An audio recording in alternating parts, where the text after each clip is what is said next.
The Chevrolet GT4 safety car is going to pull away in a moment, leaving Taekwon and Dove to take the start. Ott and Schmidt on the second row will be looking for a good jump here. Expect that Audi to be punchy on the outside. The turbo cars will be the ones that struggle. So the safety car is now parked. We watch on board and wait for them to go. JJ, everyone, Ladies and let's gentlemen, do it. Welcome to the Sim Rigs 6 hours of Spa, and we are racing. The Audi has a good start down towards Eau Rouge here, but the Lambo just goes around the outside. It looks clean in the back so far as we head up the hill as single file. A few guys running a little bit wide there. That's not going to cost them too much. Right at the very In start. the back. Here we go. I think there was a collision before the start-finish line. Confirmed there's a car stuck down towards the sauce. We go 3 wide down towards Lake Coombe. The BMW hangs around the outside and slots back in. Back further in the pack, Henderson looking here to make a move. It's around the outside. Does he get it done? Not quite. Look at that Bentley in the background. Rayton's going to look to take advantage of this as well. That's both of the Bentleys there in this. So the Ruse car, can he hold on around the outside? Not quite. We look there. That's Benefield as well, looking to hold on around the outside of that Nissan. What can he do as we come through to speakers? Nissan gives him room, runs wide, so that Ferrari will get the run as we come down towards Pouan and likely pull across. It's pack racing at the start there. Looks like there's a team in the pits already, car number 2, Team Blast name. I'm not sure what's happened there, if they've joined late or they had an issue at the start of the race. But no safety car. Car 667 is at La Source. Heading to the pits or heading out? They've just come out by the looks of things. Interesting. So Dove leads the way. He's pulled a second gap over Taekwon at the moment. So that Lambo, that's key to their race. They've got to get a gap. Ott has jumped up into third. Michaela following in the Ferrari. But at the moment, Taekwon's the man under pressure. She go left, she goes left. Can she hang it around the outside? The beam has been strongest through here all weekend. Just slots back in behind, so Taekwon survives this attack. There's very nearly contact, and look at Michaela, he's closed right up on the back here. This is going to leave Mia vulnerable down towards turn 1. Does he go right or left? Mia's going to cover the mid, he's looking to the inside. Does he send it? No, holds it back and just sits in patiently. Doesn't look like that damage is affecting the BMW in P3.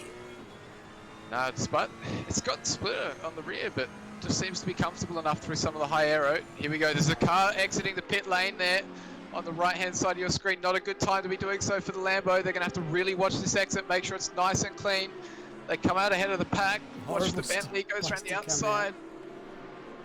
Everyone dives through, grabs a slipstream on the way through, but that car is going to be in an awful spot. Bakita here, looking for a move on Marshall. Not quite the gap. This is going to slot in behind. Cook there, also looking to take advantage. That's the maroon Ferrari and gets bumped a little bit there. The Aston sticks up the inside. That's Ben Dutton. It's 4 wide. Oh, 4 back, 2 by 2, sorry. And Cook gets hung out to dry there. There's another, that looks like Bull in the number 1 Lambo that's going to have a look there as well. As they slot back down into single file through speakers as we dive down the hill. Look at Cook going for a move there on the Rennsport car. Yeah, he couldn't quite put qualifying together, Timmy Cook in the 313. Nah. But he'll definitely have a better performance out in the race. Loves Spa. Same here with Bull. Yeah, same with Bull. Bull. A number of Juong was another one in that sort of area. As long as it doesn't rain, Bull doesn't feel confident in that thing in the rain. But you just never know. Fair enough, really, isn't it? Yeah, it's fair enough for the Lamborghinis and the Audis. So 30-minute forecast is ahead because we've switched it to 1 times time multiplier. You can actually see 30 minutes ahead. We had it on 2 originally, but you only see 15 minutes ahead. That's the reason for that change. So we go, Nick Dole down in 19th at the moment. Looking to hold where he was in qualifying. Franco right behind him. This pack in front though, lots of fast guys. Oh, Franco just goes wide, and that's going to allow the Porsche of Maybury up the inside. But here we go.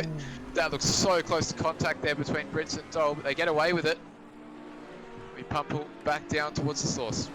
The Bentley, look at Hines, looking any sort of gap here on Neighbour. Does he make the move? No, Neighbour covers, and there's a car on the outside there. That's Franco being hung out to dry. So that awkward spot under braking at the final corner is going to cost. Yeah, great position play by the GTR, aren't Not wrong there. Just putting the right spots, holding them up for now. COVID-19 racing. Hins is not bad behind the wheel though. He's a quick lad. Representing simrigs.com. Audi's not so nice up the source, and that's what's let him stick right in behind him. The Audi's got a good straight line speed, and you can see the slipstream is just not quite doing enough for the Bentley. Does he pull out? We've got the perfect view here. Pulls out, but there's no move to chase. Oh, very late move. on the brake. Someone else Aston runs Martin. wide in the background. I think that was Shahab. they? Wow. What a move. Gets it done. They'll make brake a bit too much. It would seem. And McCaleb. Yeah, Hindamo, it looks like. No, it is Shahab. Losing, I think, 6 or 7 positions there going deep. It's very tight. It is. And the gaps are small. So here we go. Up the front, though. Something's happened to Ott. She's dropped back. McCaleb's got through. Henderson is closing up on that pack now as well. Welcome to the grid there, Big Al. We've got Ferreira, Patch Adams, simrigs.com. Just Look, Tom Reed, welcome. So lap 3, up the front, Dove has extended 2.8 seconds. Already. He's a hot lapper. This is his strength. It's exactly what that car needed for the start of this one. Yep. Clean air in the Lambo. Now McCaleb just needs to break away from Ott here, get her out the draft, and he can start chasing down Taekwon. Yeah, missed that overtake. Last lap for Mia, 2:19.3. So I'm not sure if she lost the position this lap. Let's check the timing sheet. It was throughout this last lap, but I didn't catch where it Yeah, happened. 2:20.8. So she lost a second there to the car ahead. Maybe that damage is just starting to show a little bit. That's it. So the Ruse Racing Bentley, started by Schmidt. Rayton sitting in behind in the 301 as well. For Sparta Racing, they've had a fairly reasonable start here. Look at how close Ott is there. Oh, she's gone wide there. Very wide. You don't want to do that too often. But if you look at the field, so car 12 is a long way back, as is 666. So I think car 12's Kaizen Motorsport. And 666 might be OnlyFans Motorsport. Oh, not now. That's testing my... Hopes up for them. What was that? I have my hopes up for them. You can't have a team name like that and not get backed by the majority of the public, Yeah, I know. financially and motivationally.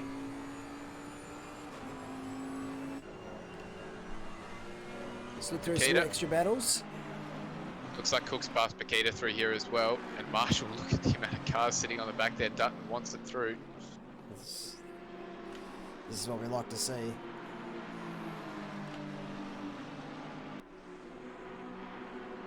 Cook's moved up a couple spots, so he's up P13, starting P15. Yeah, definitely an outlier in quality, that 313.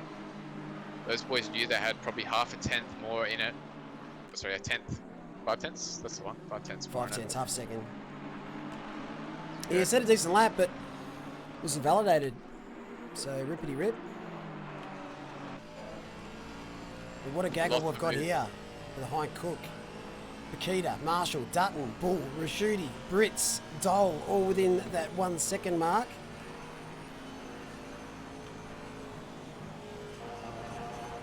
That just doesn't look quite so comfortable through Bloschmont there. You can see the Ferrari just escapes out the corner there. So we filter back through. Lots of 219s. All of these faster guys are in the 219s at the moment. As we look here, that's Nick Dole. Still down in 19th, but now right on the back of Brits. What can he do?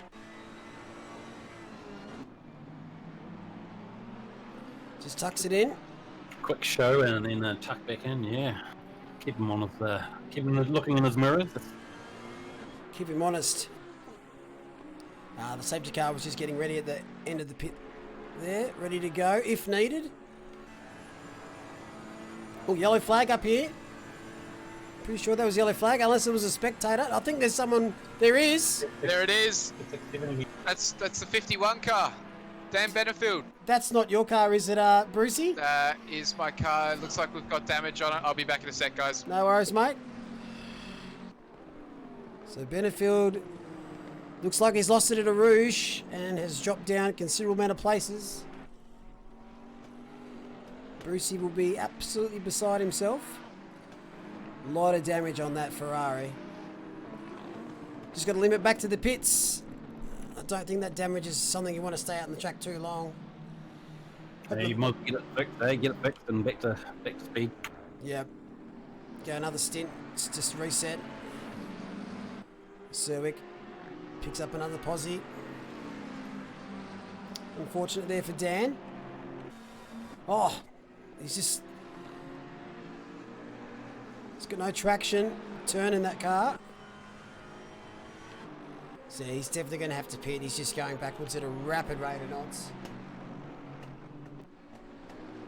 Yeah, copy. 51 is in this lap. So we've got huge damage to that car. Car just didn't feel quite comfortable up Eau Rouge, and that's where it went round, obviously. Roland Schmidt still holding off Terry Rayton. Rollo, fantastic gentleman, part of Rouge Racing Team and the Rouge Racing Group. Very nice. They took out the last 6 hour at the Nürburgring. Definitely one to watch today again. I really like that livery on their car too. It's just very, very clean. Oh, it is. And it's awesome to see Simfei E-Motorsports. I'm not sure if anyone watched Monza 6 Hour, but they plonked it on pole, but had a lot of issues during the race and just didn't get any luck. But they're in a great spot here. Started P11. Well, who's that, 24? Hunter around, they copped a 15-second penalty as well. Now going again.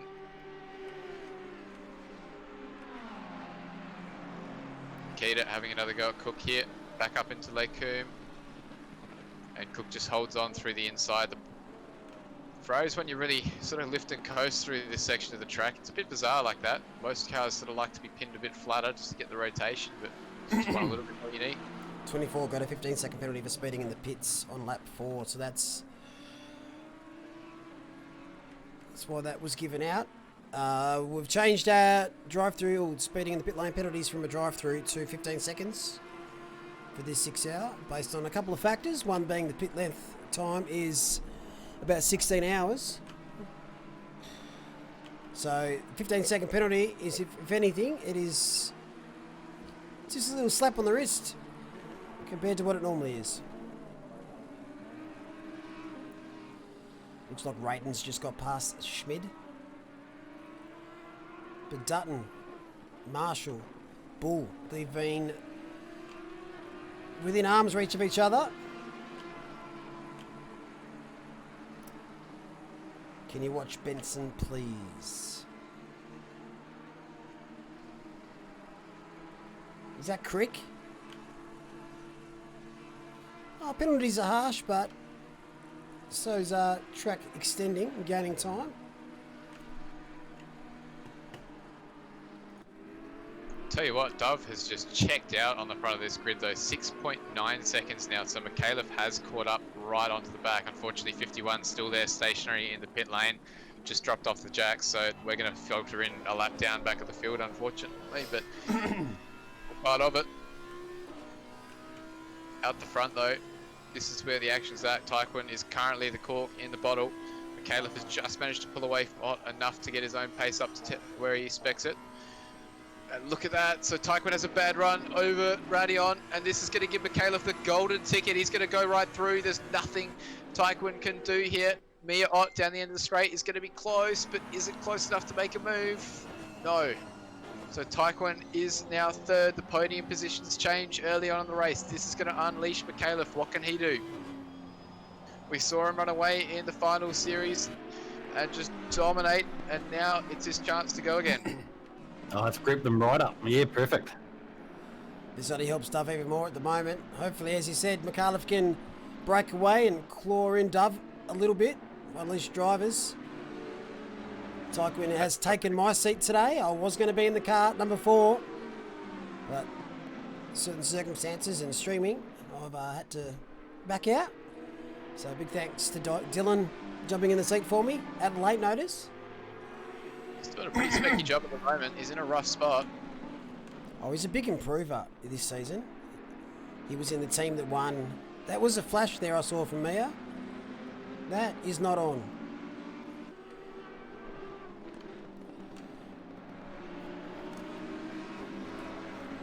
But is their judgment on that one, but yeah, these guys are pushing quite hard all throughout that pack. Lights are certainly on a couple of the cars, but flashing is something that in Octane isn't allowed. Oh. At least not for traffic that's on the same lap as you, for sure. What was that, flashing? Yeah. Yeah, we follow the SRO rules, and flashing drivers that aren't being blue flagged is against those rules. And if you are going to flash someone with blue flags, you're allowed 3 consecutive flashes. So here we go, Hendo having a look now in the Audi. What can he do for the Beamer? Audi has a look at the inside. Rayton has Watch a that great Bentley, run. watch the Bentley. But who's brave? Look at Hendo, he looks like he's just got a tiny little bit of a draft here. But what can he do? Can he do a Weber? Go round through. No, backs out. So probably the brave thing to do, the correct thing to do there in the Audi. It's not comfortable. Mia, did she make the corner? Not sure, but it's the smart thing that Endo's done is put him under the pump here. And both the Bentleys are going to have a look. He covers the inside. The Bentley's going to have to go the long way. He's going to hold the position here. That's great. But they're going to be on him. Yeah. The problem he's got is he's given Mia the jump. She can now try follow McAuliffe to the best of her ability. And behind, Henderson's going to have to defend from these Bentleys. Sweet Floyd Racing, this is Benny Floyd. Teammates Corey Sweet making their debut today. Great qualifying, sneaking themselves into the shootout. And hanging about in the top 10. Nipris got the Go Race Promotions Nissan into the top 10 as well, with a stellar lap in qualifying 3. And these guys behind are still going at it. Cook's up 4 positions from race start, started P15. But Bakita, Bull, Rashuti, Dutton looks like he's dropped down a position with Crick. There goes. Who's unfortunately P50, so they've had an issue. But there's a long way to go. That's cost the Spartan Bentley there a little bit too in traffic. Another tight pack here. Cook, Bakita, Bull, Rashuti. Dutton's a little bit further back. He's cleared Dole, but both of those guys have moved up a couple of spots. Go back up the front. They seem to claw Mia back a little bit in Sector 2. Could be that aero damage. BMW is suited for the straights, quality. Sector 2 is the BMW's disadvantage, or Achilles heel around hill. Sector 3 is probably its outright strongest, but it's also pretty damn good up the hill here. Yeah.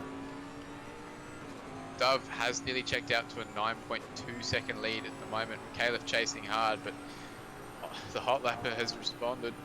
Taekwon jumps through the top of Eau Rouge there, so he's missed the corner. What does that put him under? Not close enough. He's going to be okay, I think. He's going to watch for a track limits warning. And here, though, under pressure, this Bentley is not going to be close enough to make a move, though. Everyone's in the groove now. Dove, 8.9 second buffer to P2. Started the race off magically. as you can see on the live map to the right of your screen.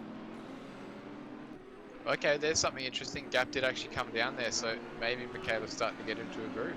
I think it's going to seesaw between them from now.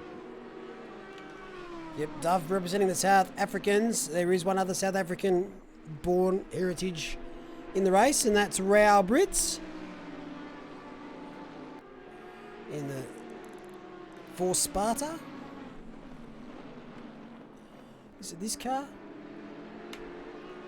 So what Dove's laying down 2 minute 18.8 about there somewhere? Yeah, we'll see that more and more as the fuel comes off. Still need to put shoes on caterpillars, that's for sure. That's it.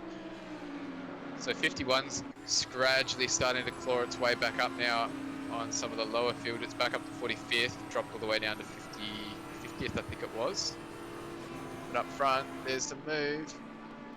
Can't quite make it stick though. Henderson holds on in the Audi. no! Holds it flat. Oh, the Bentley! Right. Oh, loses it! He's in the fence coming down into the final chicane. Oh, Bruce Ruse Racing guys goes just wide, missed. but they hold off. If you're going to have an off, you're really close to the pits. It's probably a good spot to have an off. It's a scary spot to rejoin. There we see another Bentley fly through. And oh! He's Tim tried. Cook would have had the absolute brown pants moment there. Does that Bentley pull straight into the pits? No, keeps going. Cuts across those Lambos. This is going to be an awkward spot. Hope there's not too much damage on that car. Wow, he would have... Very disappointing there for Rayton. Having a great start to this race. And he's just... Oh, there's a little nudge. Bull is around. Or is that Rashuti? No. It's That's Bull. Bull. Team first name. Around at the source is a terrible spot there because you can't just pull out. Look at the map. There's nowhere he can go. He's just got to sit tight and wait. There's nothing he can do. He just slowly edges it around and that's about it. It's dropped And it's 15 dropping. places. Oh, a bit of heartbreak there, but unlucky. That'll be something that the Absolutely team sends nothing he through. can Yeah, exactly. Slightest touch is all it takes sometimes. Oh, another one's around. This time it's Dole. There's contact there between him and the Aston, but it was the green Lambo, I reckon, that was actually in trouble there. I think That's that might have Rashuti. been... He was So, involved team in one. that turn one. Lap 8, 9, eh? But the all gone south. Yeah. It mixes it up nicely. So Cook's now up into the top 10. Bakita not far behind, and then there's this gaggle of cars. Simrigs.com Black. They've got a car currently in P3 and a car currently in P15. You are watching the Simrigs.com Crazy Spa battles. 6 hour. We can jump to 3rd, 4th, 5th. I think we're in for a treat when we get down to the other end of the circuit. Those guys are line astern at the moment. Very cute. They are. So Odd's got the run here on the Audi. What can Taekwon do to defend? And Henderson is just going to have to pick up whatever he can.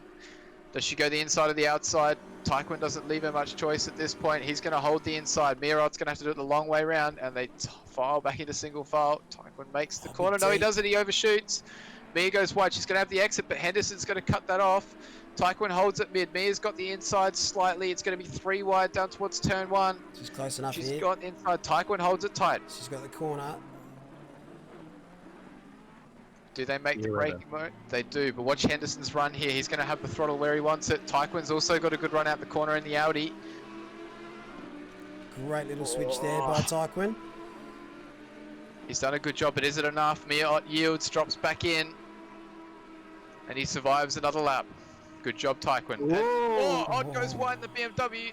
Henderson leaves her room for re-entry, but he's going to zip around the outside. Is it going to be enough down the end of the straight? Mia yields, smart move. Gee, that kicks the car, doesn't it? Fantastic. Car 707 got a drive-through penalty for causing a collision on lap 1. Big smack on the bottom, that Right. one. Mercedes. It's the black with yellow highlights car. Black with yellow highlights. It's my type of girl. So 707 is the Rusty Crabs. Oh no, it's your brother. It's your brother, Nabty. Oh, man, that's a shot. I'll do a shot every time, I buddy. So Brucey's car's been involved in something? Your car's been involved in something? Is it the commentator's curse or the commentating cursed? I'm not sure, but technically my car's car 4. So, things happen in threes, don't they? You should not have said that. You should not have said that. No, I trust Taekwon to do a stellar job. So tell me, Henderson and Taekwon, is he going to let him through? No. All to play for then. Dylan's representing Sim Rigs. They won't be friends today. Doing a great job though. The two Monza winners. Former teammates and very, very good friends. So they'll go hard in the Audis. Very evenly matched cars as well. They make it look so easy. So smooth. So Dove's out to 10.6, so he's extending that gap to McAuliffe. That's it. And look at the gap between McAuliffe and Taekwon now as well. That's 5 seconds. So it just shows you the pace that Dove's got on him. That's it. Henderson just looks that little bit more comfortable at the moment. I think because he's obviously on the attack. He's putting the pressure on Taekwon. Big chance last night, Henderson, to put that on pole, but he just couldn't get his shootout lap together. Doesn't have much luck in the shootouts, but he's a very fast man. Let's just watch the BMW's top speed at the moment with a little bit of damage. And a draft. 60. I don't think it's going to really affect it too much. It nearly gets to... It would have got 270 if it didn't do the right thing there. The brake very early. No, just because the car's ahead, she just rolls through the corner. That's good driving. Yeah. And Henderson's through. He's made it through on Taekwon. Welcome to the grid there. Blitz, the one-armed bandit, and Gamma. G'day, Gamma. Gamma's brother's going to be joining us in the commentary box at some stage today. Prox. Great to see those guys in chat. Team orders has been given. There you go. I was going to say, I wasn't expecting a move there, but so be it. We play on. So the number 4 Audi yields to the 699. Henderson has the jump. That leaves Taekwon back in the clutches of Mia. You can't miss this battle. This is... That Beamer was flashing again then.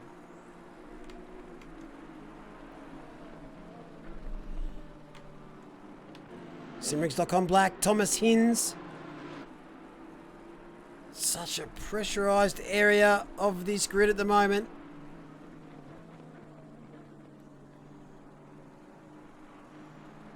Ah, so was that person. I'm just wondering who was sending me that iced coffee holder. There's a yellow flag, 445. That is Maximum Pace Racing. They have won 2 Pro-Am class events in our 6 hours so far. They are off. Is it at the end of the comms? It's unfortunate.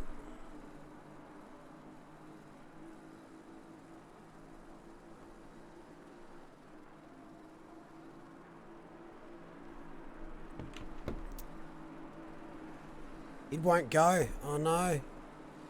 Did you turn it off? Oh, it was stuck. It was beached. That's no good. Not good. Just saw. I reckon it was Scout last night. I hesitate. Got stuck on the curb. The final corner. So here we go. Dole now up to 15th. So he has gained a couple of spots here. Having a look at the back of Rashidi.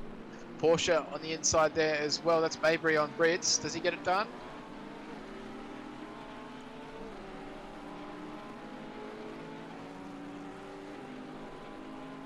Something's happened to Ott. Ott's off, Ott's off big time. The 424 BMW on the right in the fence hard. There's huge damage to the back of that car and they're back into the pits.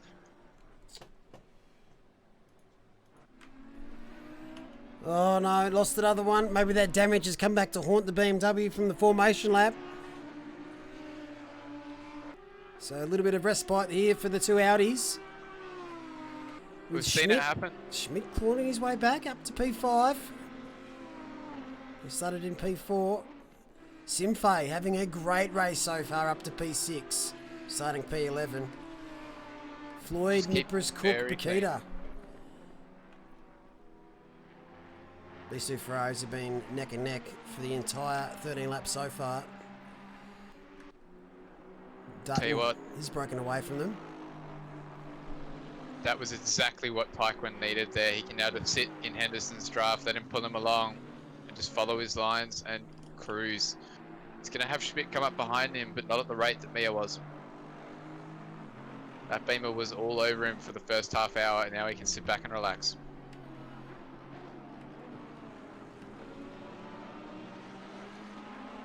A lot of the leading Pro-Am car is BMR Racing, Brett Maybury, up into P15, just clear of David Neighbour in the COVID-19 racing.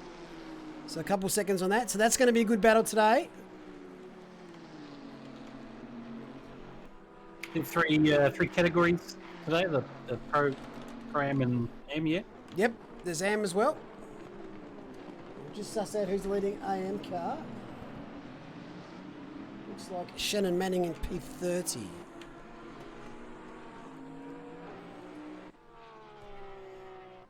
Leading the way for the AM class, also making their special event debut, Shannon Manning. Rush B Racing. About a 7-second buffer over Dan Jarecki, one of the Advantage Racing cars. With Saxon right behind him as well in the other Advantage. So lots going on. Big grid, 50 cars. Looks like we've lost a team though, or at the start. We lost some big names early on. So Benefield's a couple of laps down in Rapid Team Red Sport 1. We've lost the 424 Beamer. That's who it was. 424, the other Beamer? No, that was Mia Ott that went off at the top of Radion there. So Maxwell, the lone Beamer at the moment, down in 22nd, the 917.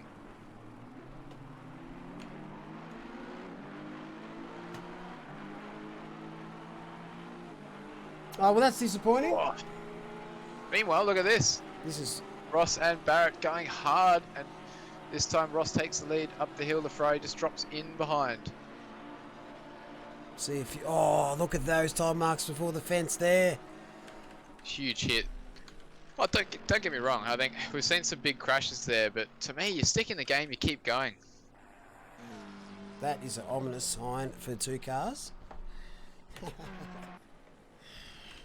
Very ominous. The big W.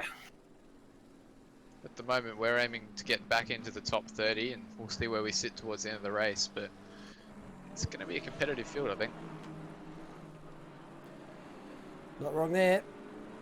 Marshall, he's dropped back a little bit. He was in the battle around the 15th mark. Not sure what happened to Rapid Team Red Sport 2. Yeah, I missed it as well, whether it was just a small off. I don't think it was a biggie, whether it was wide turn 1, somewhere like that. Certainly enough to delay. He's pushing hard behind Jeffries, but pace of Jeffries in this McLaren's been looking fairly comfortable until now. Gets the draft, but nothing he can do with it.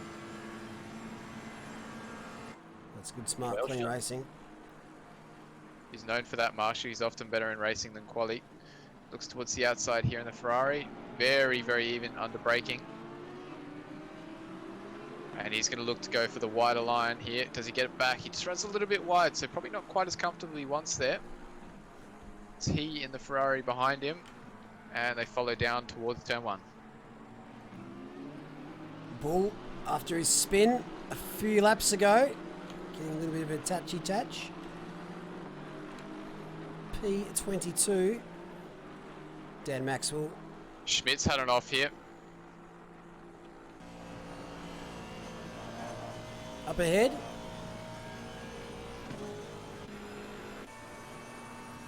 What car was this one? Had the off. That's Schmidt, the 888 Bentley, the Ruse racing car. They haven't dropped a huge amount of spots. They've just dropped a few, sitting just behind Floyd now. So I can't spot any damage obvious on the Bentley. A lot of bugs on it already, but I don't think they've copped any damage. I think they've just run wide somewhere. Let's investigate. A few paint chips, but other than that, looks like the bodywork's in decent order. Benny Floyd now up to P6, and Zahin Zalgifli in the Simfa Motorsports goes a bit wide there. Up to P5. 4 Audis, looking very comfortable. Be interesting to see what they're like late in the tyres. We're starting to get to the point where the Audi isn't normally as happy, but right now they're doing a very, very good job of managing that. Not wrong. Yeah, it does. It's starting to look pretty settled with the 2:20 being about pretty the average lap now. Tell you what, Bakita's keeping Cook honest. They've been this close for the entirety of this event so far. Pretty well the only guy that hasn't been close to anyone's Dove. He's now popping up on traffic a little bit. Cleared a couple of cars towards the back of the field.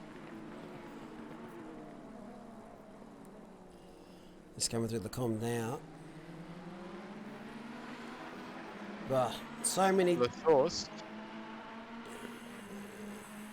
Oh, I meant Dove. Ah, that's alright then. How good is that track map? Oh, it's I brilliant. think it's fantastic. It's great for when you're crew chiefing someone as well, because you can physically see where the gaps are on track without having to sort of guess and switch between cars. I can switch between positions, car numbers. It's nice and easy. Oh, you're not wrong. There's also, if you do this track map, bigger one. Yeah, it's exactly what I've got up at the moment. I can actually click on a car too and it'll bring me to that car in mine, which is a nice change. That it is. Not quite great for spec Yeah, mode, but terrible. for spectating. yeah, but We it won't does, shove that back in your face again. does show some great. Oh, that's another thing we can do. So can go through the classes. I'm not sure if it still works. Oh yeah, it's very good. No, it's not working though. I don't know why it's doing that. They broke it, did it? It was working. You can click a button and cycle through the class standings. I think that's because we've lost the safety car. Oh, you sure we lost it? Should be out on the track still. It's not on mine. Oh, it's gone. The safety car, nah, that shouldn't have any bearing on it. Safety car was No, we're through there now. We're through the hard bit. yeah. We were a real race. There'd be several $1 million and probably an hour-long red flag at this point, but that's okay. So Yeah, starting to this see a is couple of big guys hits. stop. Saxon and Dutton both in. Whether they've had an accident, they're at the exit of pit lane now. It seems a bit early. Yeah, it's very early in my opinion. Whether they must have had damage that we've missed. So Dutton now starting to rejoin. Saxon's still in the lane. Would you safety car for when you're full track chaos sort of crashes? Is that the idea? Yeah, if when you have a bigger crash that splits the field by quite a bit. It's starting to spread out now. We're getting back into our northern rhythm. Yeah, you're dead right here. Cook just under pressure the whole time here. Niparis is just far enough in front that it's not really helping him in the draft. Looking a bit good there, T.O. Yeah, not worth bailing for sure. Won't be the last person that bins at a Rouge as they're coming up across. Car ahead, it might have gone a little bit wide. Will be Niparis. Big gap there from Schmidt to Niparis though. That's one that's opened up a fair bit. In fact, the gap between Henderson, Teichmann and Zulkufi is starting to settle around that 4-second mark between each of them. Yeah, Niparis is Car up 389. one wide. Jeffries in the orange McLaren has received a 10-second penalty for an unsafe rejoin on lap 2. So we're going to start seeing a few penalties filter through as well as we get further into this. Yeah, that one's fair enough. I remember that. Yeah, now the officials have had the first 15 laps out of the way, the hectic part of the race, we'll start taking a look at some of the incidents. As someone is off at a Rouge. That's car 27, that's Manning in the Porsche, that's the AM leader. Oh no. Down in 29th, he's got an awkward spot. He's clear on the rejoin though, which is going to help him a little bit. The orange and white Porsche in trouble early, so that's going to be a trip to the lane, I suspect. Oh, uh-oh. Yeah, I don't know about you, I wouldn't go 20 minutes under that. The game just pooped itself. Yeah, I saw that for a minute there. That's right. You just have to call it. It'll come back. Copy. So there we go. Manning's pulled off to the side now. He's going to jump back to pits direct. Keep an eye on some of your faster cars. Dove and Michaela both out of trouble at the moment. Henderson, Taikwin chilling quite nicely. Zulkuf, Floyd and Schmidt running in formation along the start-finish straight. They're going to be the next interesting thing. Then it's back to Niparis. Behind Niparis, Cook and Bakita sitting right on the tail within half a tenth each. And they are going to try chase hard. Irons is 11th at the moment. Flowering field at the moment. Rashidi trying to follow. Dole is at the head of another pack there. Mabry, Brooks, Neighbour and Cervic all following closely. Behind them, Damo, Bone, Bull, they're all sitting in that little pack. Yeah, it certainly is, Dyson. Thanks very much for setting these down. Snug. Sexy merch. Just need to get a stubby holder that fits an iced coffee. Or I'll just have to tip the iced coffee into something else. But the game just had a little bit of a moment. Servers are broken. Sorry to jump in here, boys, but yeah, it looks like servers are broken at the moment. Lobbies are unable to be rejoined currently. No, You're fucking kidding me. We are having drivers having issues rejoining, and second and third drivers who are trying to come in are also struggling to come through as well. Wicked. Thanks, game. GG. this could get interesting quick. We'll put on in the meantime. What am I going to do? Hang on.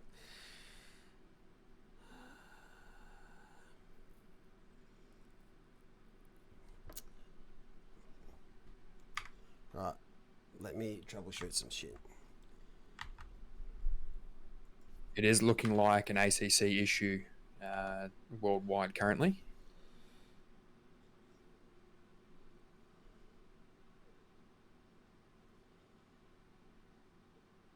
I'm trying to think.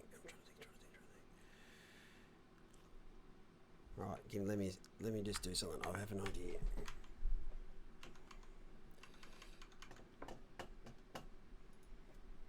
The back that car 505 was what caused the delay for 52. They've now stopped. So Bannister in currently 30.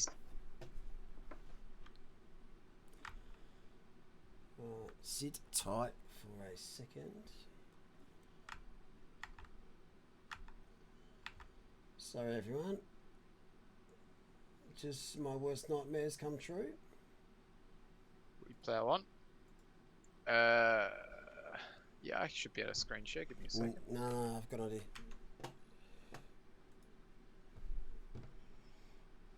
Got an idea. As long as I can get some sound through it.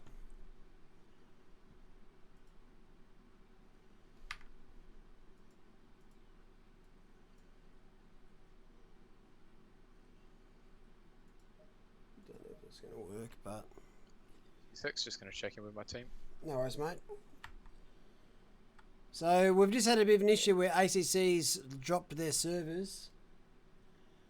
Yeah, lobby servers are down worldwide currently at the moment, guys.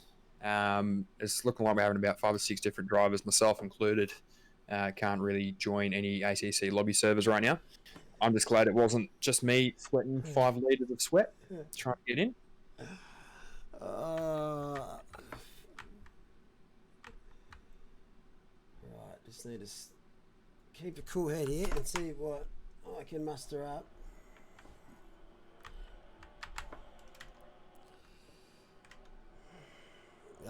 The service dropped, as in you can't join the list, so I'm going to have to do some type of magic.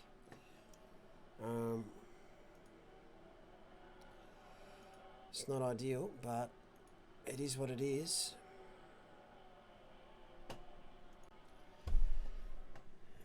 Jump over to iRacing. No. Have you got Content Manager? No. Bugger. That's apparently a good backdoor you can use. That'd be right. I've got this. I'm going to try.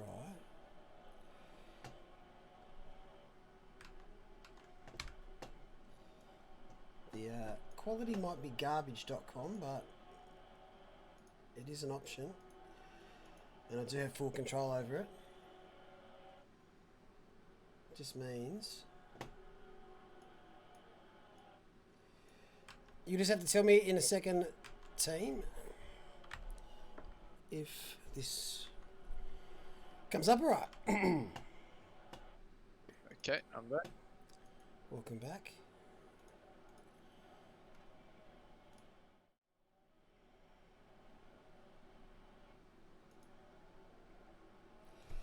Now, all we're going to do now is try to work out a way to get sound, and we are sorted.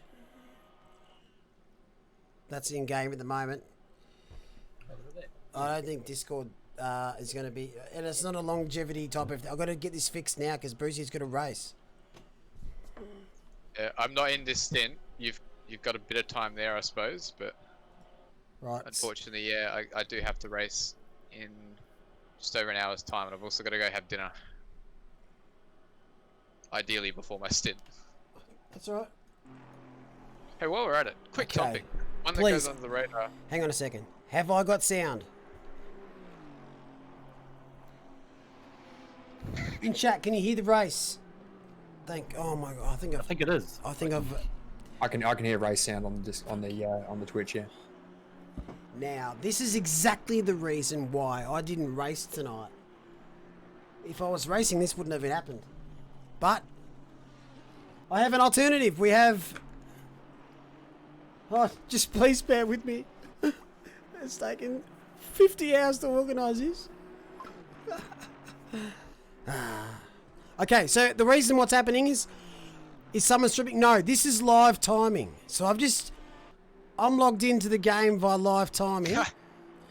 I've just had to turn live timing screen off onto the ACC game, and it's working. So, as for those that can't join, and all good, Pyro, I've worked out a solution. I've gone down the 4D chess route. But just means I can't switch as nicely as I'd like. But shit happens. And if While I'm at it, if anyone knows how to switch to VR without exiting the server, let me know.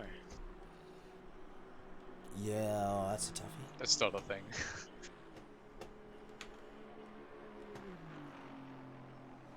You're doing a good job of shoveling shit. That's pretty good. Nah, well, we just wait. That's all we can do.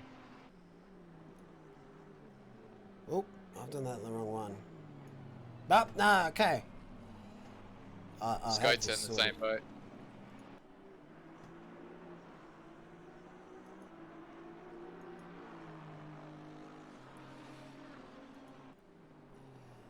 We've got a little bit more important things to worry about at the moment. There, Griffin. And watching Ben Crick is not on that list. Fortunately, he's a few laps down with absolutely no one around him at the moment.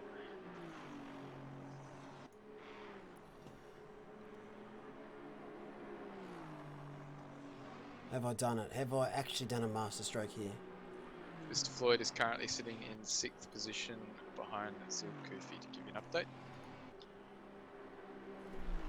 Oh, have I done it? You legend. Now I just gotta hope.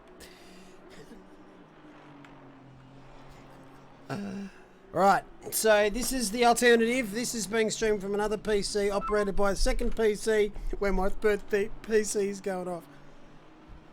Alright, here we go. We're off. We're back. 313, 10-second penalty for causing a collision on lap 1. And also, welcome Prox to the stream. Thank you. What a time to be alive. What a time to come and join the stream, exactly fellas. what I was Race going leaders to in. say. Sorry guys, race leader's in. Race leader is in. Excellent. Excellente. It just goes to show the endurance isn't just for the drivers, it's also for the organisers as well. So, doing well, fellas. So that's my alternative. So just to update those in watching the race at the moment is ACC servers have gone down. So if you want to rejoin or you want to jump on the server, you can't at the moment. So we can't. We actually got kicked. So as broadcasters, we can't actually jump back in. But I actually had 2 connections to the server, and I'm using the second one at the moment. You just want me able to watch the live timing. This is a nice battle, though. Oh, it's. I got 2 keyboards and 2 mousey, and It's confusing me what to press. Anyway, I think we're going to watch Alex Bowen for the next 6 hours. Yeah, the 224 car doing well for the next 5.5 hours, boys. Getting their money's worth. Welcome to the grid there, Zoves. If anyone on Twitch does see that the or yourself proxy, if you can rejoin, you just let me know straight away and I'll get back in there and Yeah, absolutely. I'll keep an eye on it. I'll any news I'll punch through you guys straight away. Thanks, champ. Alright, so let's work out what's going on. I think a big one at the moment is where does Dove come out? It's got a lovely spot down the end of the pit lane. Welcome to the grid there, Razor. Is he out? He's emerging from the pit lane now. So he's going to be...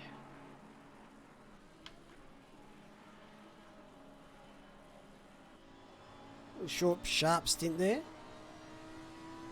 Where's this going to put him? 27th. 219, about, yeah, 27th, 28th. Potentially just under 30.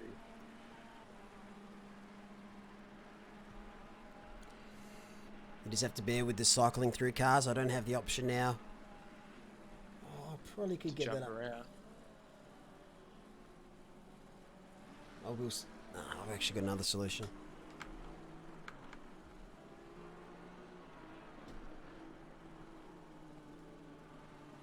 So was that a good amount of laps for the Lambo for that pit? If anything, I thought it was a bit early. I thought It does. like 60, 70 minutes, you kind of want to really utilise They're that. in control because now he's got traffic big time.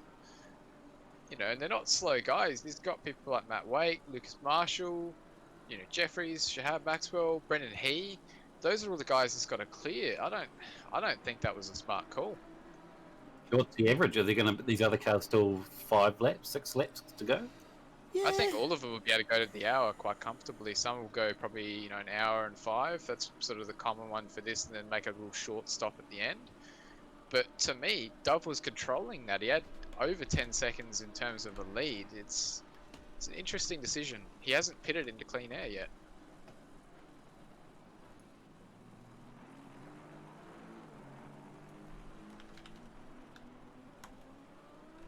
And is it a 1-to-1 fuel and tyre, or you get is it fuel and tyre every time? I think you'd be silly not to take both.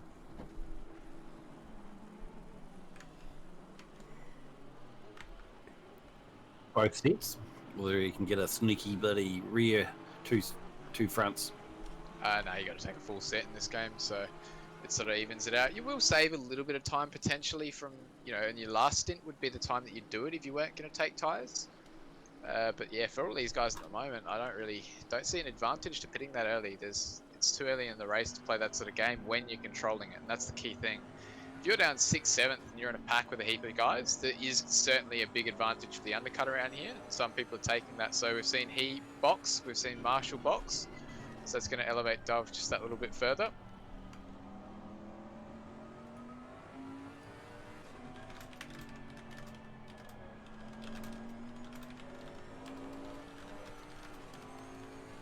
Follow Brits down the hill towards Buang.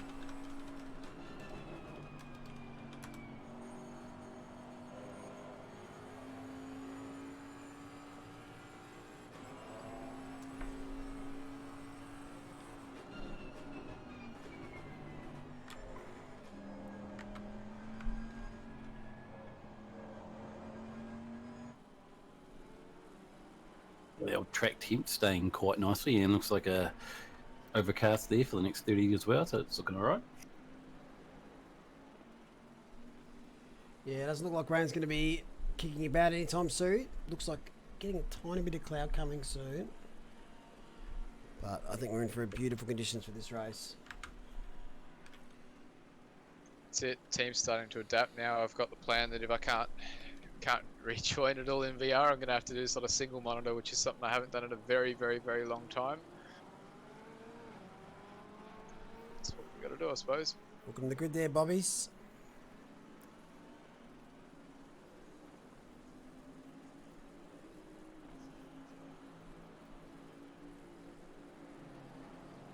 So who's up next stint for you, Brucey, in your car? Oh yeah, Dylan McDowell will be taking the second stint in the 51 car. We're down in 39th at the moment. A little bit way down, I think a lap and a half down at the moment. So we're just trying to chase Jarecki guys in front of us. And just try to claw our way back up. We'll probably go as deep as we can into this stint and then extend it to try and minimalise that last stop, get me some new tyres. Yeah, my plan at the moment is I'll go have dinner once I'm done in the combox, fuel up, get hydrated, make sure I'm feeling good for my stint. But the big problem here is going to be, hey, am I racing the sort of single monitor or a VR? That's going to be a huge difference in time, I think. Yeah, not wrong, mate, but do what you can do. I'd rather race a single monitor and get my team to the end of the race and get us a result, be it finishing, I don't know, care 50th or first, than back out this early on and say I didn't try, I suppose, is my mojo. Discord's up.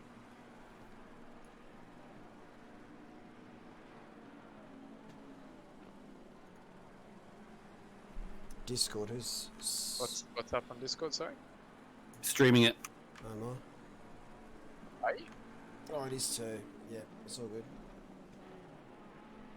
Oh, right, I see what you mean now.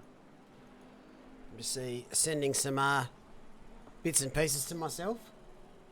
Scroll up, I want to see the nudes. No, there's no nudes, unfortunately. Nothing that good kicking off there. I thought you meant a Discord stream so I can see your screen would be cheeky, but not too possible nowadays. Technology from the past.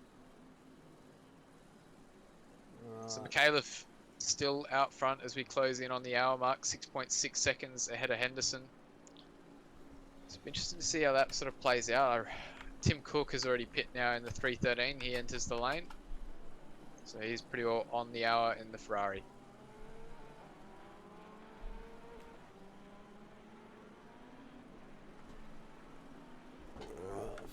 What a fuckery.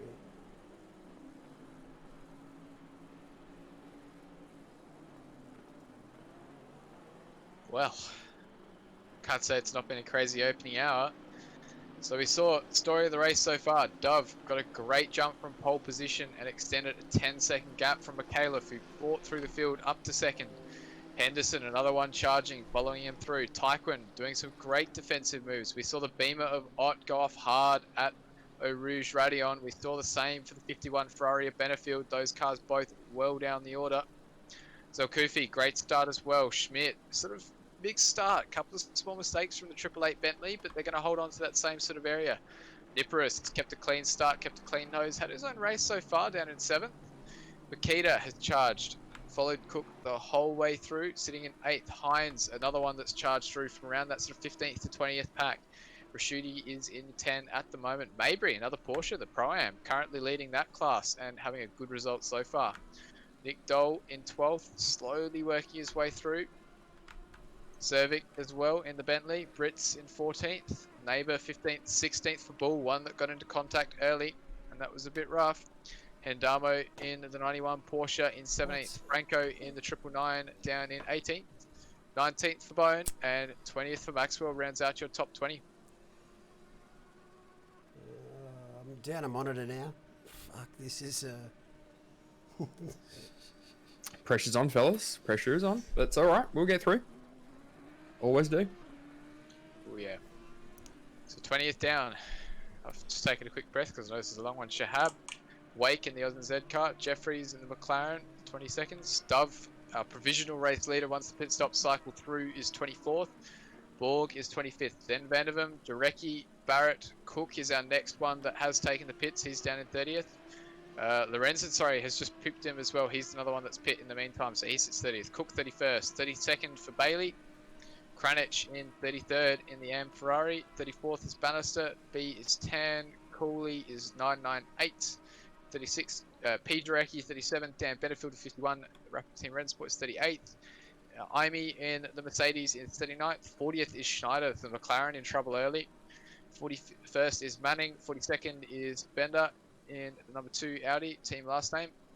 43 is Hunter. 44 is Saxon. 45 is ESL. 46th is Clark. 47th is Crab. And Thomas is 48th with Crick following the field up at the moment in 49th. That's your hourly update. If you want to know that at any other point in the race, jump on the live timing and see where your favorite cars and drivers are sitting and what sort of lap times they're popping in. Henderson and Zulkufi have pit as well, so was Zerwick. So we're on the hour mark now. Lots of cars diving into the lane. Floyd, another one that's kept out of trouble early on.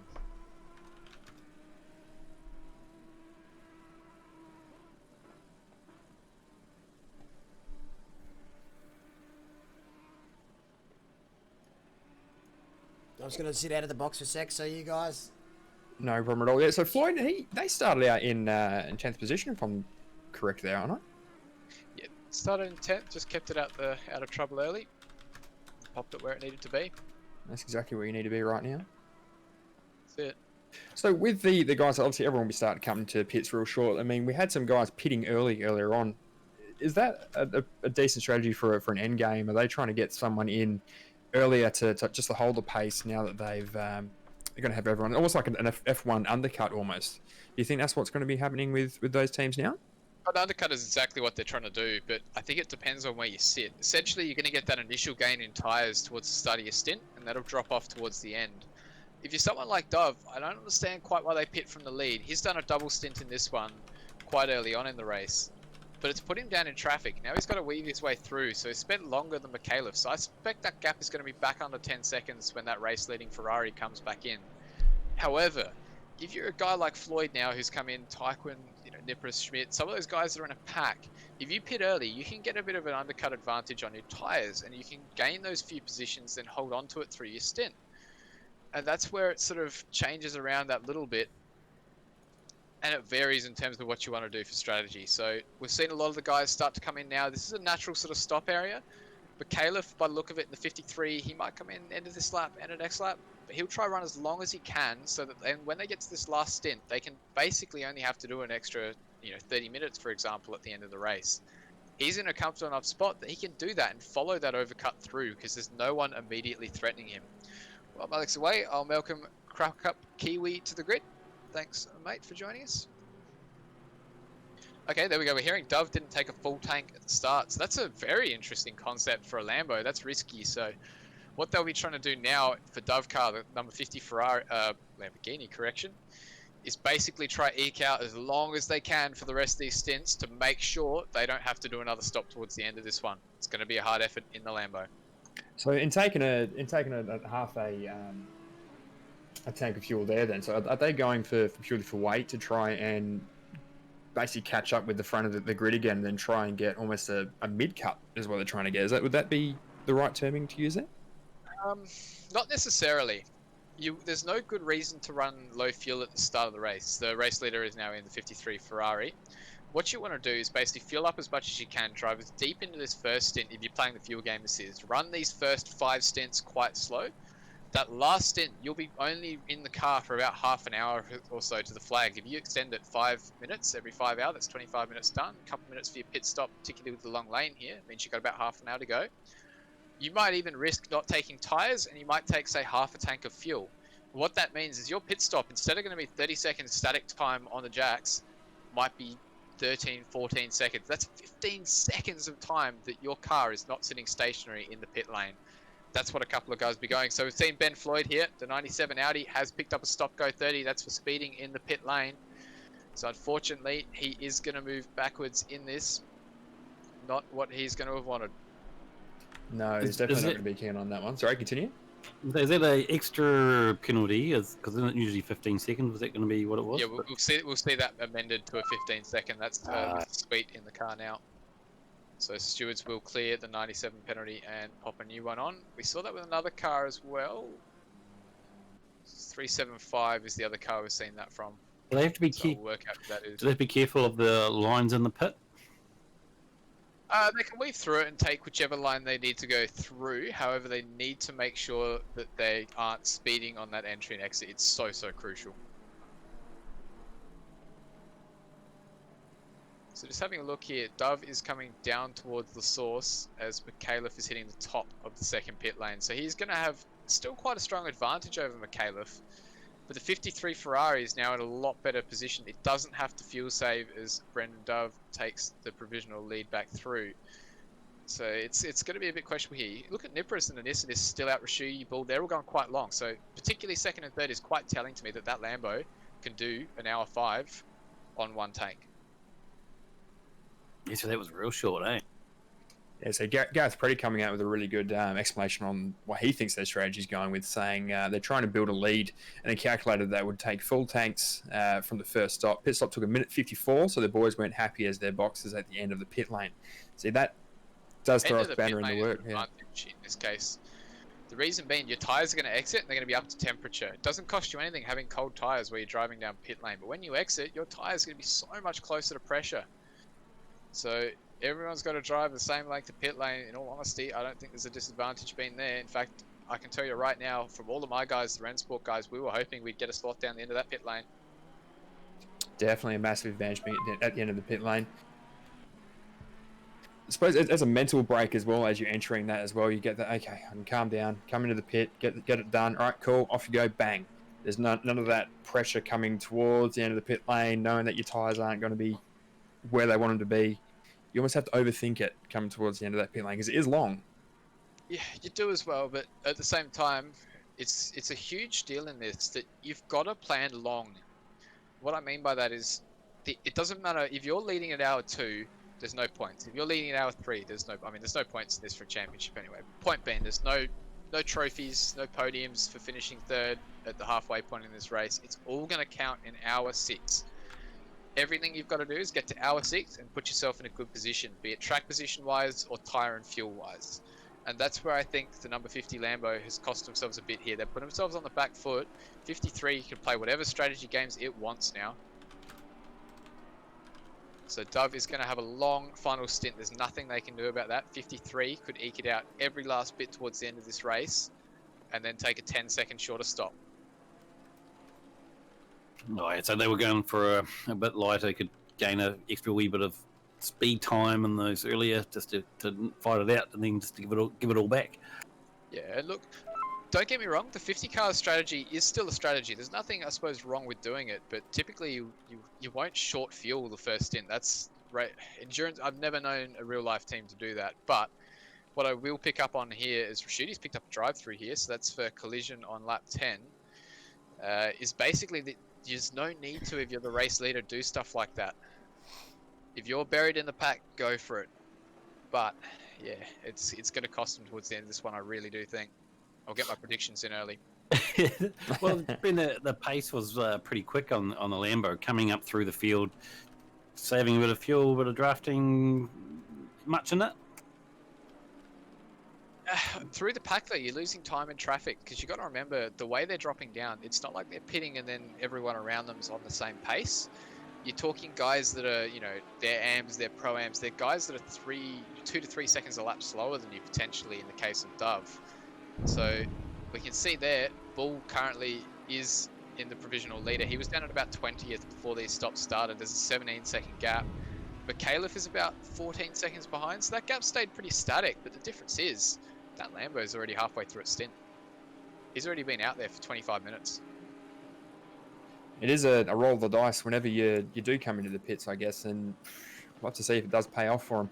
I mean, whether they're that, trying to go in light, trying to pass through everybody, and then, I mean, it could even be in a delay due to the servers being down currently as well. So whether that's part of their strategy, everyone's having to obviously change now if they can get their second driver in now.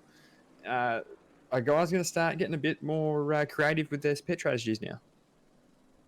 I think so. It's going to get quite interesting. For us, it's made a big effect on ours. We're running Dan Benefield quite long in the car in this first stint, so we've already pit. I suppose we've topped up fuel, we've topped up tires. So now in 10M, we're going to keep going.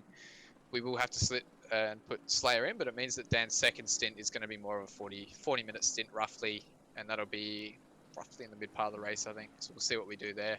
We might run those guys. We might change our strategy up. We might put Slayer in next. Obviously, he's going to set. We then might put Dan straight in back after him, then Slayer, and then I might have to double stint at the end, depending on what happens to these server issues. Yeah, exactly. So fatigue is going to take a big part in this as well now. I mean, fatigue in endurance races is going to happen anyway. But as with everything in real life racing as well, spanners do get thrown into the works, and sometimes guys are going to have to do a little bit more than they expected. But that's where everyone will shine through.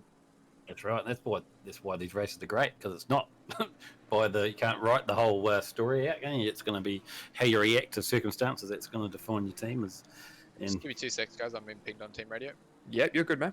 Yes, you're absolutely spot on, mate. And when these sort of things do happen as well, that's where the real experienced guys will shine, I think. Guys like your Doves and your Michaelis and those sorts of guys, that they're really going to know what they want to do, and they'll adjust accordingly. And in doing that and that pit stop, I know we keep coming back to this, but that's what I'm thinking is probably going to be the turning point of the race, is whether or not that strategy will work out for them. I'm pretty sure they were the earliest pitters in the race, if I'm not mistaken. Yeah. You by a lot. Yeah, so that's going to be the massive roll of the dice. That's going to be the storyline of the race, I think, is whether or not the Dove team can actually come through with the goods after such an early pit stop. But I mean, that's the good thing too. Like, having contrast and different strategies is good to watch. They're not all the same and they all do the same thing. It's great having difference. Yeah, absolutely. And the 420 car has a unsafe re-entry and a 10-second penalty for that. Just come through from race control. Again, guys, a massive apology from all of us. We're doing as best as we can currently because of the ACC servers going down. I myself just about to start my commentary stint, and when everything went down, we are trying our best to communicate with ACC to get them back up. I mean, they could be having issues on their end. Massive shout out to Malik for getting the broadcast up using the live timing stream.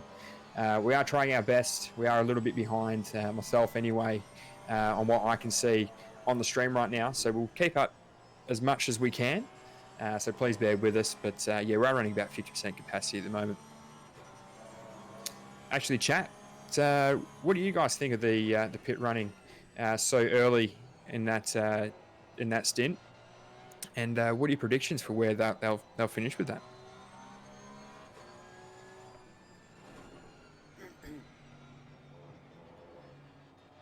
Oh, there's a bit of an Audi getting a bit unlucky there. Not sure who that was. But yeah, someone just came off just now. I believe that was the Sweet car. Was that the 97 car? Yeah, Mr. Sweet.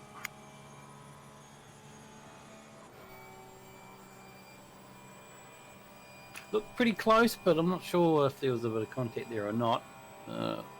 It was pretty difficult to see if there was contact there, but if your tyres are on their way out and they're well and truly cooked, I mean, you are going to lose it there. It's quite easy, especially when you're under the pressure. And the Audi is quite difficult to drive as well. So how that happened, not sure. But they'll recover, and Sweet will come straight back through the field again. He is dropping down into 27th, 28th now.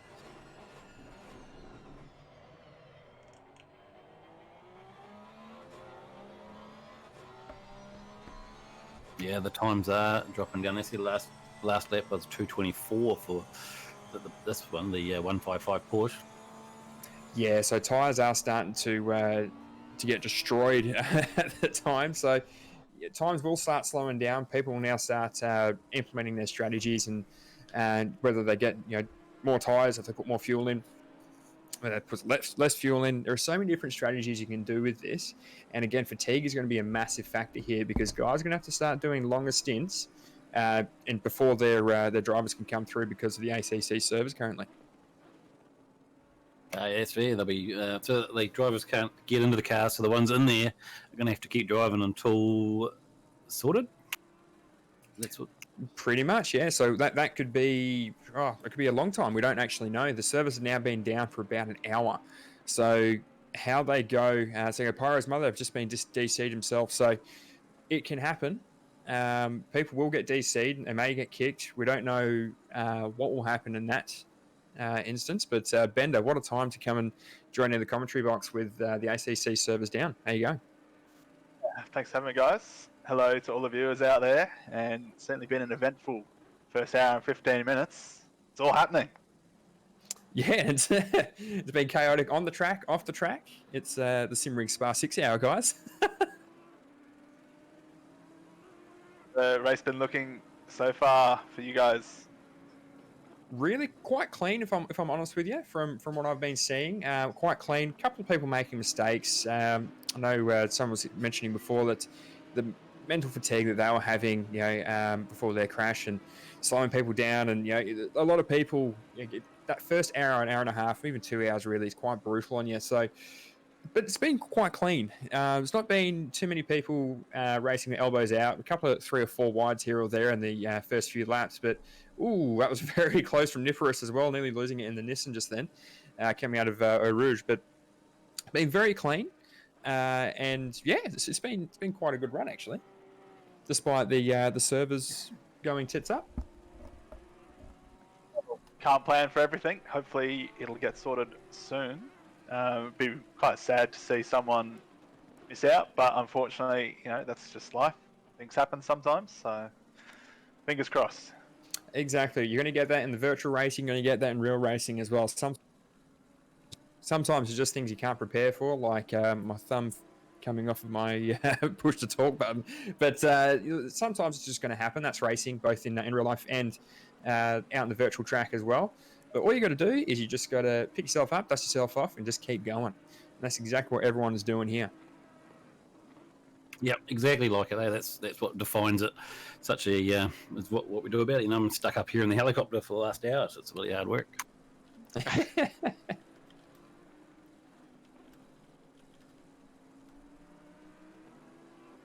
The all in Twitch chat saying gained 2 positions after getting binned. Obviously, It's a rough one. Yeah, not a great first stint for him.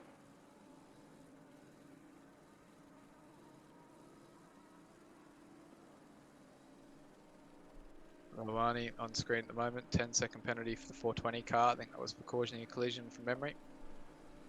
I think it'll cost him 3 spots at the moment. So okay, that is actually quite a rough spot. Sorry.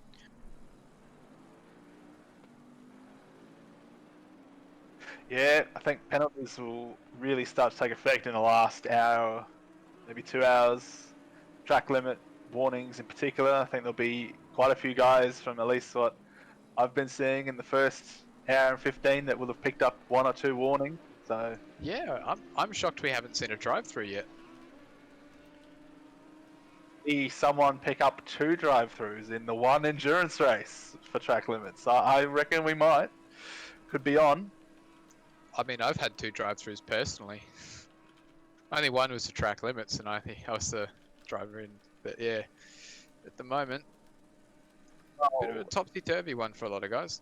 Whole it's an unceremonious record, and it was at Paul Ricard, and I believe I'm the only driver in the ACC League Series to receive 2 drive-through penalties for track limits in the same sprint race. Sprint, okay. Now, I was going to challenge you on that. I've done it in enduro at Paul Ricard, but a sprint race, okay.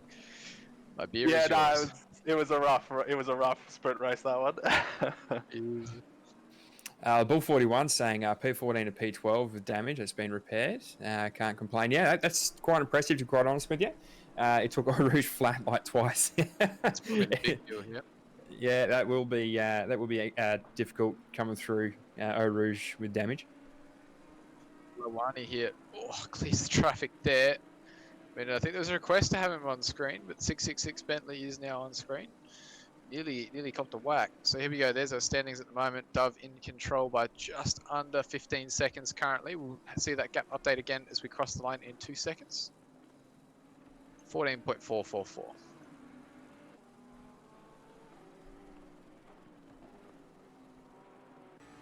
Yeah, a bit of a surprise pulse in the shootout yesterday, Dove. Managed to get a time in, and then others weren't able to beat it. A few people falling short at the bus stop chicane after being perhaps on potentially setting lap times, but that's the magic of shootouts. We all love it. Throws up a few shot results. I don't know. I was expecting Dove to be up there. He's certainly a weapon in terms of his single lap pace. The only question mark I've got is purely and simply in terms of traffic management, which he's ticked off so far as well. So only 0.004 of a second as well between the pole sitter in Dove and also the simrigs.com red team as well. Only 0.004 of a second in the shootout yesterday. You cannot get closer than that, fellas. And look at this move here from Hines. That was a textbook example there. Clean through on Nippers. That's for 8th position on track. He's now got 3 seconds to make up to the 3-1 Bentley of Lawrenson, but I'm sure he'll get on his way. Yeah, that was nice. Yeah, textbook to the T.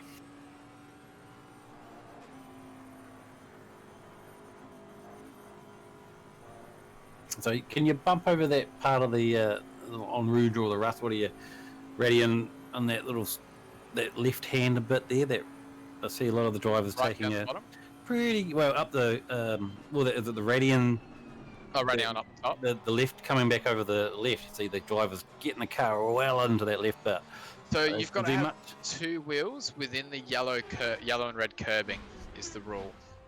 So you can take a fair bit of liberty there, but you got to watch it. There is also a couple of slight bumps through there. So if you're running a really low ride height, you can run into trouble. So here we go, the 2 Porsches, the 91 and the 155 Prime cars at the moment. They're running 3rd and 4th in class.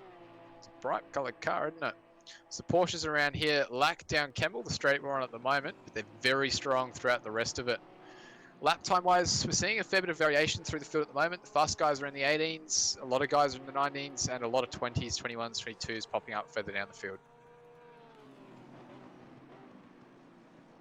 That Porsche's coming out looking like a bit of a licorice all sort at the moment, isn't it? It's a good example of what it is, actually. No, I think I was quoted yesterday on stream saying if my eyes could vomit, they would when I saw it, and I stand by that remark. I just want to write some notes on it, eh? Yeah, sticky notes. Okay, that's their sponsorship from now.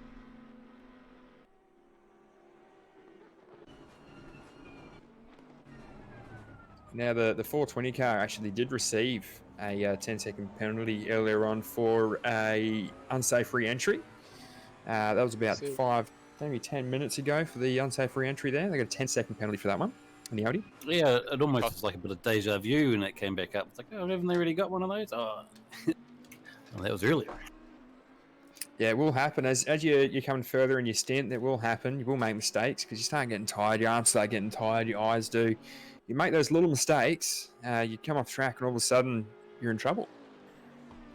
Very much so. Enduros are such a mental game. If you're not in the car at the moment, you really should be getting some water into you, getting some food into you. That means you can run the best possible race you can. The fatigue's offset a little bit more then. Some of the complacency in this track, left this one. You know the track that well, but those little catches out that you're not really ready for anymore that spit you out. That's catching a couple of guys. The trick's actually often in some of the lower speed stuff when you're trying to be conservative on purpose. You tend to over push it, but not too many guys seemingly being caught up with that yet.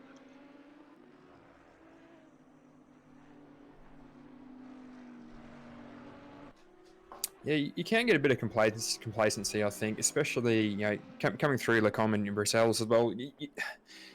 In that low speed areas, you almost, especially when you've got someone chasing you as well, you get a bit complacent. You go, no, I can hold him here, and then all of a sudden they're on your bumper. And you're going to go, oh, okay, I need to get a bit more aggressive here, and you might just overdrive the tyres just a little bit too much and turn yourself over. Yeah, that's it. It's a hard balance with all of these guys, but up the front now, they'll just be looking to settle into a bit of a rhythm. So here we go. Car 128 has received a penalty as well. That's for causing a collision on lap 23. That's Mr. Tan. That's in the 128 Ferrari. Yeah, that is a drive-through penalty for that one. That wouldn't be Tan that received that penalty. I think it was Brendan He in that car earlier on that lap. So up to 35 at the moment. That was on lap 23. So final car to make its first stop would be my own. Car 51 is now in the lane for our, I suppose, first actual stint stop. So Slayer will be taking that car over Mr. Dylan McDowell. And penalties at the moment have been fairly strict depending on the severity of what you've done. If you take someone out, it's pretty well destined to be a drive-through around here. So it's sort of the way it's been played today. Smaller infractions, just nudge them wide sort of thing and bump drafting through, you might see 10s, 15s popping up a bit more, but they're pretty clear that if you took out another car, drive-throughs are going to be coming your way. And obviously Spa, the longest pit lane on the calendar, drive-through really going to hurt. It's going to cost you probably a minute around here, really. Oh, big Such time. a long pit lane. Yep, fair enough.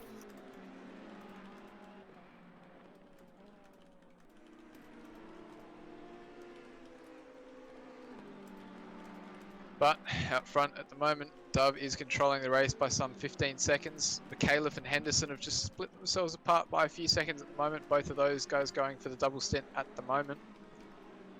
Key thing there, I suppose McAuliffe going for an early double stint. He'll be back in the car for one more stint later on in this one. Cameron Ma is his co-driver. A very, very capable guy that's developed quite quickly throughout the season. Henderson, though, sharing with a couple of guys, so they'll have a little bit less fatigue, but I don't think we see Henderson back in this car further on in this race. I'd have to check. Just a quick update on that, the drive-through for the collision. Bozen's just said, he rear-ended someone under braking.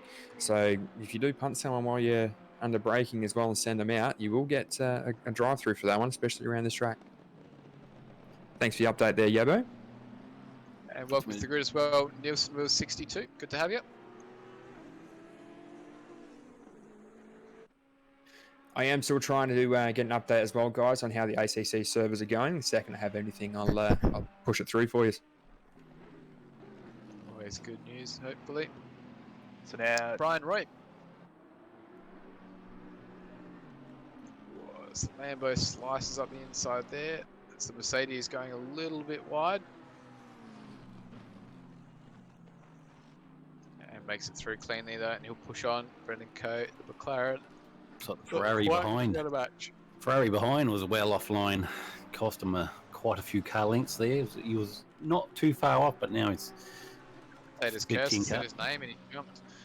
Welcome to the grid, TC29. Good to have you as well. And Nielsen.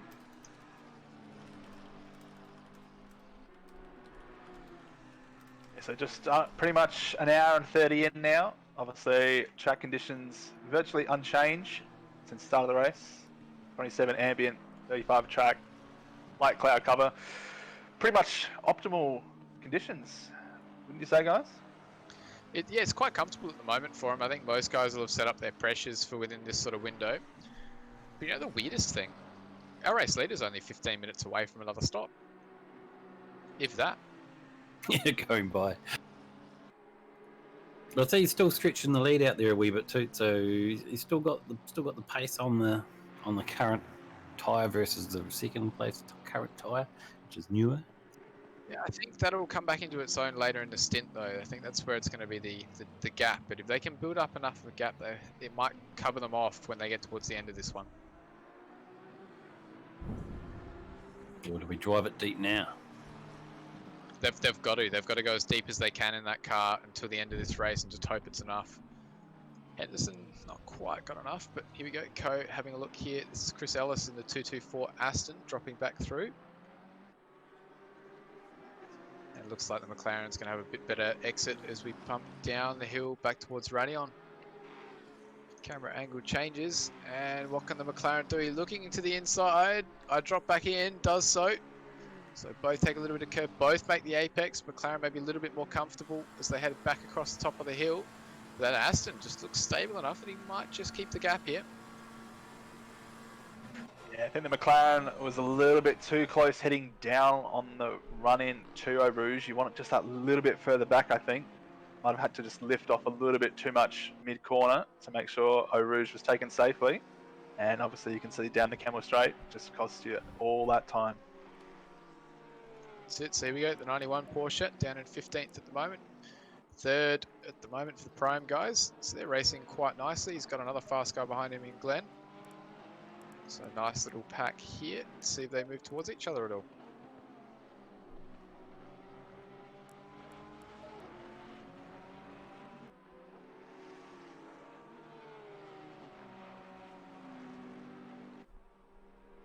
So that's the thing with having 50 cars this time. There's always battles somewhere, you know? It's just action non-stop. That's it. Pretty full track, isn't it? Yes. Yeah, you got guys, 4 or 5 coming through corners that are all within half a second of one another. So everyone's battling at all times. It's going to be madness out there, guys. But everyone's holding really well together at the moment. Yeah, that's it. A lot of guys in the wars early on. slowly but surely, a few cars starting to push back towards the front of the field.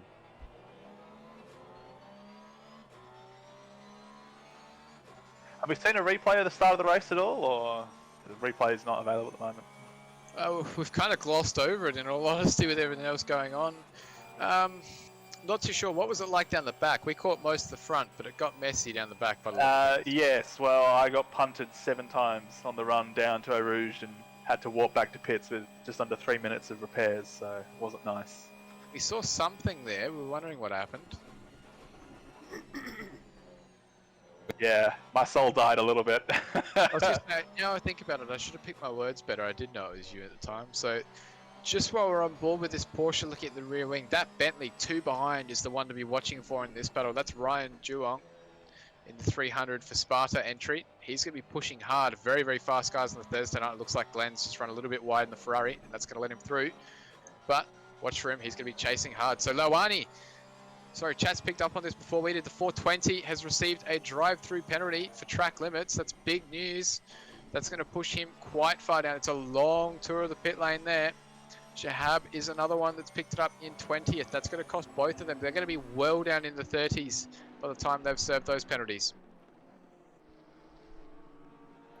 Just a quick comment here, guys, actually on Thomas Hintz now on the 3 Bentley for the SimRigs.com red team, I believe it is. They actually qualified, I believe it was P21, they're up to P8 now in the Boatley, as I like to call it. Anyway, they are plus a lap up, a lap down, I should say, with the 10-second penalty. But sorry, no, without the 10-second penalty, my apologies. But they are actually starting to make a bit of a run through the field now, starting to get a feel for the car and the track, and they're doing quite well. Doing a very good job at the moment. Just a nice controlled race, keeping out of trouble and textbook moves, and that's been the difference. I think patience plays a big part of it as well. Just not needing to be at the front from the get-go. Just going through. So the SimRigs.com black team, I apologise, in P8. But just the patience to be able to go, no, cool, I'm happy where I'm at right now. Positions will come as they get here. You know what I mean? And just being able to do that and staying patient is going to help you in this track. Spot on, just measured driving. That's what they're showing at the moment. So Ryan Duong at the moment on a bit of a charge here. The Porsche looking at the back of the Ferrari as well. Hesitate to say it, but I reckon that Ferrari was a lap down, and sure enough, the blue flags fly and gets let through, but it's going to catch Duong at an awkward moment up the hill there. The Ferrari takes to the runoff. Duong goes very wide to avoid. Not a nice spot to be doing that at, though. It's an awkward spot for blue flags there. The Ferrari just probably need to keep the foot on it, wait till Camel and pull right. Yeah, it's never easy with blue flags when you're approaching Eau Rouge. I mean, trying to do the right thing there, but perhaps a little bit of ill judgment. Could have done it on the Camel straight and it would have been so much easier. I think that you make the decision in the moment, you just never know. Yeah, that's where the pressure can really get to you as well, because you're not wanting to hold anyone up, but you're also not wanting to completely stuff up your race too. So you kind of panic, and you go, no, just let him through and let him go.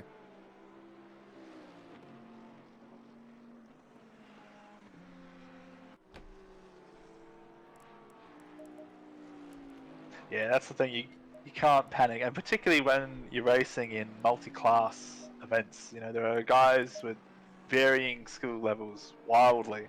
You just have to stay calm, pick your moment, and when you pick your moment, be decisive about it. Don't, start going and then, back out halfway through because you get scared or something.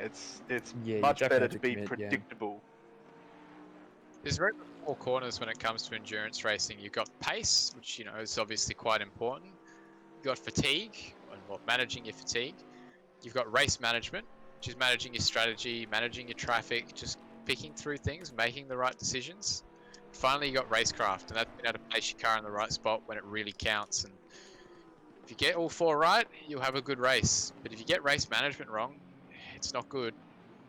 Yeah, you can be the fastest guy in the field by a long margin, but if you don't have your race management down pat, you will definitely pay for it, especially in the long run.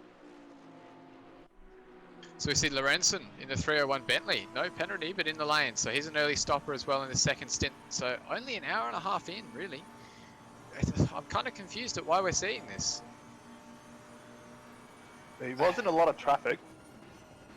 Yeah, but it's still got 35 minutes until we're really expecting guys to be coming in. So Dove there, piling through traffic. I think that's a move on the Oz and Z guys.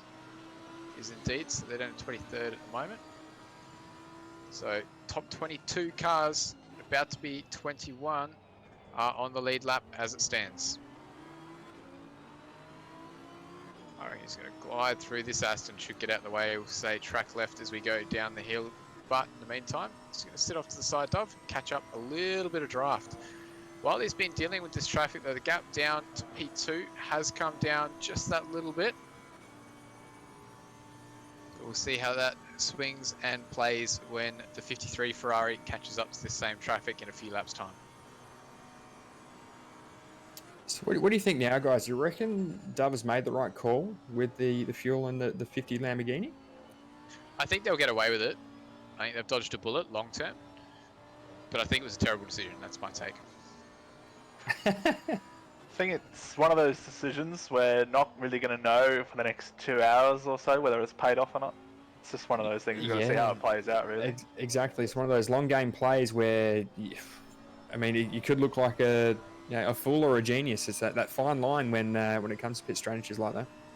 I reckon that it gave himself a wee bit of wriggle room at the start, a bit of extra pace that if they needed to, they could have used it, but it looked like they didn't actually really need to. I think they used it, they had to make it work and pay off, but the trick is it just puts them at a disadvantage. They have no choice on their last stint. They have to run long. And we all know it. Every endurance race, you talk at Le Mans, be it Bathurst, be it Spa 24 Hour, you ask every team, every driver, what matters? The first 23 hours is an endurance race. The final hour is a sprint. You want to set yourself up to be in the best position you can possibly be in that last stint.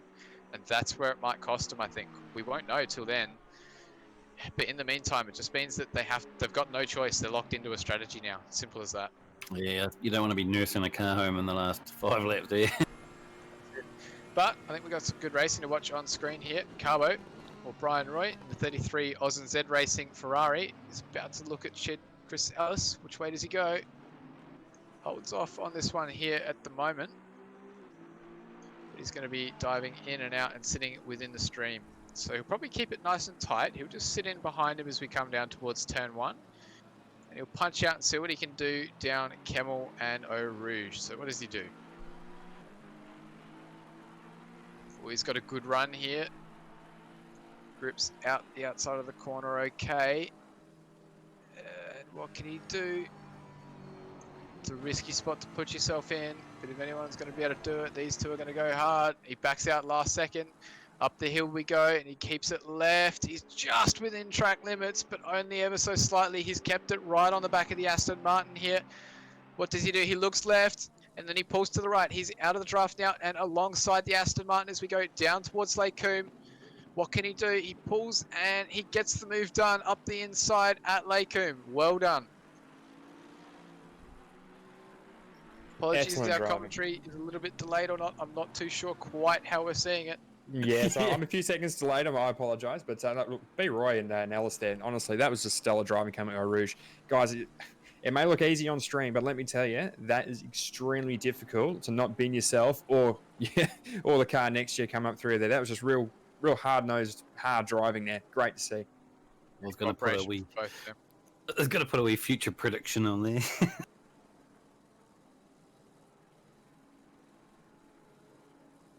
I might commentate on my own screen then and just sort of commentate a second or so delay, and we'll see if that sort of does a little bit better. Yeah, just lag yourself behind a little bit. Either way, good move. Sorry it doesn't line up on the clip when he goes back to rewatch that. But here we go. The live timing one might be a bit fresher. So how about these guys down towards turn 1 we go, and punching back out down the hill. Split them up a little bit more. The Porsche's going to struggle down the straight here, I think. But the Bentley and the Nissan are going to sit roughly where they want to be at the moment. So what can Juong do? Can he get on the back of Compton? That's it. Textbook there in terms of his track limits management. He's right in behind. That's going to give him the draft as we poop down towards Lake Coombe. Welcome to Street Waffle. Oh, we have a Discord stream back up, so we can do this one live. We are getting there gradually.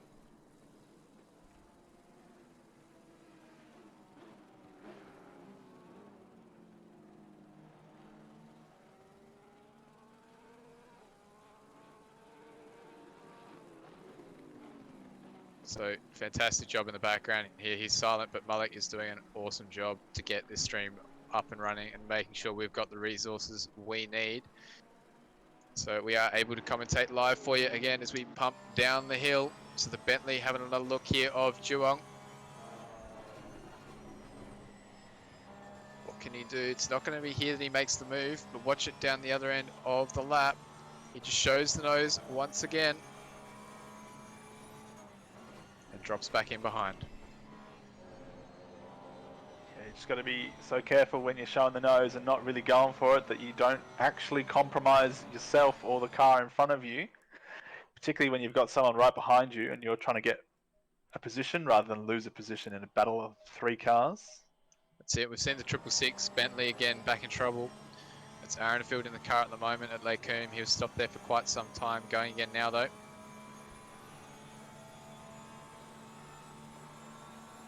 So you just see the Porsche there, just down the straight. It's not quite got everything it needs. Very, very comfortable through the corners, but can't quite keep up. So Juan goes the move down the inside into the bus stop chicane. We watch the camera angle, and the Porsche, look at how much it makes up under brake. He's going to get the wider line as we come back onto the main straight. Juong round the outside, gets the job done. What can the 91 do? Yudhishthira, he's going to have a look. He's looking the outside. Does he make the switch back? No, lines up on the outside. Nissan goes defensive, and in fact offensive, back again on the Bentley. We pump back out the other side of the corner, waiting to see what's happening. We got both of them. He got both of them while they went wide. That's why I was so confused with this camera. With the other Great car. move by the 91 to pick that up. So he's going to get them back on. Juong now sits at the back of this tail pack again as we pump back up the hill. Yeah, it's a great piece of opportunistic driving by the Porsche there. Just the difference under braking into the bus stop was insane as Juong up to the com here on the inside of the Nissan. Should be job done nicely there. And you think if Textbook move. Yeah, if he can just stay with the Porsche through the middle sector of this lap, he might be able to mount a challenge into the bus stop or up on the Camel Straight next lap. Because the gap's not very large now. Porsche obviously very strong in the twisty second sector. That's it. Bit of traffic in front of him though in the Ferrari. That's the 12 car, is it? Looks it. Yeah, Bentley's certainly looking a bit more comfortable through here at the moment on that Porsche. You can see how much more track he's running down there at Puong. That really is a signature move for a driver that's got the limits down pat.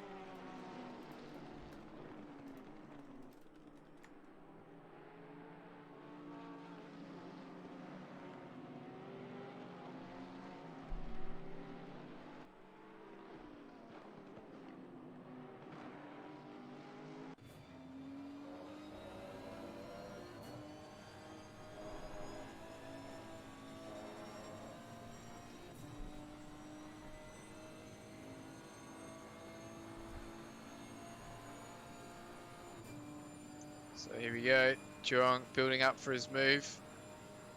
Ducks left. Oh, we jump on board with Ryan Blair at the time. So Thomas Hines up to fourth.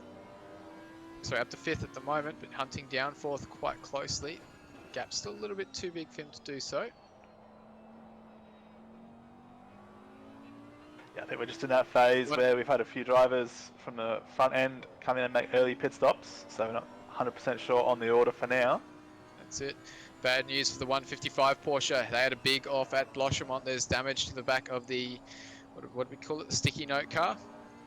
And in fact, they've just come into contact again at the final corner. So it's a horrible time at the moment for them in the Pro-Am. As we dive down the hill, Spidey. Damage would show up. Audi. And, Okay. oops, sorry, we can't unfortunately automatically flick through these cars. We've got to do it manually, but here we go. On board. Juong moves right this time. The Porsche's the sitting duck. There's nothing he can do. He's got no top speed to respond to this one. And Juong gets the move done and clears the Porsche. His only hope is back down the hill, but he's not tight enough through Lake Combe. Well, you missed the apex by a good metre, which allowed the Bentley just to drive away a wee bit.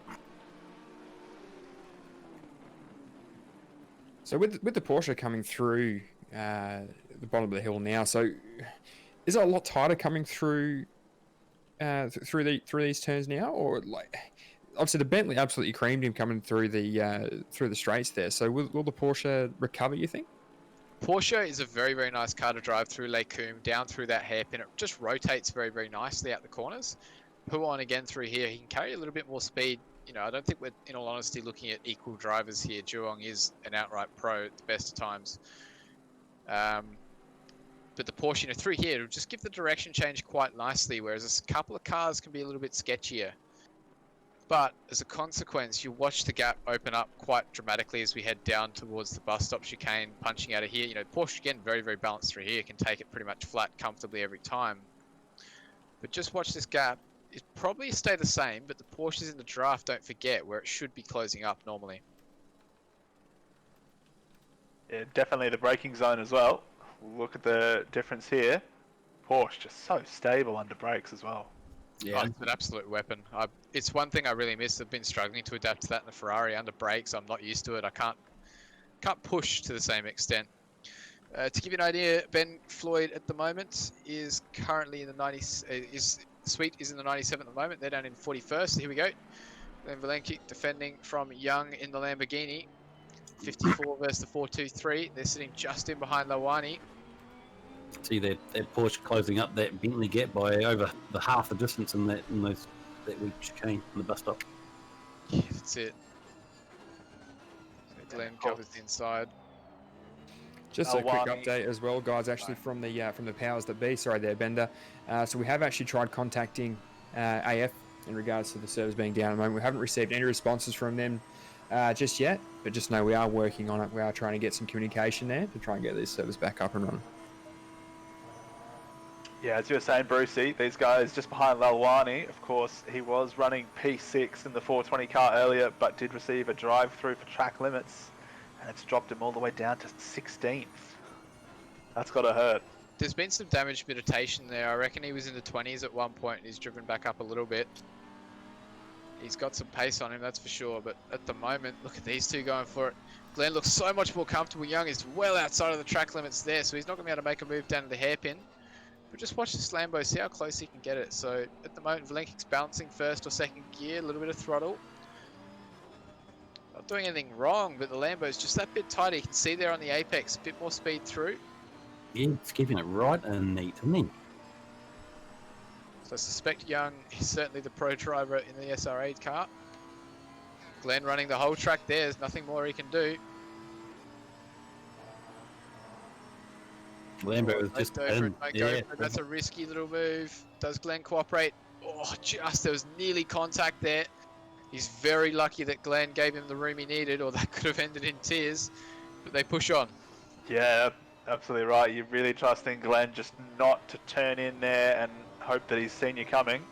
That's it.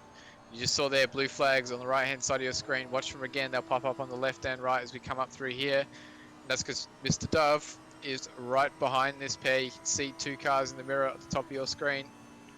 That's who's chasing him. So Dove at the moment looking to lap these two positions at the moment, 17th and 18th, and he will do so very shortly.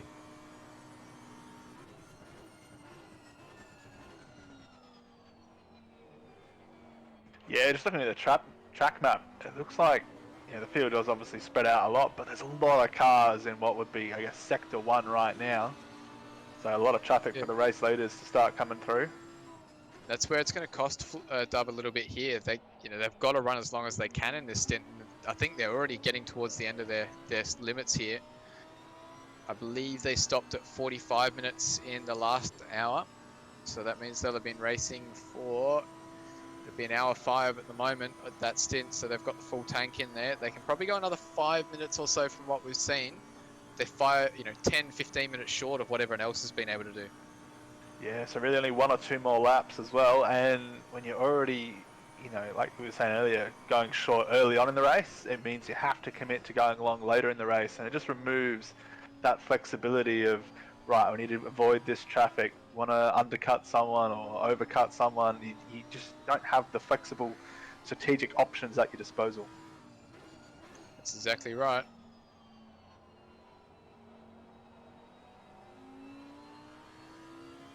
It's all about keeping those windows open. Leave as many doors good that you can go through as you need. But look at Lawani again, just running a little bit wide at speakers. That's getting bloody risky. They've already picked up one drive-through. I thought they might have been a little bit more conservative there.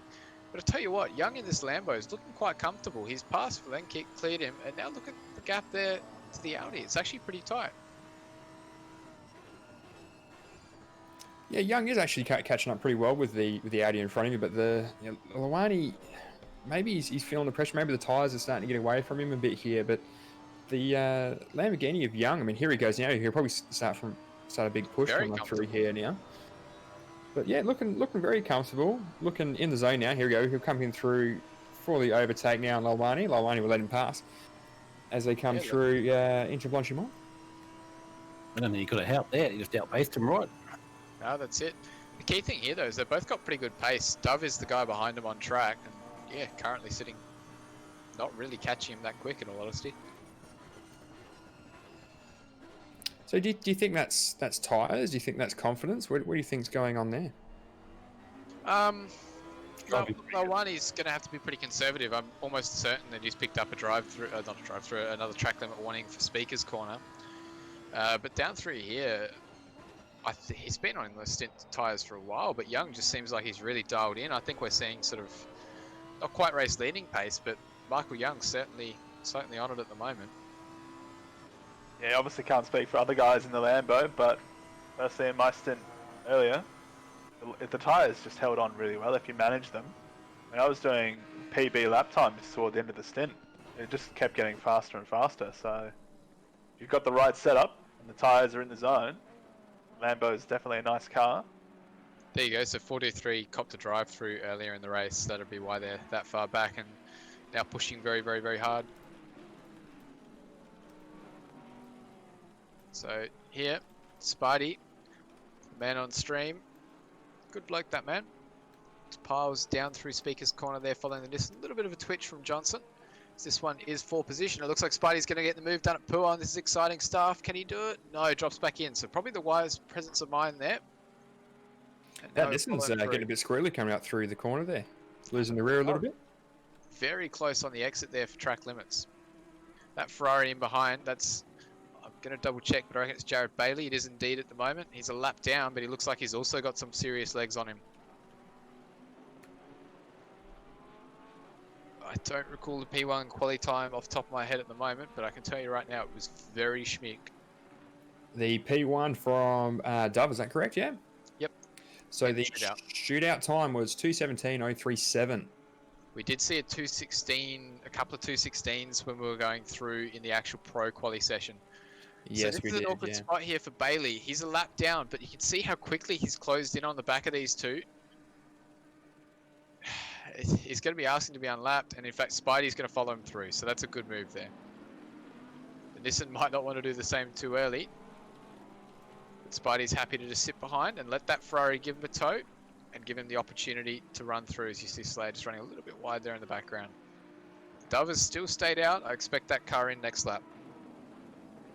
Yeah, he'd really be pushing the limits of stint time there, and of course, if you do go over, I think it's either instant DQ or drive-through penalty. That's it, so here we go. Now the Nissan's turn. He's going to let Bailey through and back up through Rouge. Look at Spidey. He's going to take a wider line. And the Audi is very strong up Camel Straight. He's within track limits. This is the moment that he's been waiting for. That's why he let that Ferrari through. Here we go. Does he go left or right? He's going to be forced to go left. He pulls up alongside the Nissan. Who can brake later? The Audi's nice and comfortable through here normally. Right on the curb. He's going to edge a little gap, but the Nissan's got the tighter line. Oh, it holds on around the outside. Who gets it down the hill? It's going to come down to the hairpin at the moment. There's contact. Spidey holds on. I tell you what, if I'm that Nissan, that's play on for now, but I don't think that Spidey's going to be quite so nice next time around. Oh, I reckon that was fair. That Nissan was hanging on for dear life around the outside there. That was great racing, I reckon. Yeah, good job about racing there from the fellas. That was awesome to watch. He had pizzas on the board, so he should have been there to play. Yeah, that's it. What's for dinner for you guys? DB draft. Liquid. The liquid diet. Yeah, I'm in Perth, fellas, so I've got another 3 hours until my dinner. Oh, I'm hopefully not too far away from mine. I've got pizza coming, but it's scheduled to arrive right when I'm due in the car. But at the moment, I might be pushing my stints all the way to the end of the race. We'll see. Hopefully, Kurnos can get these servers going. Well, are you getting Uber Eats? I mean, Nah, there's a few. just pizza night, you know. I just paid tonight. Yeah, a few guys already had a few nightmares with Uber Eats last night and today. I've heard not being delivered what they wanted. So I mean, very few people will get this reference, but these pizzas have got to make it through the Blackwood roundabout. That's a scary thing. I was expecting you might get that one, Bender, but no. no, I do know all about the Blackwood roundabout. Oh, there you go, there you go. He knows. So here we go. There it is. There's the opportunity. This one ran wide. He's off the left-hand side of your screen. Oh, nearly collects the 51 as he rejoins. But off we go. That Mercedes, another one of blue flags. So he'll let Spidey through. That was Mercedes on the left. Had a huge crash up at Radion earlier in the race. And the 51 Ferrari as well, also coming through. So that's one trying to unlap itself. And Strip Waffle, that's the one. It's the Minty's Mercedes. I'm sure as they're parked against the barrier, moments like these. Yeah, a couple people in chat though. Alright, we play on. So Jurong here, gradually pulling himself back up towards McIntosh now. He's cleared a bit more traffic. Just getting able to jump down into his own little rhythm. It's one of those weird things of endurance racing. It can be great and it can be also a bit demotivating to be on your own. It can be nice to be following someone because it gives you a bit of chase. But yeah, each to their own. And while I'm on it, is that bright yellow Lambo dropped back a few spots or is it just me? Yeah, 423 has Yeah, dropped Michael back Young. again. He has, he's yeah. dropped back a couple places. Also, welcome to the grid as well, Nagisa as well. Welcome to the grid, mate. Again, guys, you guys are watching the Octane Online Racing simrigs.com 6 hours of Spa. We are having a bit of a technical issue with the ACC servers at the moment. We are trying our best to get them up and running so we can provide a better broadcast for you guys and also get the races in for their second and third drivers to come through as well. The second we have any updates, I'll punch it through to you guys. But just enjoy where we are at the moment. And Play on. yeah, keep playing on. That's what endurance is all about. So interesting little battle of the good blokes here at the moment. Jed actually lifted to let Pickford through coming out of a ridge and he didn't take it. Now it's play on again. So interesting little game plan from these two. Yeah, it looked like an interesting way to drive a straight there before. I was like, yeah. That's it. Another interesting little battle, 51 and 52 Rensport Ferraris at the moment are trying to push to make sure they clear Dove before he pits. And that way they stay on the lead lap. As here we go, the race leader is in the pits. I took the moment for the comment there, didn't I? So Dove in the lane, so he's nearly made it. So he's back on schedule there. I think they're going to get away with running short in that first stint now. Audi's given them some quite good pace there. So 50 laps done and dusted. McAuliffe in the 53 comes across the line. He will take the lead of the race back for only the second time. Lawani is another one that's pitted early as well. He's a lap down. Jarecki pits, Parkin pits in the number 10 Ferrari, and Laird at the back of the field in the 917 also pits. Aaronfield in the 666 has also copped the drive-through. Oh, Nissan very wide, top of Eau Rouge there, Radion. Young's through, Johnson loses out. Great save across the curbs there though. Almost heading for the wall, I thought.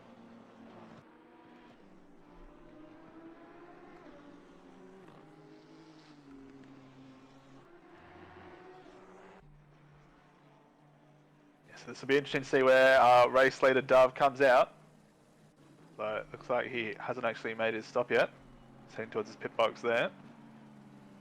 Yeah, right down the end of the lane. So on the jacks in the historic pit lane.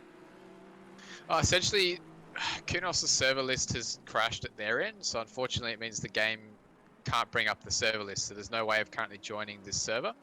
So anyone that's not in the server can't join, so for myself, it means that I'm going to have to race on a single screen, for example.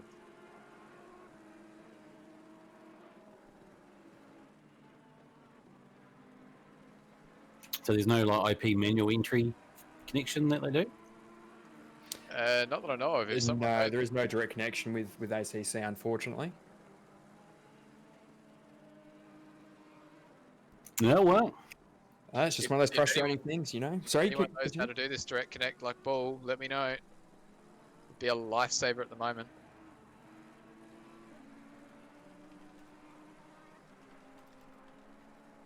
Okay, so Dove. No, sorry, Yep. you go. There you go. I was going to say, I suppose these are things that obviously ACC, still in development, things that perhaps could be taken on board for, the future reference. I mean, Yeah. we know there's more DLC coming, more updates coming, so perhaps this will be something that could be addressed in future updates. a bit of real world data for them. That's it. So to give you an idea, McLaren has taken over the lead car, the number 50 Lamborghini. So Dove is out the car after a pretty damn good job in the double stint. They sit 7th at the moment after their stop. McAuliffe has followed him immediately in the 53 Ferrari, leaving Henderson as our current race leader on screen. And we'll see how we go.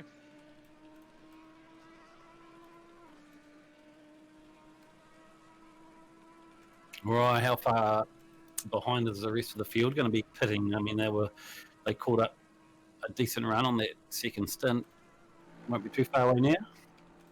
Yeah, I think McAuliffe pitted earlier than I was expecting. I was sort of expecting to see that around that 3-hour 55, 3-hour 50 mark, but maybe he has just hopped out of a double stint. He's probably bloody exhausted, so we'll hand over to Cam Marr. So I suppose that's probably why some of them are thinking about it.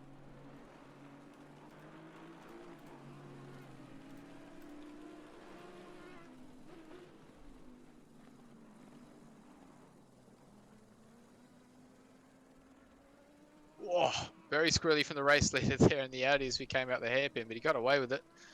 I suspect we'll see him come in within a couple of laps. There's not too much advantage for him to hang out here. Yeah, I mean, it's not too much advantage, but I mean, you look at the track map, and he's got a lot of clear air ahead of him. So if he has got, another 5 minutes worth of fuel, couple of laps, just run it a bit longer. Yeah, run a bit longer. Hope other people pit.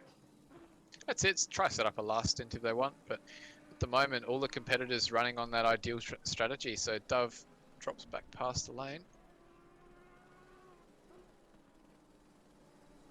Still optimum temperature at the moment. You can see our track details in the top right of your screen. 27-degree air, 35-degree track, and bugger all wind at the moment, which keeps it nice.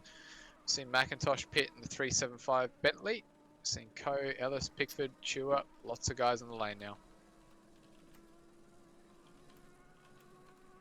So yeah, 35 degrees is they're going to stay there for a bit longer. It's been there for about an hour or so now.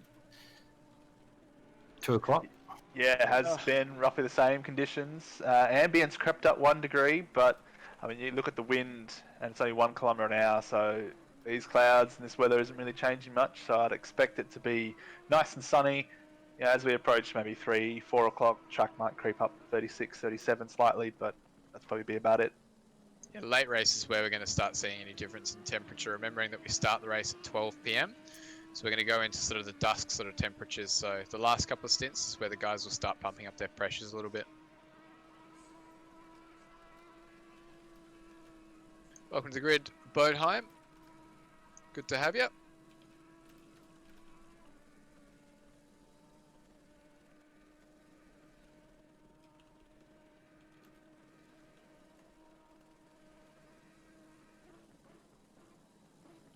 So Hendo stays out for 1 more lap there in the 699 Audi. Going up on a little bit of traffic, but currently sitting in nice and comfortable.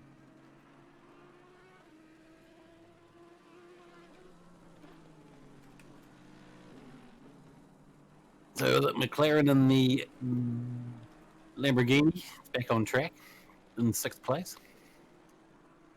That's it. Forecast at the moment looks like it's going to stay pretty static. Just a little bit of cloud cover now, which will bring the track grip up a little bit, but not too much.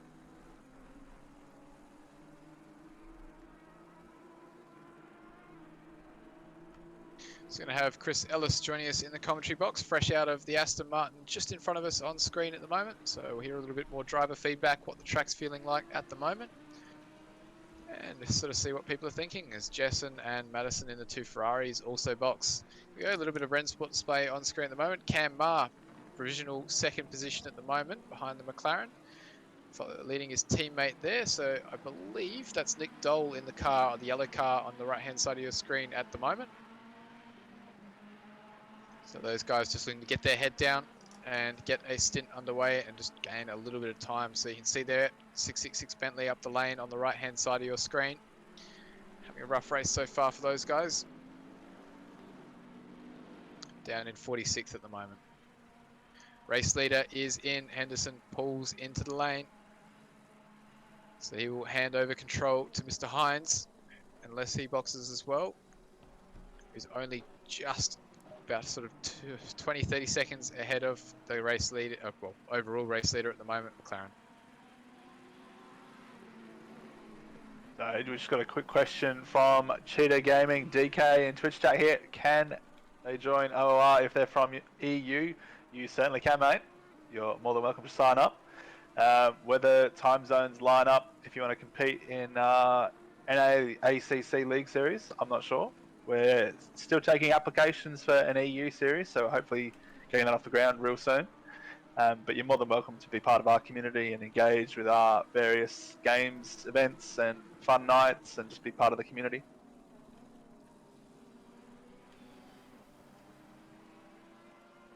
So Hines stays out one more lap. He'll retain control. It's going to be interesting to see here where Henderson comes out in relation to McAuliffe. McAuliffe, the car on screen, that Ferrari, sitting right... Oh, sorry, Cameron Marr has taken over that car. It's annoying when they change drivers for commentating. It makes it confusing. The Cam Marr at the moment, where he sits in regards to where Henderson was. Ashton Reynolds, I believe, is hopping in that car right now. They're right down the end of pit lane, so they're going to have a very, very short run. And on screen, though, he's got to clear traffic. He's got Niparis in front of him. He sits right up into the rear wing. Which way does he go? Dives back to the inside, maybe? No, runs it around the outside. So this is holding him up big time. If Henderson and Reynolds can get a clean exit, it might count for a lot now. But there's nothing Marr can do. Niparis is legitimate on their pace. So they're rolling down the bottom of the hill.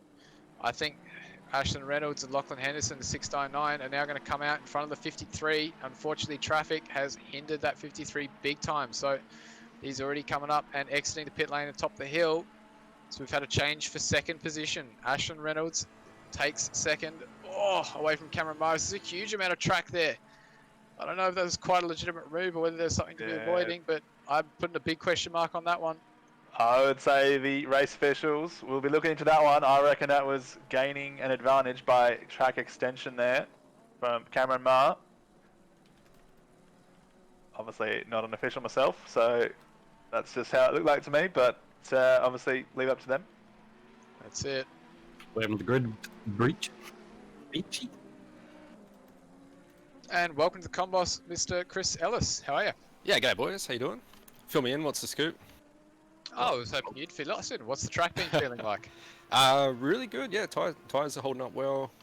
We're using a little bit more fuel than we originally thought, but had plenty left in the tank, so so far no spins, so it's been really good. A few good battles. That's a good start. So story of the race so far, Dub and McLaren, the 50 Lamborghini, have jumped the field. They've got a nice little gap sitting at the moment, leading from Reynolds and Marr currently. Down through the pack, lots of chopping and changing, lots of penalties, lots of mistakes, a few big crashes. It's all been going on, but most importantly, have you heard about the QNOS servers, I assume? Yeah, I've been seeing that unfold, so being very careful not to accidentally disconnect or something. So are you back in the car at all today, or are you done driving? I know I've got another stint coming up, so actually after this one, so I'll probably need to leave 5 minutes early just to get back in the box, but... no dramas. Good to have you here for a bit. Did it really impact your strategies for the rest of the race here, Chris? With the service being down? Yes. No, because we're lucky we haven't had to, none of us have disconnected or anything, so we're just sticking to the original game plan and play it by ear.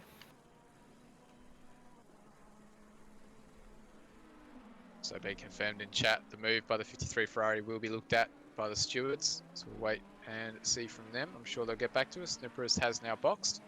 So it's the car on screen with a penalty potentially hanging over their head. Ryan Blair as well.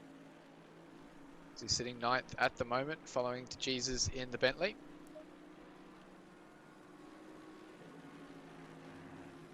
Also, a quick welcome to the grid as well for Breach as well. I'm not sure if we announced that earlier on. Welcome to the grid, mate.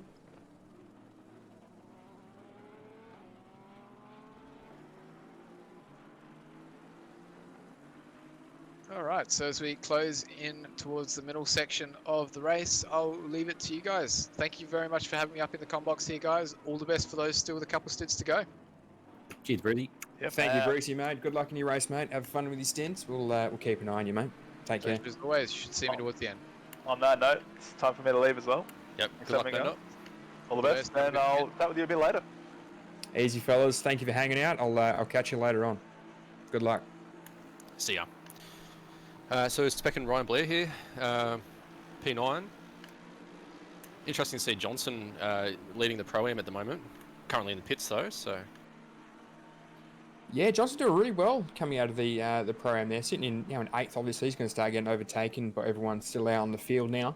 But yeah, doing very well out of the Pro-Ams. Now sitting in with Zulkifli.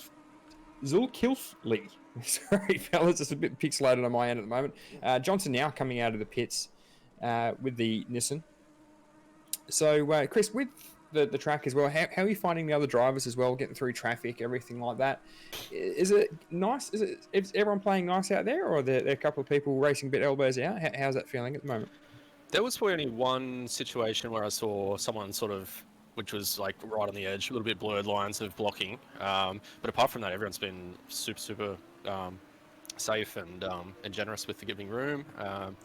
Blue flags have been not a problem that I've seen. I think when the race leaders were starting to come through, there was one or two cars that probably could have yielded a little bit earlier. But no, it's been really respectable out there, so it's been really enjoyable. That's good. That's very good to hear. Yeah, so there's been a couple of people getting penalties and drive-through for little collisions here or there. But yeah, it seems to be pretty clean out there. Everyone seems to be pretty happy. But I think once the fatigue starts setting in, that's when we'll start seeing a bit more penalties and a couple of drive-throughs and stuff coming through as well. And you're racing tonight?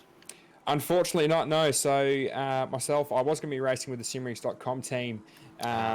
But unfortunately, I couldn't really commit to too many stints with those guys just because I'm actually an iRacing driver myself. But coming through, a big incident coming out from Shoesmith there. McDowell just missed him there.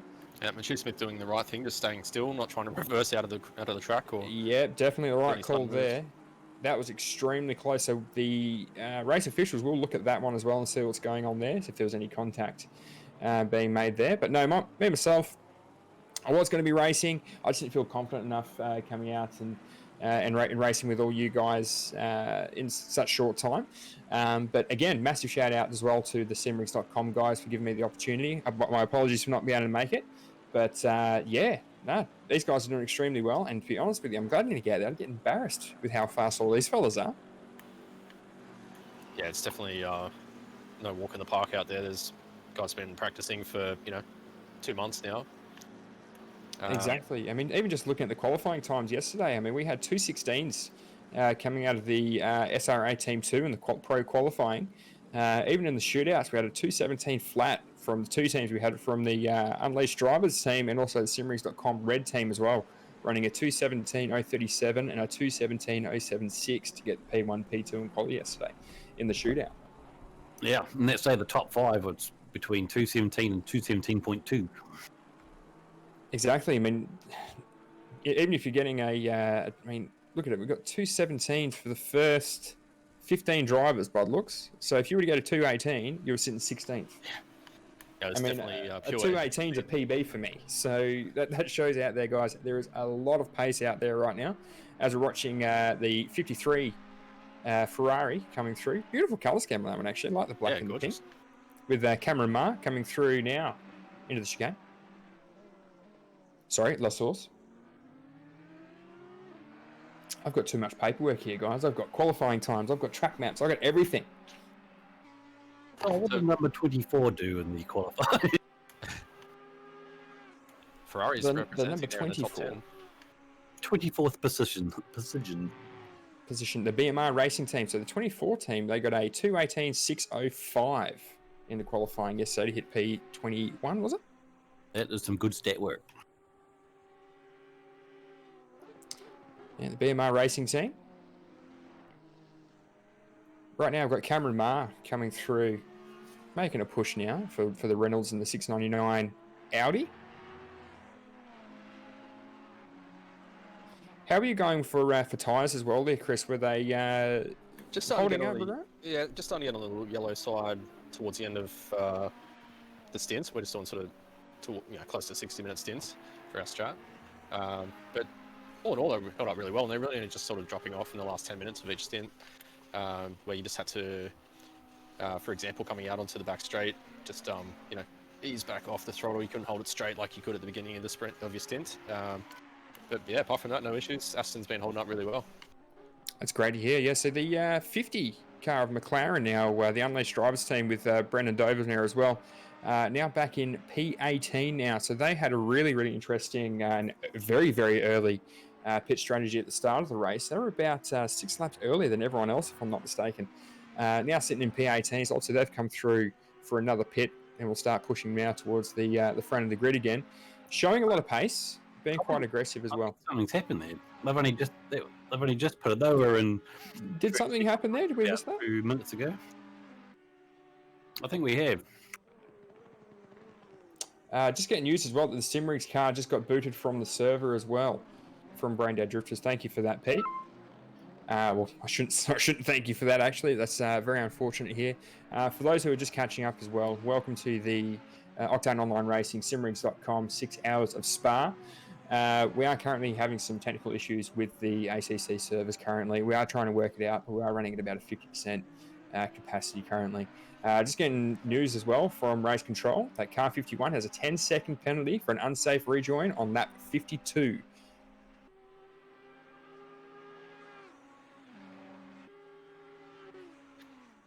Yeah, there's quite a few penalties getting doled out, it seems, just having a look through the leaderboard there. Rabrusi as well, good to hear as well. So he has just managed to enable triples, so he'll be able to race even the servers don't come back to us. That's great to hear. So he's counting many lucky chickens currently. As the Ferrari comes through for a big push now, coming on the outside, the Audi defends really well now. Great work, great defensive work there from Reynolds. The battle's still continuing now as they come down the hill.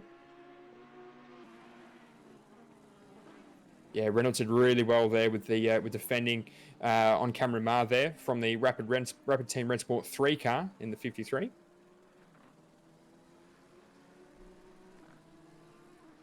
And he's going to be having to defend a little bit harder for the next couple of laps as well.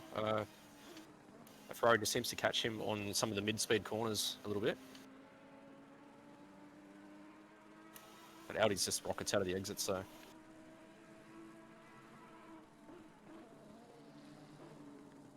Yeah, we're getting a lot of news coming in from people as well of how their driver lineups are going to be changing as we're coming through the challenge of these servers not being up currently. Also, a massive welcome to the grid as well for Mother Duck number 66. Welcome to the grid, mate. And a bit of a welcome to Damien Matthews too. He missed that one area. Thank you for that. Another one from Race Control, car number 53. A 10-second penalty for an unsafe rejoin on lap 54. So that's 2 penalties now, guys. That's it. Third place holder.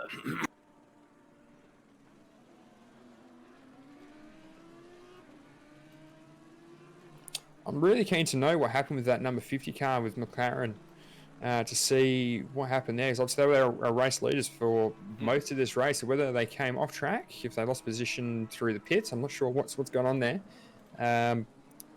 As we come through now, heading towards Eau Rouge with Cameron Marr.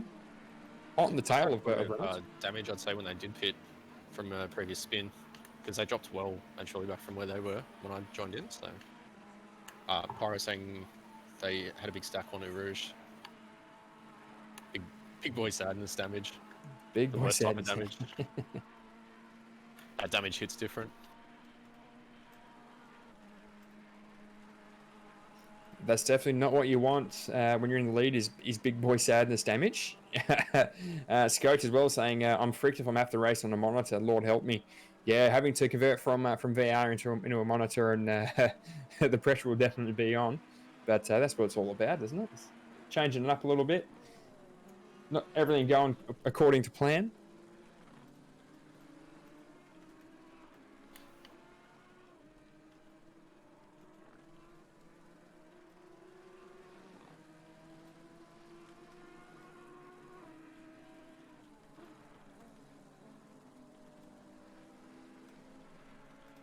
So it's really good to see a really good mix of manufacturers there in the top 10. You tend to sort of see a little bit of bias towards a certain car for 6 hours that might have a slight advantage, but yeah, really good to see even a Nissan up there in the top 10 at the moment, Matt Niparis. Yeah, a couple of Bentleys in there as well, with the 301 and the 888 car as well. Also the 375 car coming through, and followed by the 300 and the 423. So that top 15 is actually looking really, really good. I'm probably more towards the Bentleys more than anything, actually. Looking back on it, maybe one more Audi than Bentley, but that's quite a surprising thing for me. Trying to practice myself in the Bentley. We support just could not get it diversity through. here at Octane Online Racing. We sure do. We definitely don't discriminate. That said, I think the Jesus would be up in the top 10 no matter what car. He could be in the Porsche Cup car and still be having to go. Very fast, man. The McLarens seem to be struggling a fair bit at the moment. I don't know if we have too many in there, but they do seem to be struggling. There's only one of the top 20 with the 389 car that I can see. The Ferraris seem to be doing quite well as well in the top 23. The Ferraris seem to be quite popular.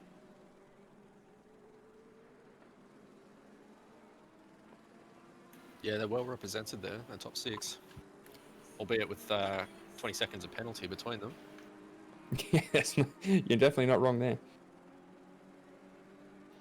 From Kangol as well, Nissan won this track last weekend in a 24-hour race. There you go. So the Nissans can do really well, depending on who's behind the wheel. Big surprise. Mr. Timothy Cook has opted for the Ferrari for the 6 hour to join a Ferrari team. He loves the Ferrari. And he is at one with it. Was lucky enough to be one of his teammates last season in the Contender Series. Not sure what he's in for the next season, though. What did you say about your tyres on the? Did they change evenly, or did you get some one lap difference sort of things going on, or was it not too bad? With a drop off in times? Is your tyre degradation, was it fairly even out? Yeah, it was really only the last 10 minutes where you started to stop and notice the tyres, and you could start seeing them a bit of coloration. This is in the Aston, which is usually pretty good on tyres, I think. Yeah, there's only really like one or two corners where you had to do anything about it, really. You could pretty much push your normal lines, so...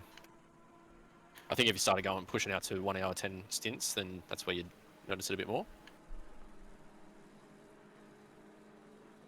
Yeah, then don't have to worry about, say, cooking tyres. So on board, or watching Sean Madison here at the moment.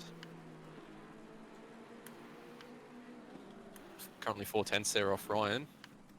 Two very consistent drivers.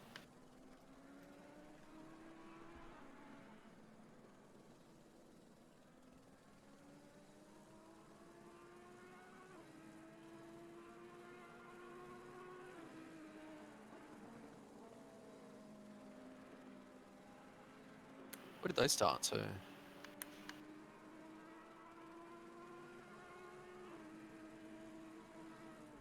Scuderia mission winless.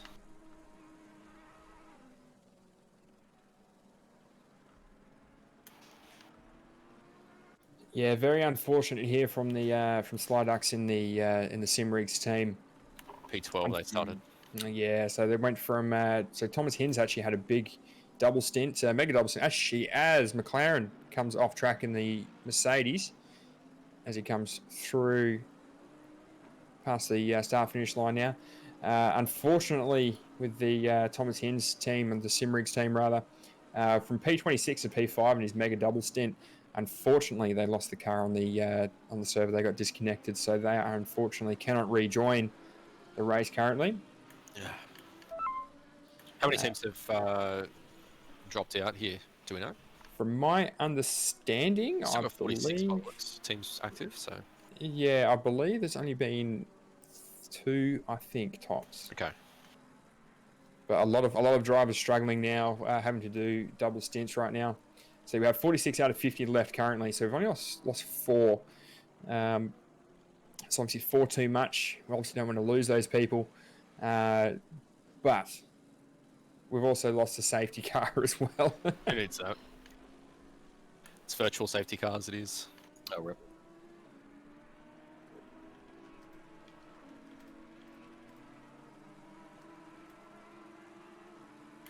So we see Perkins move out of the way there for some orange flags. Orange cars, I should say.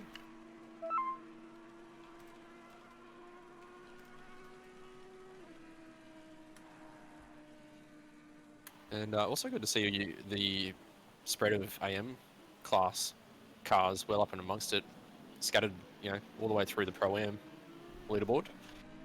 It is good to see. It's good to see the amateur guys actually going and having a crack at it as well. Just talking about manufacturers as well. We've only just now seen a couple of AMGs coming through towards the bottom. The AMG obviously struggles a bit through Spa, I believe. Not a very popular car in ACC, from my understanding. I'd say trucks, it's really popular. Monza was pretty popular there, so usually it's a bit of a heavy fist, isn't it? yeah, you sort of barge your way through around the track.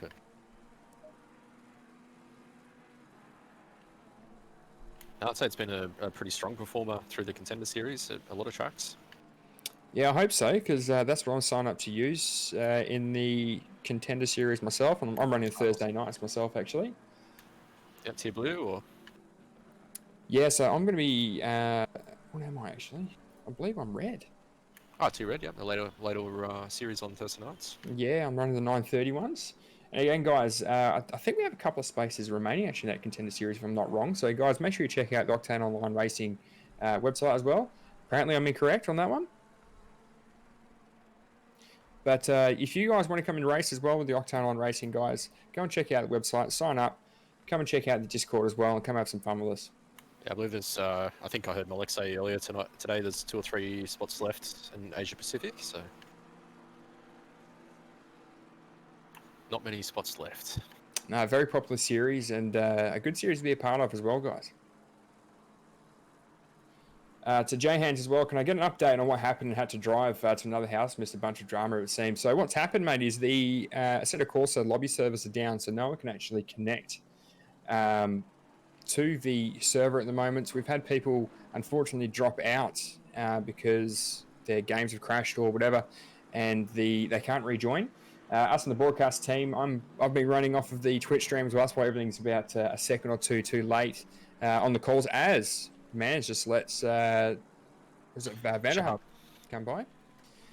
So that's my car, actually, and we've been very close to Shahab. Must be doing a double stint here, or might be just coming back in for the third stint for that team. No, must be doing a doubler.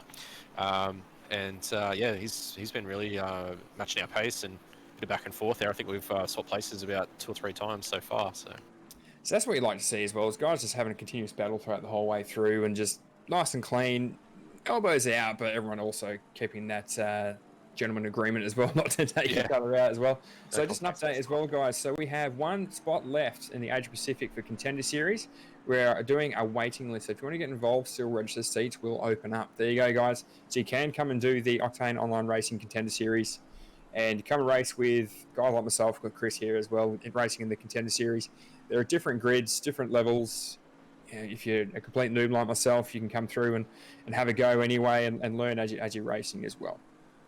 So, and you say that you can just say join up, come in and have a bit of a race. Is it not too daunting? And say you've got your classes not too bad, or you're not going to bugger up anyone else's race too much, sort of thing. But it still takes a bit of effort, I take it, to get into that sort of stuff. Yeah, it definitely takes a lot of effort to try and get your pace up and try and get over that hill of intimidation, I guess, with everyone around you. But it all takes time. As long as you're putting your time in and keeping your head screwed on as well, you will eventually do well. You've got to be into it too, innit? So you can't just not might have a game tonight. You've got to be. Yeah, you got to be committed. If you want to do well, you got to be quite committed there. As Michael Mann's actually looked pretty close to being off track there, if I'm not wrong, through Eau Rouge as he makes a push through now. I feel like Ellie's wheels are on there, but definitely pushing it. I know I've got one of the warnings on the board for that same exit, unfortunately. So I think we're only got one left before we cop a pen. So far so good. But yeah, next season I'm signed up for Team Honda. So Honda's making its return to the series. Glutton for punishment, but it's a fun ride. So. Yeah, it'd be good to see the Hondas in here as well, see how they perform.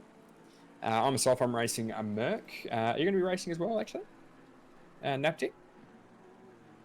Oh, I don't get enough time these days. I'm in too many locations. As I said, can't dedicate enough time to get to my levels. I mean, I jumped on and had a quick lap around here, and I was like 2:25 after 5 laps. So getting a bit too rusty. So the mic still works pretty well. That's the way to do it. You can't forget how to talk, can you? Yeah, so, and I do a lot of my, in our other groups, I end up doing a lot of the streaming stuff. And it keeps the things alive, and I quite like doing both, so it's not really, I don't feel like I'm missing out too much. As I said, doing both is quite good fun. Yeah, there's a lot of ways you can participate and contribute to the community as well, so it's awesome. Exactly, that's what's so good about the OR community is you can come in and there's always a place for you in, if you want to, be more of the commentary side, you can do that sort of thing. If you want to be, balls to the wall racer as well, as we're coming through, we've got 5, 6, 7 cars now coming through the straight. Yeah, the mid-pack battles are starting to heat up, I think, over the next few laps. So 2.5 hours into this race. Yeah, the timer part, what do you call it, forward, is looking pretty choppy. There's lots of 1 lap plus 1 plus 2 laps. The other really interesting thing about the 6-hour series is all the new drivers, new faces that show up. Sometimes extremely fast drivers that you haven't met before will surprise us, but also you might be going to do an overtake or about to get overtaken, and you just don't know who this person is. You haven't raced with them before. That unknown is really an exciting part of the 6-hour races, in my opinion.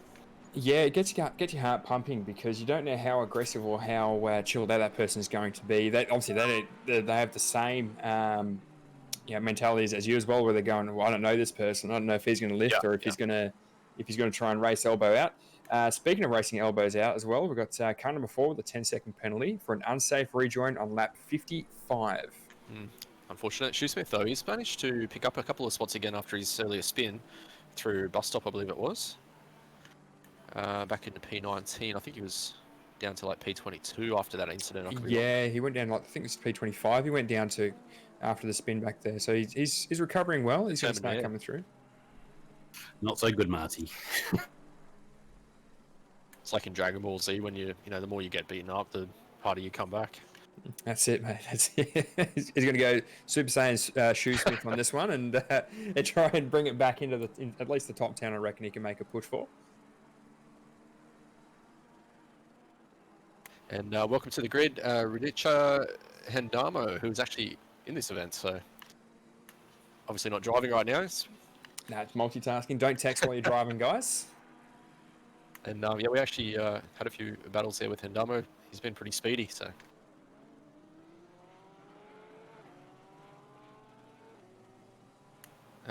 Bone was in the car, Alex Bone, so they seemed very evenly matched on the track. That's good. So that's great to see as well. It's just to have guys who are competitive. Everyone's really, really clean. We're not seeing too many people getting punted out. We're not seeing too many people. We're getting incidents here or there, but they're not dramatic.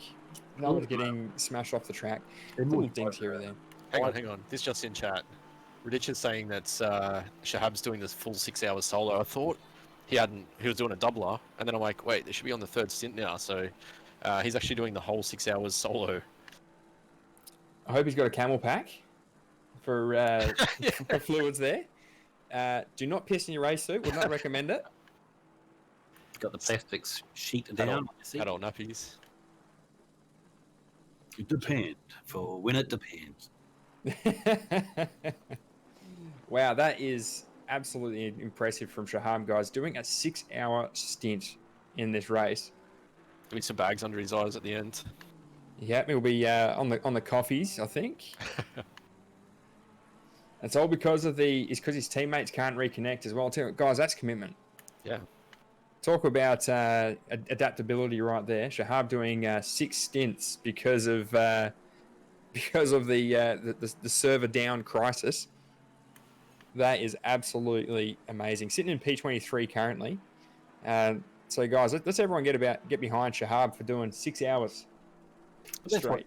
That's the expectation, isn't it? It's sort of like when things go south, you need to be able to go, right, I'm gonna shake it off. I'm gonna do this. I have to race 6 hours straight, and then get down and do it. It's quite a those moments, isn't it?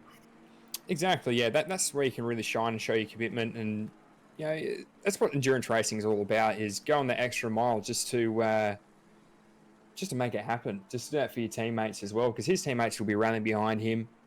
He reckons he can't feel his ass cheeks anymore. You shouldn't be feeling his ass in the first part. Yeah. Hopefully the login servers come back up and his teammates are able to join in and take the last stint off his hands.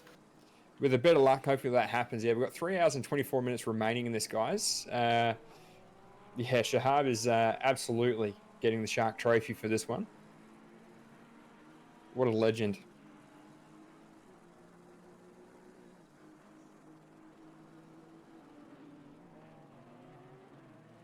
So the Advantage Racing yellow team, I think they've got 4 entries, don't they, in this race? I believe so, yeah.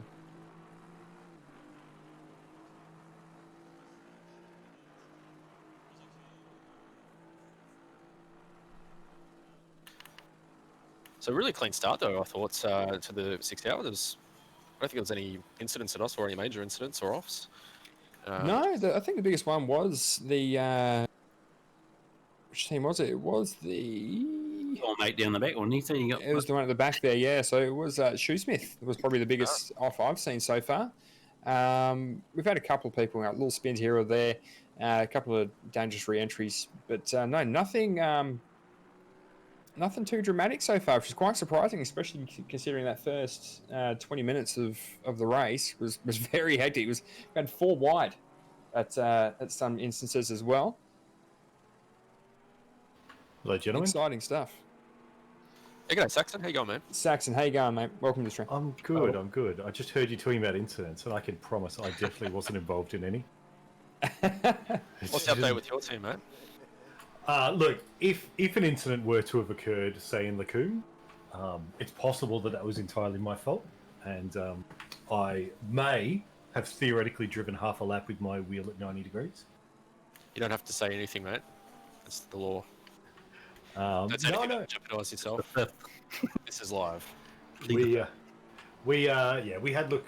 had a couple of issues. So Lockie, who was our third driver and doing qualifying, suffered technical issues in the qualifying. So we started from the back of the grid, and unfortunately wasn't able to quite resolve them in time. So we're now doing a 2-man operation, and he's moral support for us. So it's been a bit learn as we go. But we're having fun with it. Yeah, a little bit of a tap on the Kemmel, coming up the Kemmel lap 1, but nothing too major. And then I just been at Lacombe about 40 minutes in, and That's good news, man. And having fun so far. You've had some good battles. yeah, look, there's absolutely been some really interesting ones, especially kind of once you're in that gaggle of cars who have had an incident and then all trying to recover. So some pros, some pro-ams, some AMs, all getting involved. So sometimes it's a tough call of when to fight and when to let it go, but that's endurance racing as well for you. So Yeah, actually, I was talking to my teammates about that exact same thing during one of my stints when you sort of look in the rear view and you see a very fast driver behind you and you think, what, I'm getting blue flagged already? And I'm like, wait, what's this? There's no blue flag. What's he doing back here? And yeah, obviously there's been some kind of incident, but try not to hold him up too long. yeah, it's I think we've seen more than a few Ferraris stuck at the top of Redion. So just pushing it a little bit too hard. It's staying quite dry at the moment, though. So I think it was Daniel Benefield actually must have been working his way back through the grid. He didn't spend too long behind me before he got past, but yeah, I actually just before my incident, actually coming into Lukum, I let him know that I'd give him some room. He's obviously a very quick driver, and then I promptly spun myself off just as he went past. So it was self-execution. We've actually got a quick update here, guys, from JHands213. So the 917 car tried to switch drivers, and when they did, the new driver lost controls and had to do a full lap with a keyboard in order to switch back to another driver. That is incredible. that's just hard mode. You feel for that, don't you? That's a few people have had to deal with challenges along the way. But driving at a keypad, I mean, I'd be tempted to try and find an Xbox controller in time if you could. You and me both. You and me both. I'll be trying to find a joystick or something to just. I'm going to say that cliche, but that's racing. Yeah, I'm not sure I even know if my keyboard's bound. I'm pretty sure it's not. But props to them for thinking on the fly, coming up with an answer. And Absolutely. They get my Proxy's Keyboard Warrior award for the day. Keyboard's That is nothing. I raise amazing. it with voice control and say, hello Google, turn left. Alexa, let's go. Those battles at the back are always quite fun, though, aren't they? You get the couple of guys with some, damaged cars that you're trading corners for line speed, and you have a bit of a laugh and sort of things like that. Always quite fun. That's it. It's not all. Oh damn, I'm down at 42nd. There's actually a bit of fun down there too. It's a little bit of action here now on board with Raschuti, Stefano. Who's that attacking him? Serpiol? No? I think it's Raschuti attacking Chewick. Yeah. Chewick in the Bentley. So Chewick currently leading in the Pro-Am, if I'm understanding this correctly. But is carrying that 15-second penalty. With that said, that 15-second penalty right now is not going to drop him out of class. And I don't think he wants to give this position up. And I don't blame him. But the Bentley and the Lamborghini are about as different as two vehicles come. As he goes, so Chewick goes kind of very deep under there, but can kind of rehog the apex. So Raschuti can't push it too much to his advantage. And with that, gentlemen, that is my stint done for the evening. Thank you so much for the opportunity to come and spend some time in the commentary box. All you guys, with all the challenges and stuff going on at the moment, Malik, mate, you're doing extremely well. Guys, this is endurance racing. This is the simrigs.com Octane Online Racing, 6 hours of Spa. And again, thank you so much for the opportunity to come and commentate. All you guys, have a great rest of your evening. I'll be keeping an eye. I'll be in the Twitch chat as well, saying g'day.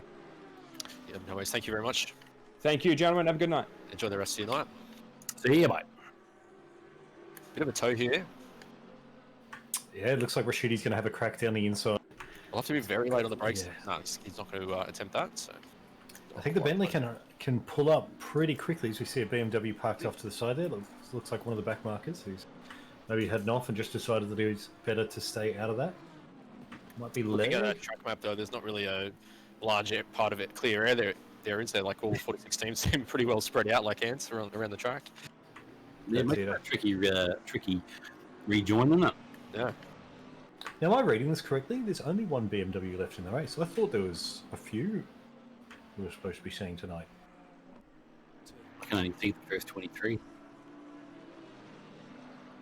There you go. I was trying to scroll through to find out who it was and discovered that it's only that BMW left.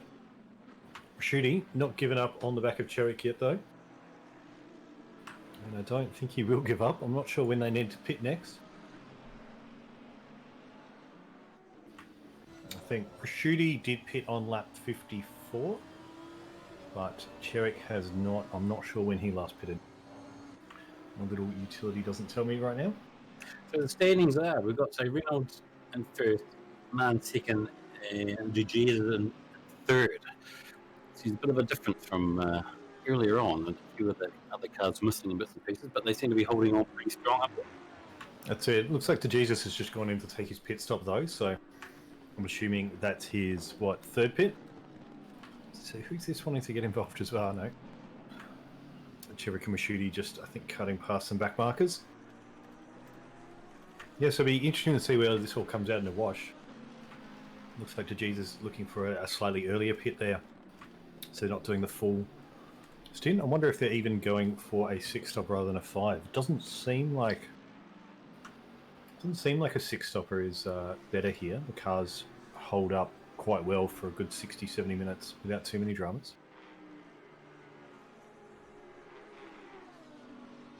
So you see, you can see the full rotation, like both wheels on either side getting up off the ground through Eau Rouge there in that Lambo.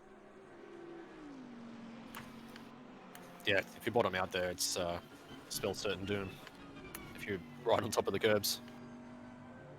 Yeah, it shouldn't be too bad. I would hope that most cars have jacked a little bit more ride height in just in case it rains, so that should give them a little bit more stability, but you never know. There's always someone who wants to push the limits.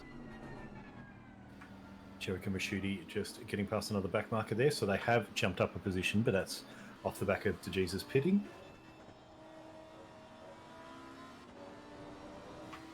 So, Pressure would be on these drivers, yeah, now in the top 10. Quite a few penalties up further up the leaderboard, P2, P3 and P4. Pressure would be on these teams to continue to perform. I think Chiric, after that penalty gets applied, as it stands, he's only kind of 5 seconds ahead of Frankfurt in the number 14, in the 14th position, 999 Audi, who has kept his nose clean. But there's still pit stops all over the place. A few drivers off the kind of textbook 60 minutes per on the dot strategy.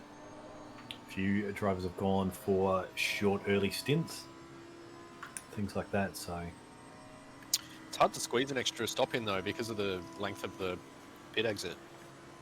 It's a absolutely long punishing. pit stop. Yeah, and I know a few drivers. Oh, it's Raschuti. I thought he was going to get a run on to the bus stop chicane there, but just clipped the curb, ran himself a little bit too wide on Blanchemont. Changes his pants. Yeah, we left there. just happy to sit behind. Yeah. I think as soon as that happened, he knew that his goal was just to keep it on the track and wait for another opportunity. But yeah, as you're saying, Chris, the pit lane here is brutally long. So drive-through penalties, which Shabab in the 212 Aston has picked up. They cost you big time. If you're doing a shorter stint strategy here, I think you really need to be confident in your drivers and your car that you're going to get that advantage from using a lower load of fuel, for each stint. If you're not going to get that much advantage from it, it's a lot of time to make up. So yeah, you'd really want to be in kind of 219s, like a really aggressive setup. As Raschuti has a look on the inside, isn't able to pull it off, so will compromise his line a little bit. But it looks like the Bentley of Cherry. Oh, yeah, position plate. Let's just put him off his rhythm. Oh, he's coming over. Oh, he's got a wheel alongside it. Not enough room there left from the Bentley by the looks. Yeah, it's very tight. At least everyone's pointing in the right direction, eh? That's the main thing. I think the stewards will be called on to have a little bit of a look there, but it's hard to say who's at fault. So where's the pass line? Where's the I'm here to challenge the corner point? The wheel A-B pillar? Or? Yeah, you need to leave the space, as they say, but there'll be an interesting question of whether or not Raschuti was entitled to the space at that point, or whether or not Cherrick as well within his rights to take the apex that was his. Well, that's right. There's a point. I mean, if it's not in there far enough, he's got to get out. If he is far enough, then he's allowed to be there. I think his wheel was alongside the rear wheel. Yeah, he was in there, well and truly in there. So yeah, I think you're right. Would have been nice, but yeah, see what happens. It could have been a racing incident. And that's the difference between races. They're all different, aren't they? The classes and cars and bits and pieces are all defined in their rules. There's not one blanket rule on that, is it? It looks like we might have another victim there in chat of the Kunos service. Glenn V17. Okay, he's out of the car, so someone else is driving. Oh, mate, we'll hope it comes back up for you soon so you can jump back in and finish the race or finish your stint. Yeah. Do we know if the service? Because I know the stewards in chat said that if you're a man down, you don't have to worry about the max driver stints. But won't the service sort of police that? I think it will, but they'll resolve it post-race. So we saw this last endurance race where some drivers would just get handed massive penalties automatically by the. So it's that. He's dived in there too much, late on the brakes. Yeah, that. Unfortunate.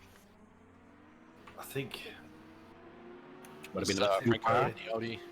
Doll had pushed it a bit much, but Franco had pushed it even further.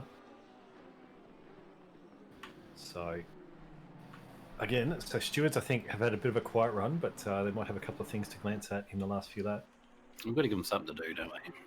That's it. They're going to earn their keep. Which, They pay by the hour. I props to them that they all volunteer their time so that we can go racing, so we do appreciate it as much as we joke.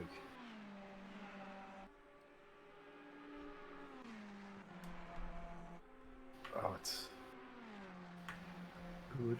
good fun racing going on all over the place. So it's a big track, but you can see on the map to the side there's big gaggles of cars as we see Floyd here. Looks like James is trying to get a run on him, kind of side by side through Blanchemont. Sweet Floyd Racing. Perhaps another man doing a solo 6 hours. It's possible at this point. There might be a couple. Thanks for the follow there, Colin Louis. Hope you're enjoying the race. See, it looks like he's going to have a little bit of look on the inside, but thinks better of it. That's a smart play. Have a look, but don't compromise your own line if the move isn't on. And he does get himself back to the left, and it keeps it all safe. So You can't let the driver in front have an easy run too, do you? You've got to keep him busy, force a mistake. yeah, I think it's always a really tricky one in my eyes, because you want to kind of intimidate them a little bit, make them think that you might go for that move, but Yes. the pointier it gets at the end, the more they know that you would be suicidal to try it, and that you know that they know you know. Oh, double, You know? triple bluff, eh? Yeah, so sometimes you see someone just show the nose, and you know they're not going to go for it, and you know that if they did, it's only going to end up in tears for them, and the stewards are going to end their race if it ends in tears for you, and you know that they're not going to try that move, but they're trying to get in your head, and props them for trying. That's what you've got to do as well, right? It's still a competition. It's right, and if you're looking, you're not looking forward. You you're looking, you check in your mirror or whatever it is. Just those little microseconds, missed your break point by a meter, make you run wide by that extra little bit. I mean, and we might have just seen it a little bit there. So Neighbour had to cover the inside a little bit. And so Frankfurt didn't even have to kind of show the nose and show like he's going to go for the inside. Frankfurt's Neighbours felt like he has to cover it. He's compromised his line a little bit, and that lets Frankfurt stay nice and tight. To as we see, someone's off in the back. That looked like a dangerous stop. An unconventional method to get to the pit lane. So Neighbour again having to cover the inside. Frankfurt looking to go wide. Oh, It's a gorgeous looking method though, isn't it? Who would have thought COVID-19 was so stylish? Oh, yeah, it's very slick. I like it. Nice. So he's held the position from Frankfurt that time, but he's very much in a defensive mindset. And with 3 more hours left to go, you've got to ask the question, like, do you need to defend that hard right now? It's something to wake yourself up, isn't it?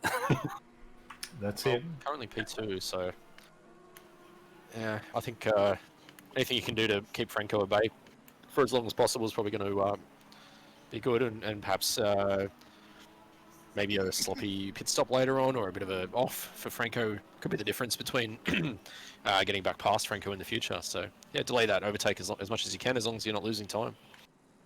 I suppose that's the question. And so looking at their last laps, so a 2:21.9 for Neighbour, a 2:22.9 for Frankfurt. He did have that interesting manoeuvre in towards bus stop, I think. But I look up and I see that gap to Chewik, and it's not that far. But the further that they drop back with that 15-second penalty, the less likely they are to be able to contest. So Neighbour might be holding off Frankfurt for P3, but he might also be giving up a run at P1 by defending so hard.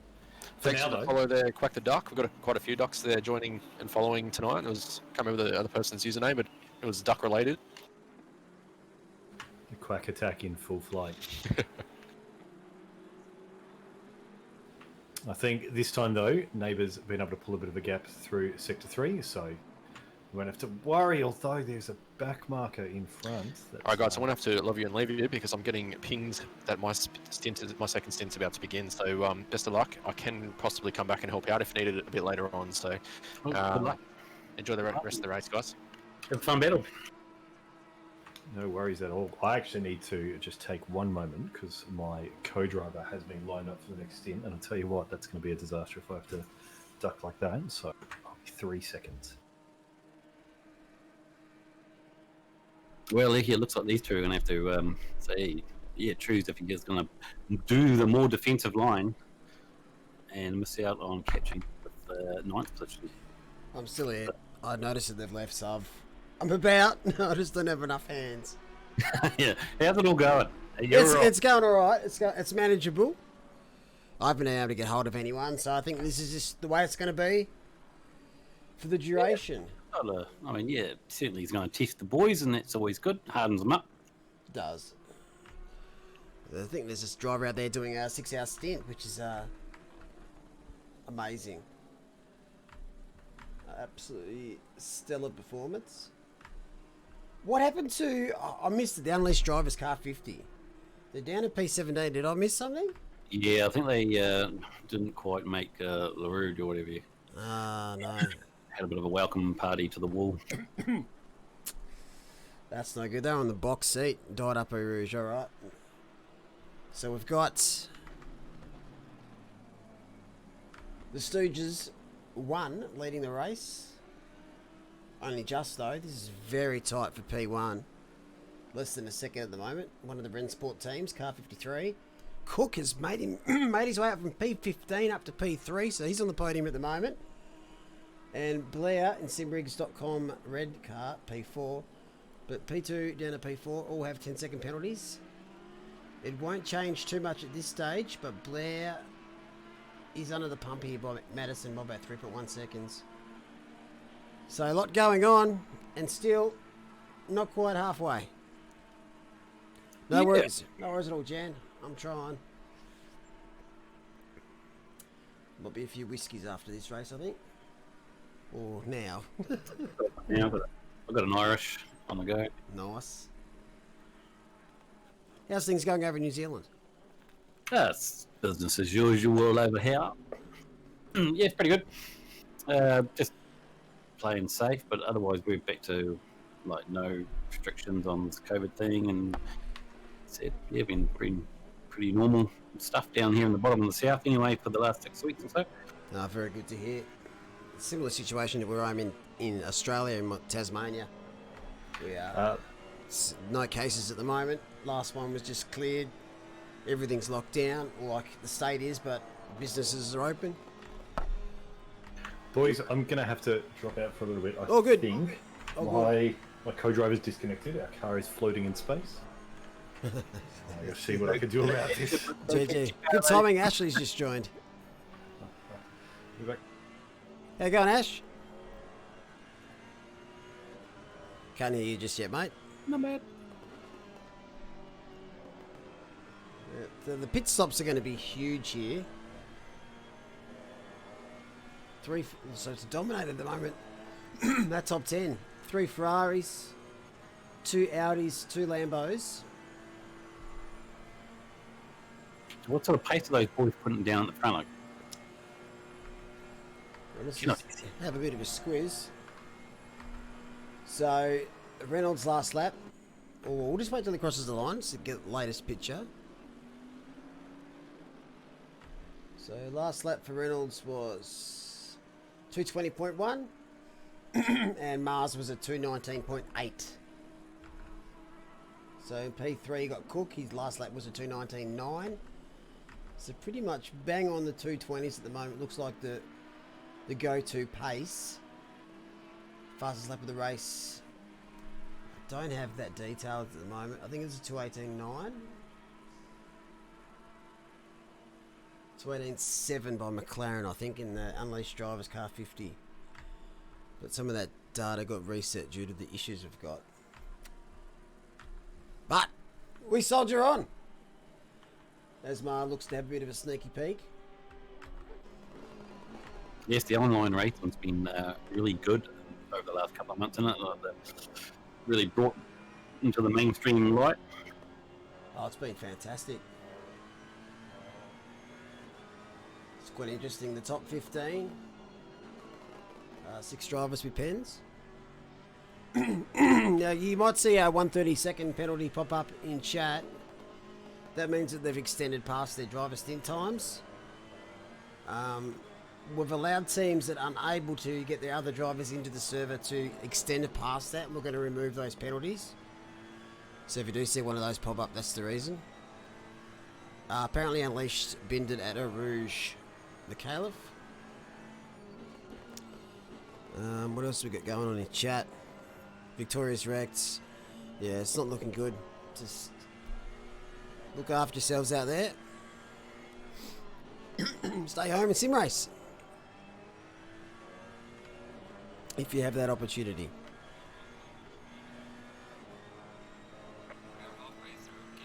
Oh, there's another battle. Looks like Serpule. It's getting closer. For Sparta, number 1.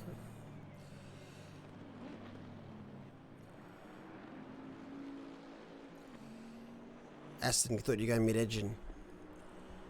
Me? For, is that directed at me? Mr. Clifford?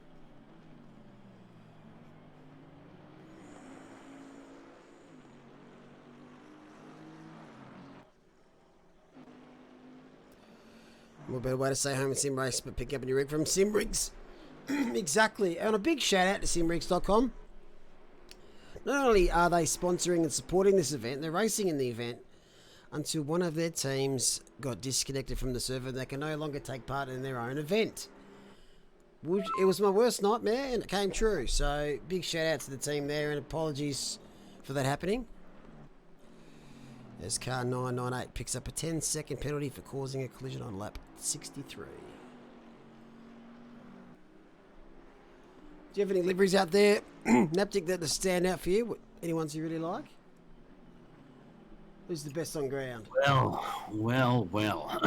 Tough call, really. I'm a bit of a red. You got your colour scheme that you like, and other people don't. So what's your favourite car out on track? What's car type?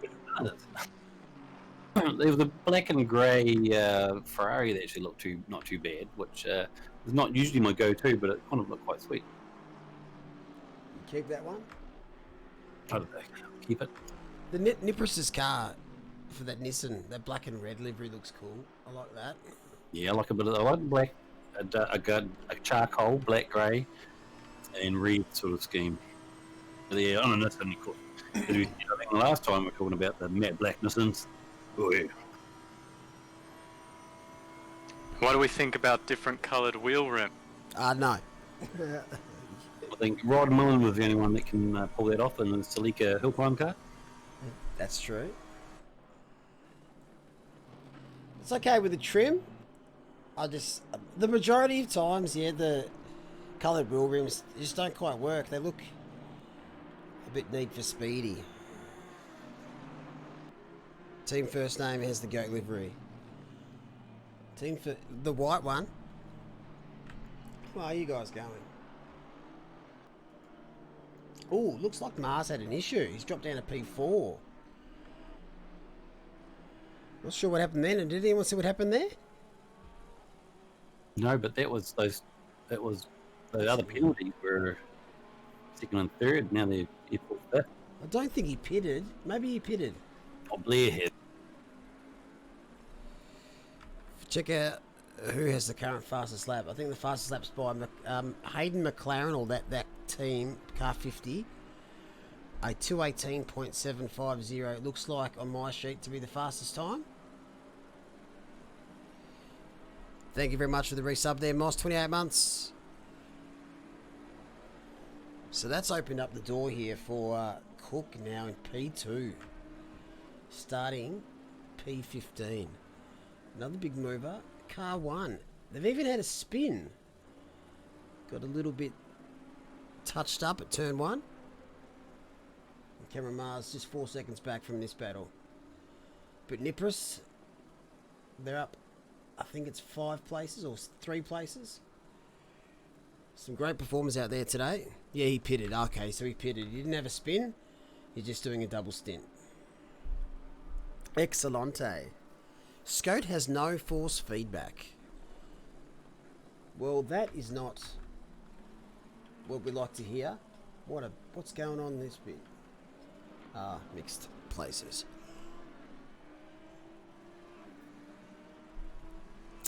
How's your team going, Ashley? Well, Yeah, they didn't have a great start from memory. They're still out there. There he is.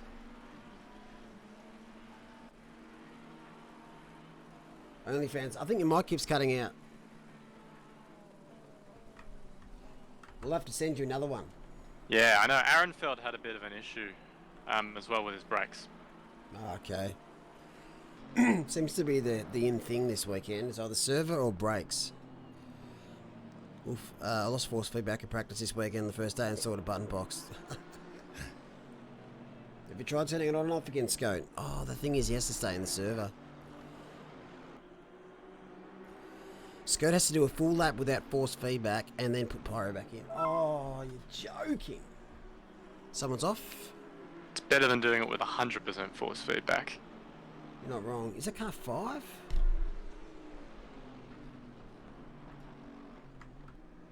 Yep. What's happened here? He's in 6th. Get it into first and turn her on. You're in 6th, James. You're in 6th. You won't get going very quickly like that. Change down. Testing out the new Ferrari lawnmower. Yeah, that's... Mission Winless is a very appropriate and sad name right about now. It's like real mechanical failures, isn't it? Yep. Can't change down. Shifter stopped working. Rip. There's it. Oh, he's down a gear there. He's down to 5th. Shit. Reach in under the dash and change it manually. Let's get out. Yeah, push. Rip the gearbox out. Roll it down the hill. Oh dear. So James Vecchio in the Scuderia Mission Winless car. Car number 5. It is all downhill from here, isn't it? Might as well just drive keyboard. Yep, keyboard is the GOAT. Alright, we'll jump off. James, I think this is enough sadness for this part of the stream. It's probably at that point as well that, yeah, exactly, and he's just done it. I was going to say, it's at that point you consider, you know, teleporting back to the pits, and he's done it there. F in chat there for car 5.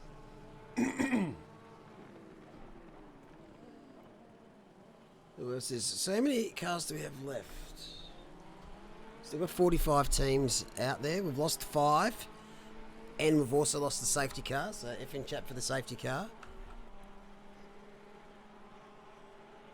But so far, Reynolds P1. Timothy Cook P2. From what I've heard, the other Audi, the other Simrigs car is in the pits. Just coming out now.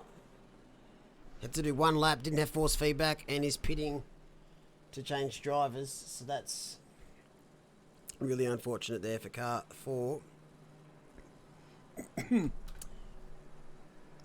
Watch out for my boy Charlie Clark in P41. Super fast and tipped by many in the race day in the Bathurst 12 hour. Well, he's in a great state there, Alpha. He's in a great place. So, hopefully, Simrigs.com Red can get themselves sorted. Pyro's all we've got left. Pyro, it's over to you, champion. Big shout out to Pyro. He was the man that put together our Simrigs.com Spa video. I love those videos. They get me so hyped up. They're great, hey? He's done them all for this in special events. He's on a big wage. Oh, yeah, I'll keep that. That's a job well done. I think a couple of those videos are almost good enough that they belong on OnlyFans. I think so. Those are the money makers. Definitely. Well, especially after this event, he's going to want that. Oh, nice little send there by the... That's an interesting send. Are they car a lap down? Yeah, they are. Not quite sure why he said that then. Maybe missed his brakes, but... Jay Bender.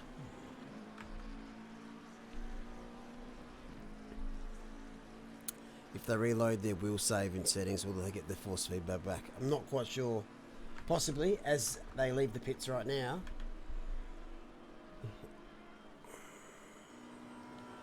That'd be the only OnlyFans I'd pay for instead of stealing off Reddit. Welcome to the grid there, Osril. Snakes through, car 46. So they're back down to P25 after that extra pit stop.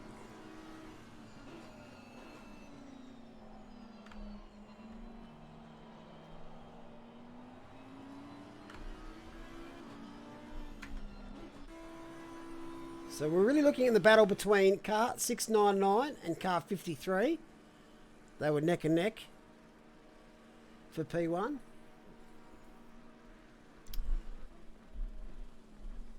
Car 53 has had an extra pit stop. F in chat for those that cannot connect. And again, a big apologies.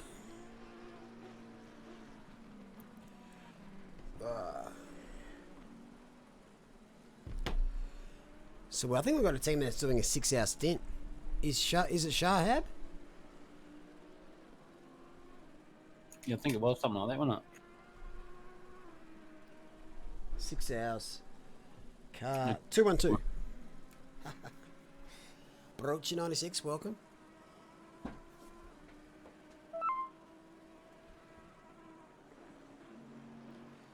Oh, speeding in the pits. 917.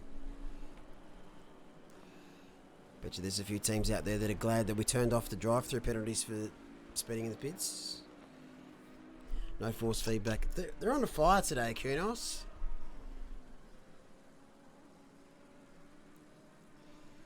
I thought my stress levels were high before the race. Nope. They can get higher. Yeah, so it's down. The Kunos servers are down everywhere. Apparently, according to Mr. Git. So Git, who doesn't work for Kunos, actually bothered to reply. Kunos on holidays, it seems. It's a GG fam. Maybe Matt's here, but Yeah. Frustrating. Is it an update or maintenance? I have no idea. We never get told. I always request from Aris, like if you have updates coming, just when we have league races, you normally get an update Tuesdays at about 8 o'clock when we start. I ask if they can do it like 2 hours earlier or 3 hours later. But no real definitive answers ever. It's alright. We'll eventually take over from Europe as being the sim rigs are the sim racing headquarters of the planet. How's that sound? I think it's just shit itself slow. It sounds like a good plan, really. Yep. Should do another one next week.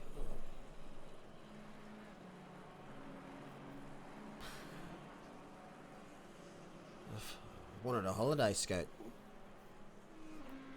We could. Welcome to the grid, Daniel.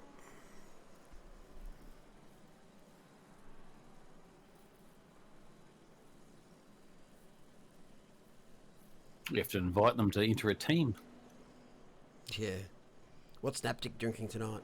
Irish, I think. Tell them a Jew.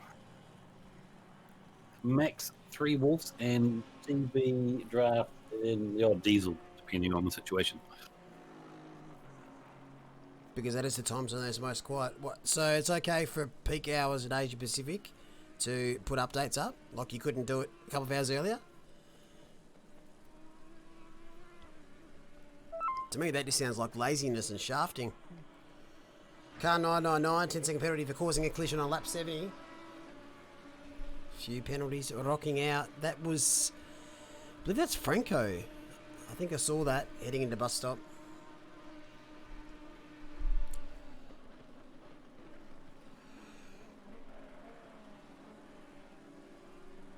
Maybe we do a surprise 6-hour at some stage. We've got 2 more coming up this year. We've got an 8-hour at Suzuka and a 9-hour coming at Kailami.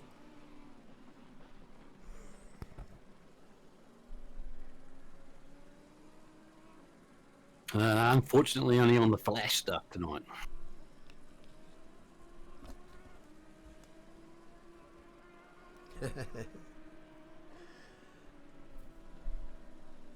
I've got my good gear on.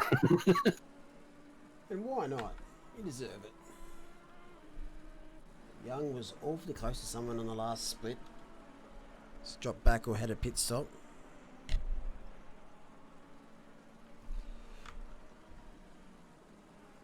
Yeah, just because that's the way it currently is in Asia Pacific doesn't mean that's the way it should be.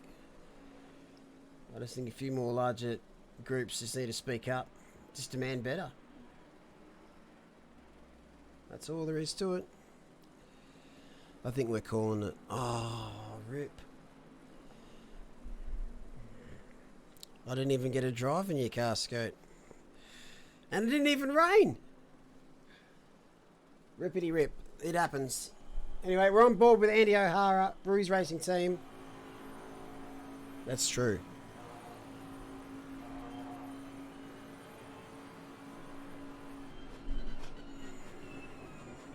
Yeah, we're at 2. So a couple of teams dropping now like flies. I have got to jump off in a second for a little bit to update a couple more things. Send me those beers and I'll check them out. Who's left in there? So we haven't seen much of O'Hara throughout the race as far. The man that was predicted first place quali only missed out by fractional.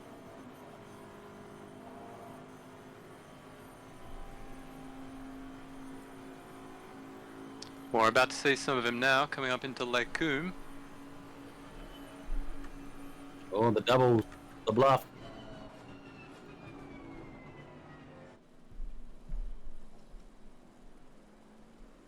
Nice move. Alright, I'll be back shortly, gentlemen. And in the meantime, poor old Brucey's computer's crashed, so he's now stuck out of the server. Fuck no. As if his car hasn't had a hard enough time already.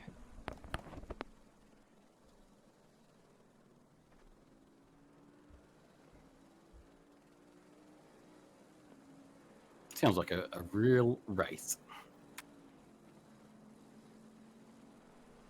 Yeah, I think at this rate we'll be pretty lucky to have more than 40 finishes of the race. But hey ho, that is racing, especially online.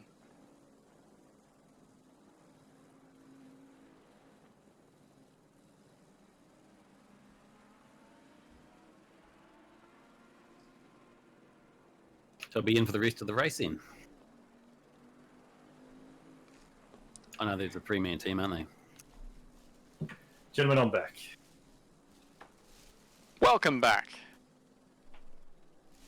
Our vehicle made a trip to Hogwarts and will not be seen again for the rest of the race. Unfortunately, that is how it goes. Well, donations to established colleges is well appreciated.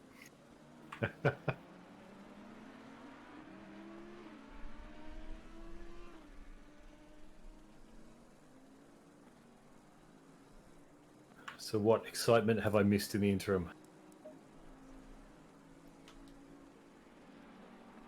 Not much. There's a couple of penalties, as you can see. There's Most of them have got them.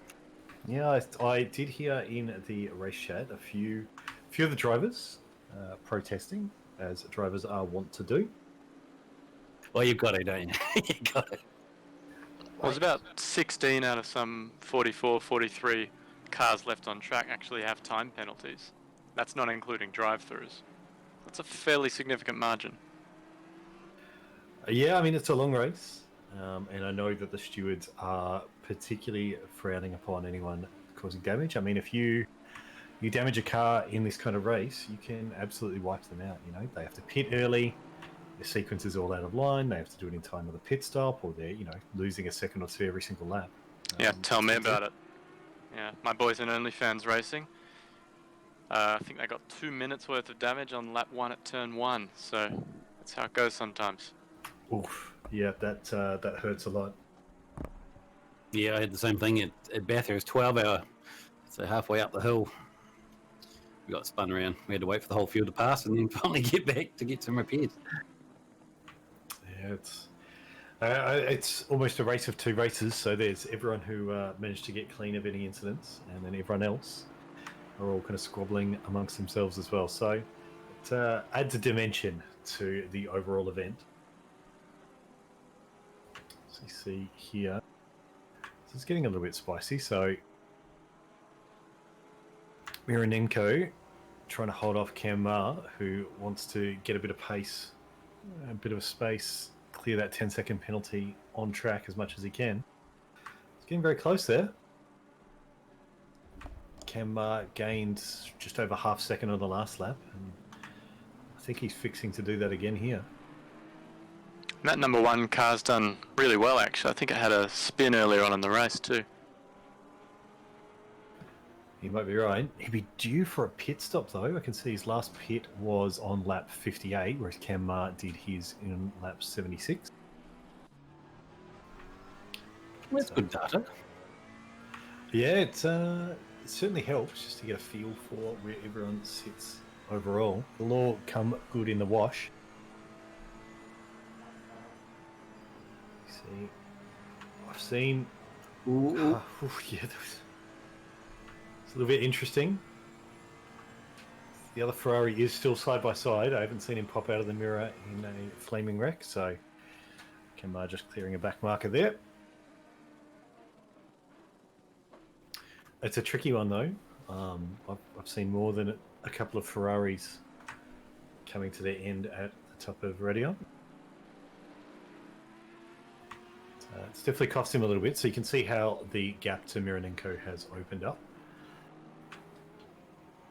As Mironenko himself clears the back marker. He would have had to do a little bit of a lift there as well at the top of Radion, just to avoid getting that penalty. Yeah, they hit you hard here, so it will be a drive-through, and a drive-through is a long time. Yeah.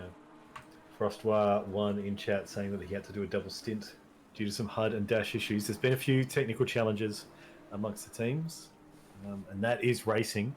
Racing without a technical issue, is it really a race at all? I ask that question. Nah, it's just a test day, isn't it? Just a I think you're right. time trial. Yes. I think you are absolutely right about that. Barely counts at all. Been a fair few people having issues with brakes as well. We had O'Hara had the brake issue last night in qualifying. That is not a good time to have brake issues, but he got it fixed in the end. Managed to put the car in P4. He broke one of his brake dampers, I think, if I recall that one correctly. Yeah, rings a bell. We will be about time as well to see if anyone's accidentally tried to do this on brake pad 1 as well. They'll be about at failure point now. So that could come into play a little bit.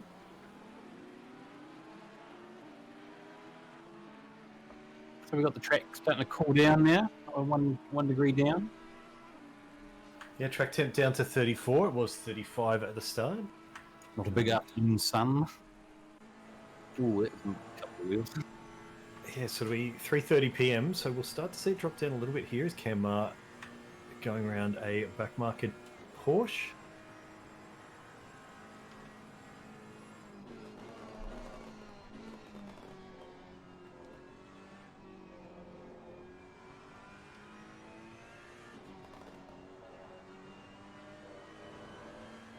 It's closed up a little bit to Mironenko as well. Now only 7/10 of a second is the gap. So Mironenko's got a pit soon. What lap is this? It's lap 85 or thereabouts.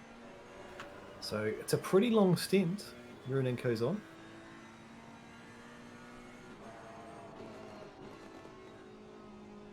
Rodney in the chat asking what's the forecast at the moment. It's looking pretty sunny for the next 30 minutes at least, and track conditions are optimum. Ambient temperature 27 degrees, track is 34. Not much wind either. Yeah, the wind is in ACC, as in real life, often a harbinger of a weather change. So if the wind picks up, that usually means that clouds are going to start rolling in as well with it. So the attention to detail in that simulation is quite on point. But yes, you can see right now, up in the top right, the 10 and 30 minute forecasts are same as what we have right now. Alpha Dingo 68 forecast says Charlie Clark on the podium at the end of the race. It'd be a big Pretty effort. ambitious. Yeah, that'd be a huge effort, a Herculean effort, as he said in the chat. But stranger things have happened. I wouldn't rule Have they? almost anyone out. Well, some.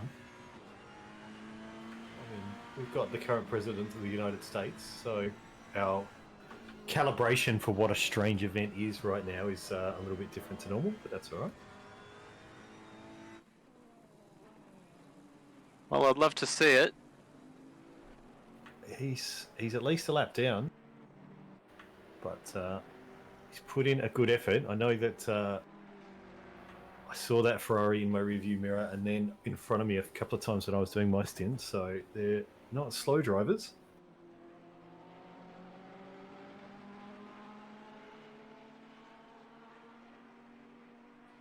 That is a beautiful looking Ferrari. Looks a lot better when it's not covered in front damage, though, I would say.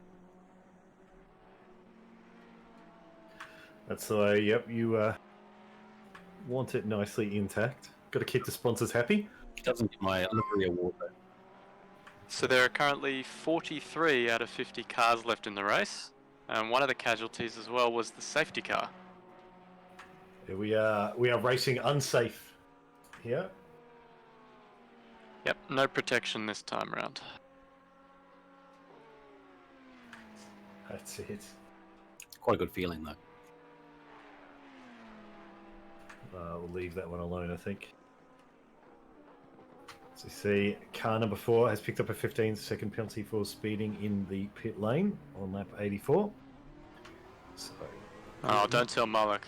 He won't be happy about that. you gotta keep it clean.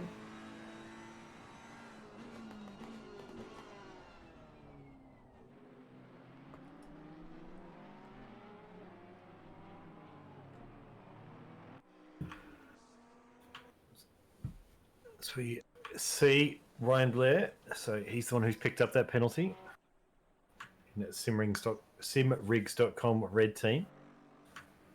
What's he doing? Oh no, he's got the final pit box. There you go. That is not from. Now that car is not fresh. It's clean in terms of any kind of body panel damage, but it's seen its fair share of rubber, as we see Michael Young taking a lot of the track. I think he'll be about all right there. But, absolutely pushing it.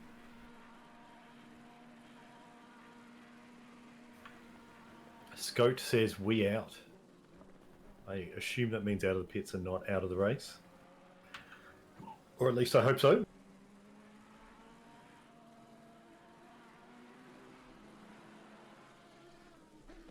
So we follow on board with Young here. Jump over to Chris Withers.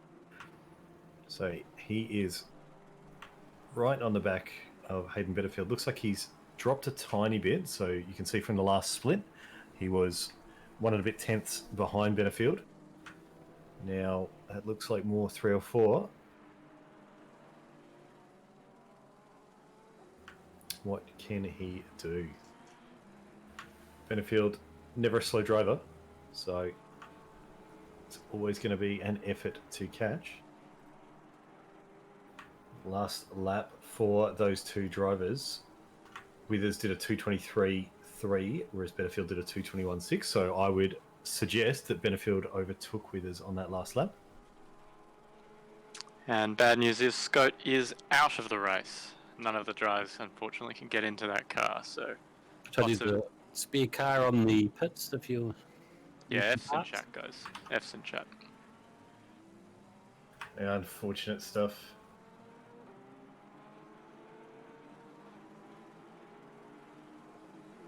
You hate to see it, but that is racing at the end of the day.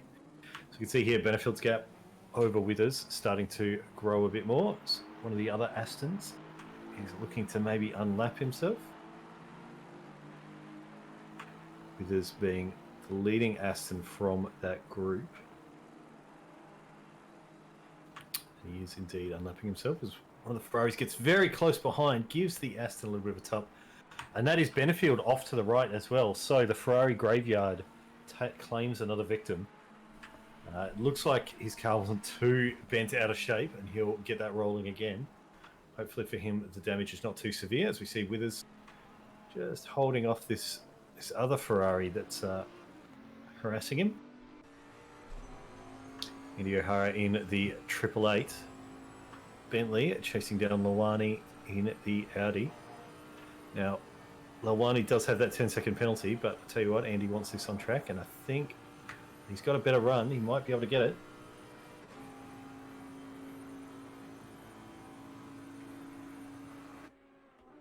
So they're on a bit of a charge. And it might be a good wee run. 2.5 hours to go. Looking good. Yeah, absolutely. So when did he do his last pit? Lap 70. So we're on lap 88 now, so he'd be about halfway through this stint. So they're on to basically do those changeovers right on the hours. Just quickly scanning through to see if there's kind of any pit changeovers that we expect to see here. Pretty much everyone in the top 10 has pitted in the last 10, 13 laps, with the exception of Rayton in the 301 Bentley, who pitted on lap 68. So 20 laps now. He'd have maybe another 20 minutes left to go. He'd be about on point. Yeah, to follow the hour, we should be able to calculate for pit stops coming in and out. Not bad, easy to do. Yeah, that's it. For right now, he is absolutely harassing Lawani. Trying to just see if he can make the mistake. Has a little bit of a look. And he's absolutely got the drive there. So that move is done and dusted. Just a much better drive out in through Blanchemont. Clean as you like. And that Bentley power laying it down. Yeah, and that gap, I think, is way too far for Lawani to try and retake under brakes. O'Hara knows it, doesn't have to clever him off. And he'll take that position done and dusted. Thank you very much.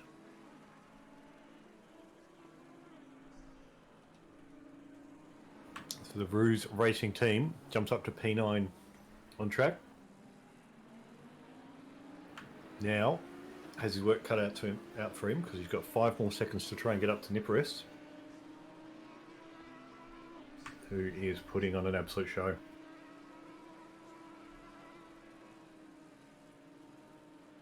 So what is the pace of the Nissan? I mean, they're doing some really good stuff. So Niporest, so far his best lap is a 2:20.1, and he's done a 2:19.2. So he's definitely got the faster lap, 1 lap pace. He's Benefield, pursuing the back of Withers. He's taken this position before, so you'd have to say here that the car looks like it's not suffered too much from that off through Eau Rouge, which is fortunate because those barriers can certainly ruin your day.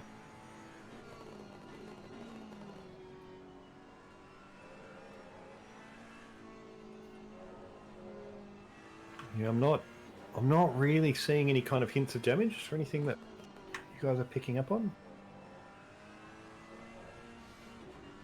Or maybe a little bit loose there. Maybe struggling a little bit.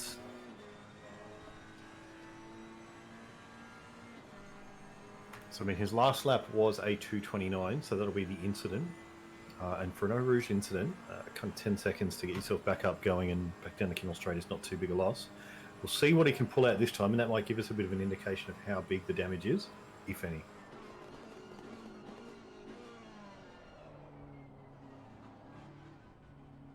So it doesn't want to go into the pits, so it's obviously not terrible. But here is where we will find out. So a 2:23.6. It's not terrible. If he's feeling like maybe he's been held up a little bit, if there was some back markers, then that would certainly account for that.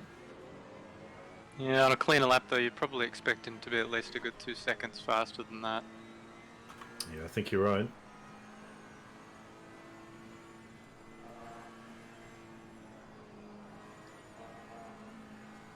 So we'll... Not even the faintest shadow of a lift there, up through the Ferrari graveyard of Radion. I feel proud that that's what I've brought to it, is a new name. I think it deserves that, to be honest. He's taken that position under brakes, and Withers... Oh, it's an aggressive move as well. Kind of really judge that well, that he could snap it straight back and take that apex, and Withers would not be able to say boo about it. Even check to have a look. Pretty good. And Yes. Young's followed him through as well. Oh, as we see, that's a Ferrari off to the side there. Who's that? Hobbs from Spinala Racing, if I've got that right. He's had a little bit of a moment there. He's kept it all together, so he is a lap or so down, so he's in P30 at the moment, so he needs to get himself out of the way in just a moment.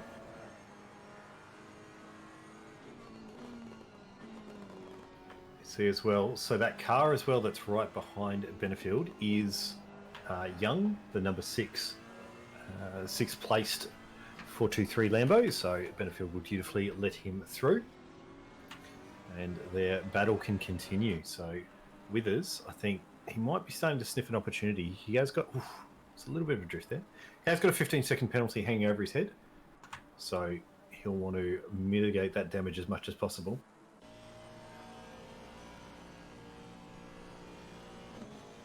It's a good little back and forth battle here, isn't it? So you can definitely see that Benefield has been pushing, and that might have been influencing that limit there, as we see. Good on that Ferrari for slowing right down for that corner there. Yeah, I think sensible stuff. He knows that he's just kind of going to start causing trouble if he gets in there, and does not want to pick up a penalty, and I can hear that. So you see Pickford is in the pits just there, so that's that Porsche off to the side. That car, honestly, the livery on that car, I think I'm going to have to get my eyes checked after this race. Yep, I agree with you. Like, forget coloured rims. Forget that. The amount of contrast on that Porsche, honestly. Well, it might play into your hand. You know, if someone bumps into you, you can say, well, you can't say you didn't see me. Absolutely, yeah. I didn't see him coming, mate. The stewards are not going to accept that one. Didn't see you there. Yeah, didn't see you there. I was looking away to avert my eyes from the horror show that is that livery. I was squinting that hard. And it looks like Withers is losing a bit of pace as well to Benefield again. So we saw this before. Benefield just able to pull a little bit more out of that Ferrari than what Withers is able to pull out of the Aston at this point in the race. But things change back and forth a lot in these endurance races. I know that from my experience in this Aston earlier, it held up very, very nicely at the end of the race. I did my best lap, and laps, it kind of lapped 60 minutes in, so... And that Aston's a beautiful car to drive over a long period of time as well. Yeah, very, very stable. Just over-rotates a tiny bit if you press the loud pedal a bit too hard. The turbo lag is very noticeable, so you have to kind of get used to it, but Withers absolutely has, and that's why he is doing as well as he is at the moment. I think he's the top placed Aston right now. No, I tell a lie. Terry Rayton in the 301 Aston. Oh no, that's a Bentley logo. They're so similar. And we've got people in chat mentioning the fact that Clark has got up to P28, and he started his stint at P41, so that's a pretty decent comeback drive from Clark there. Yeah, there's rumours that he had 6 Weet-Bix mixed with petrol and a Red Bull. That's a really good racing breakfast. It's everything the body needs. Valtteri Bottas has porridge. That gets him in the mood. Clark has Red Bull, petrol, and Weet-Bix. You don't want to run out of fuel when you're doing that, though. Indeed. Anyone else in chat have interesting meals they eat before races to get them in the zone? We'll say for any new players at home, petrol is not a suitable breakfast or any other meal. It's a professional one. Yeah, don't do that. We're not endorsing that. 6 Weet-Bix, however, that's always a classic choice. 6 Weet-Bix without the milk as well. Just spread some butter on top of those bad boys. Eat them crunchy. That's the way. That's just offensive. We'll have none of that. Give another bird. Butter on Weet-Bix, that's horrible. That is the only way to eat Weet-Bix. Eat them dry, like biscuits. Oh, I can't. I'm sure there's someone out there that puts Vegemite on their Weet-Bix, and they're the most Australian. That is criminal. Yeah, I mean, they should probably have their browser history checked. Yeah, we uppercut as well. Glenn V saying butter and Vegemite, horrible. So we see here Withers is definitely falling back. So Benefield managing to pull a 1.8 second gap at this point, and he's trying to chip away at Bailey in front of him. Bailey doing a 2:27.3 last lap, so having a bit of a mistake. Looks like Sector 3 is where he lost quite a bit of time. So Benefield smelling a bit of an opportunity there. Bailey did just do his pit stop though, so on lap 90, so that would have been last lap or so. High Comp saying Vegemite on pancakes, his daughter loves it. Look, I don't judge. I could see the appeal in that.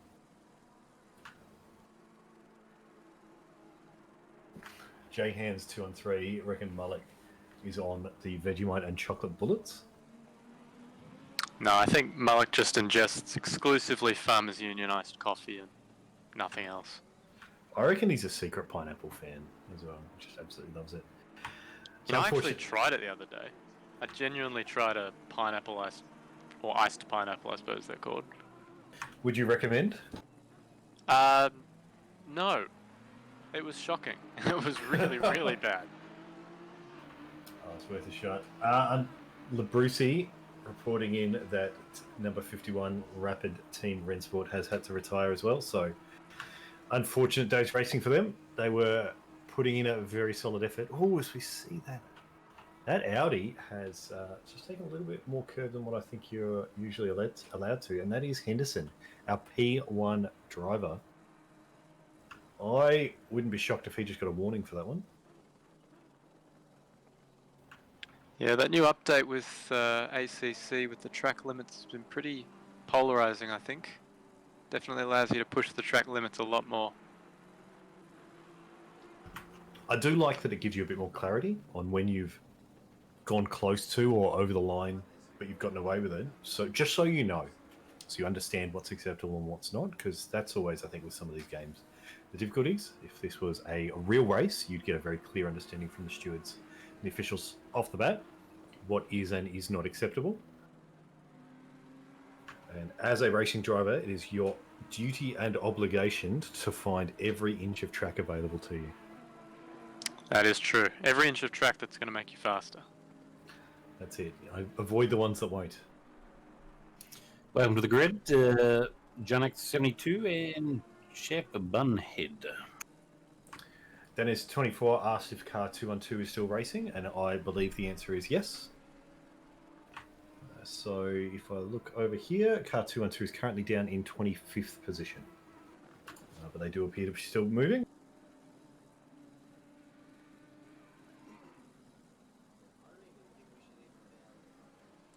And thus far we have had 9 retirements, including the safety car. So that's a pretty significant number of drivers.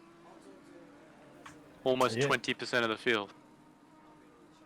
Unfortunate. It's probably on point with most endurance races, to be honest. I mean, we always see these kind of incidents occur. It's unfortunate, but everyone's having fun either way. Malik in the background telling us all that we're having a great job, which we appreciate.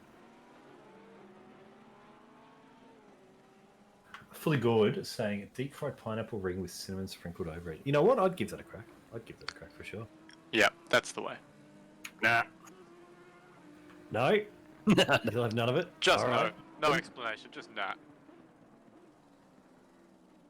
So, what is this battle that we've got here? So, Niparis holding off Lawani, 6/10.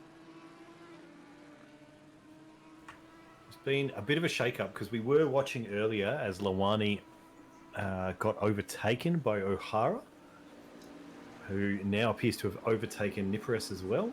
Or did Niparis pit recently? Is that what's caused that little bit of a shift? No, Niparis pitted at lap 81, so it's been a little while now. Dan Dewar has taken his pit a couple of laps ago, so he's on lap 87, and we're on, lap 94 now? Right now, Lawani from Simfy E Motorsports team is absolutely hounding the back of Niparis. Niparis last lap did a 2:22.7, Lawani a 2:22 flat, so he is on the charge. He does not have the fresher tyres. That advantage goes to Niparis. And they'd be getting to about the point of that kind of first drop-off. Lawani would be absolutely in it, so he'll be feeling a kind of steady flow of progressive degradation. It's not a big deal.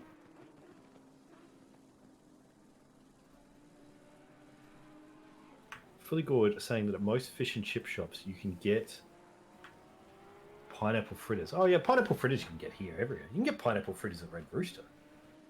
Whatever happened to Red Rooster? I feel like 90% of people I speak to haven't been to Red Rooster in over 10 years. They're not getting a good rating, though, the Red Rooster ones. Anyone who doesn't rate Red Rooster, I don't want to know about them. Red Rooster is very underrated. I think Just the pineapple fritter, I think, is getting roasted. Oh, that's fair. That's fair. But Red Rooster is just... If you need fast food and you want something nice and stable, I think it's about as good as it gets. It's not the best food, but I need something in 5 minutes. A bit of a moment here at the So- bus stop as well. Oh, Niparis has been spun and he's now across the track. Looks like he's stalled the car as well. yeah, that small bit of a moment has turned into a lot of a moment there. So Niparis and Lawani coming to grief. Niparis ending up the worse off, turned 180 degrees around. Lawani able to progress on. Stewards are going to have a look at that, I'm sure. That is not what you want at that point in the race. Nice slow. I'd rather have a Red Rooster pineapple fritter than that happen. Oh, yeah, I mean, that's fair. Brucey's saying Red Rooster is trash, so he's also dead to me. No, I think in terms of the race, Stewart's going to have a look at that one. You've got to say, the car behind needs to do everything they can to avoid the collision. Only one car at a time can go through there. Looks like Niparis has been able to get his car rolling forward again, though. So dropped a couple of positions. Garati managed to sneak on through right there. Is that Garati who's just taken that position as well from Lawani? Is that the Bentley I see right in front?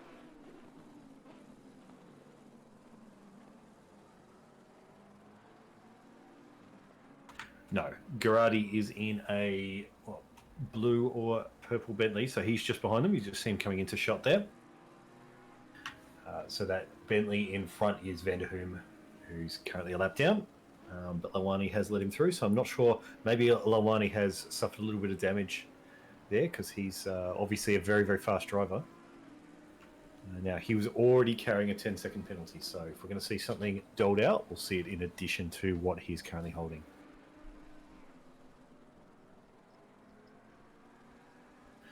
Now down to 41 drivers.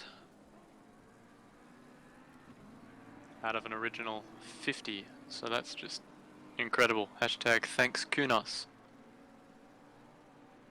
Yeah, I think these kind of long events is something that they're working on slowly to improve, and I think we'll be able to give them some good, positive, long-term development feedback. I think this ACC as a platform is going to be with us for quite a while, so we'd like to see these kind of things smoothed out a bit. It's unfortunate, but here's what it is. Lawani wants that position back.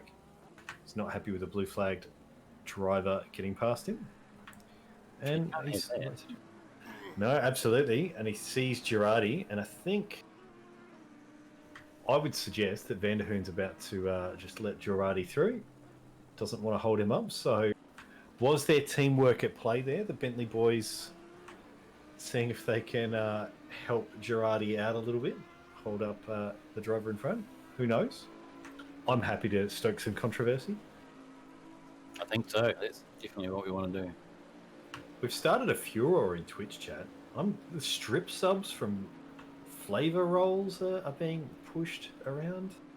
Oh, it's like a mutton pie. A mutton pie. That's an interesting take.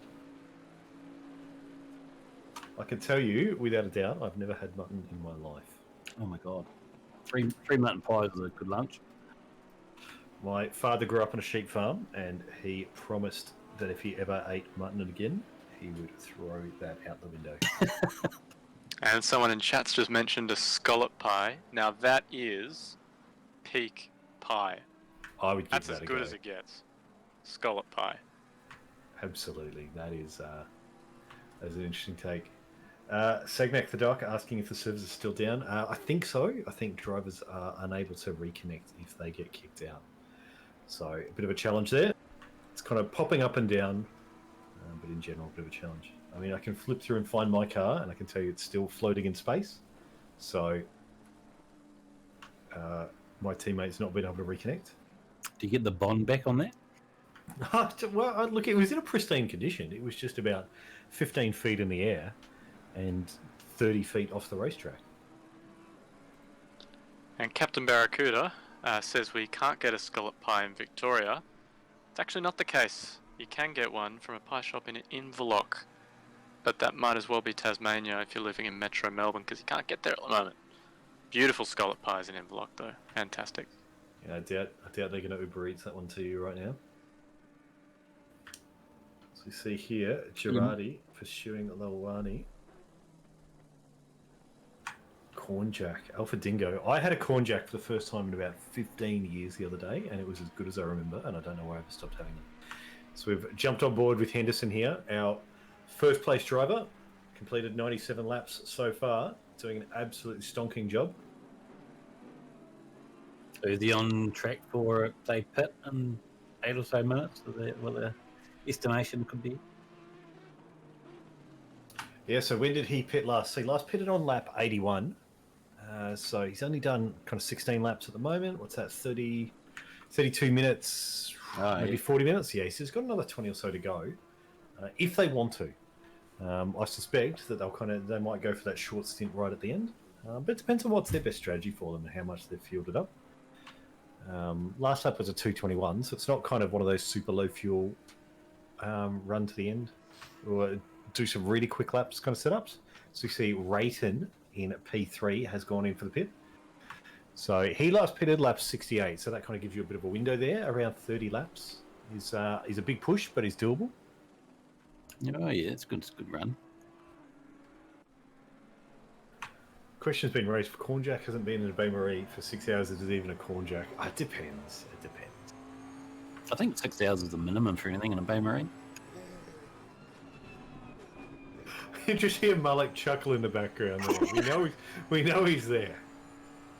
So you see Girardi here. I fucking enjoyed that one. Here you go. I think a bigger question, mate, is what is actually in a Chico roll? And if anyone knows the answer, Don't they have my Anyone else respect. answering the line? Yeah, no, That's it right. has nothing to do with that. We don't want to know.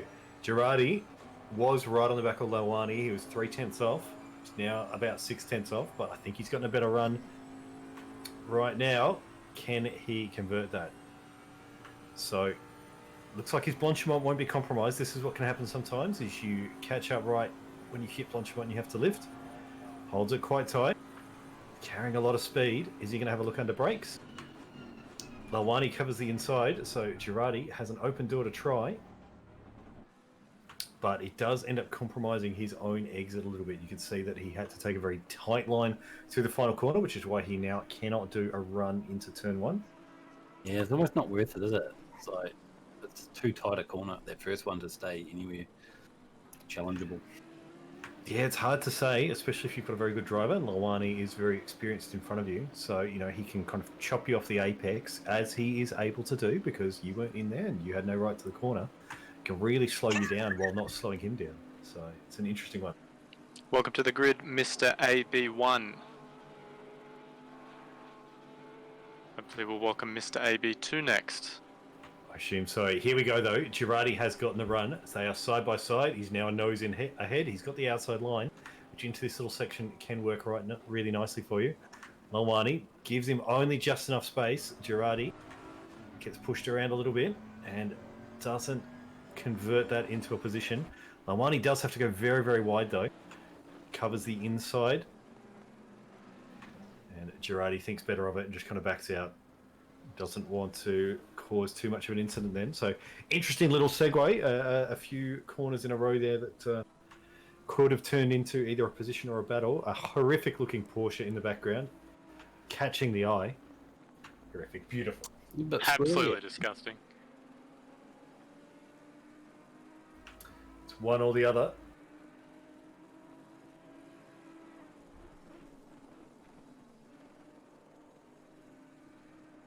Oh, that little battle, I don't think we're going to see the end of it for a little while. It's that push just... You know it's there. You know it's there.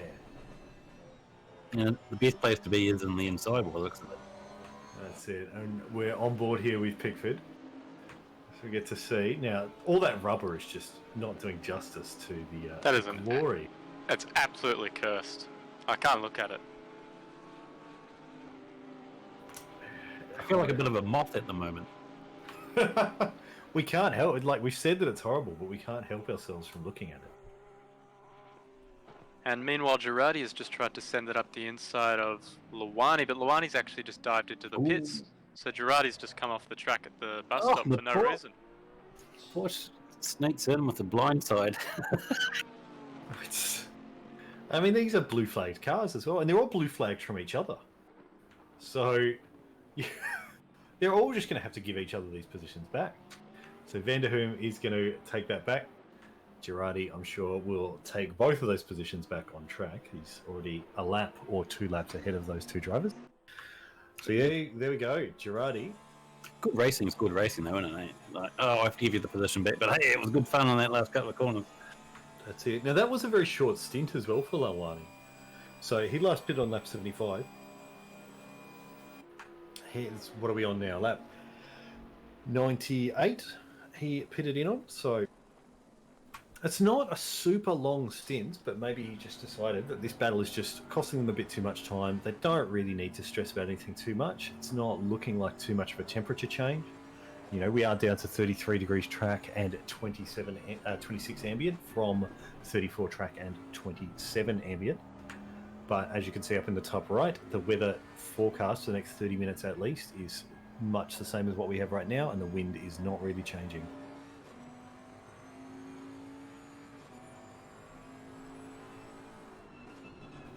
So Girardi needs to make sure that he drives his line and doesn't get suckered into following the car in front, because that Porsche draws the eye. And maybe that is the secret. You know, when you sometimes find yourself copying the car in front as opposed to doing what you know you should be doing. Yeah, looks like a couple of brake markers we missed while following this car.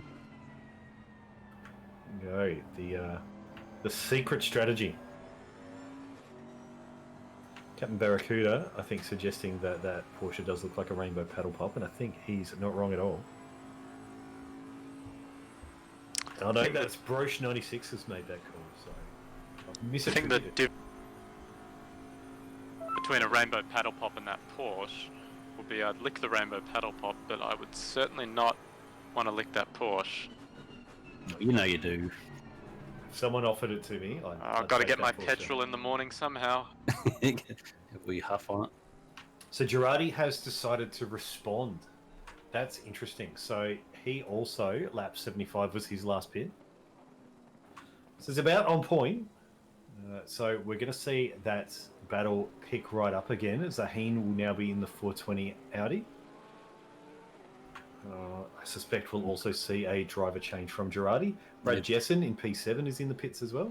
It's a drive-through for car 420 for a collision on lap 94. We did see that one, didn't we? And we suspected that it might be on him. He was the car behind. And it's stuck, all right.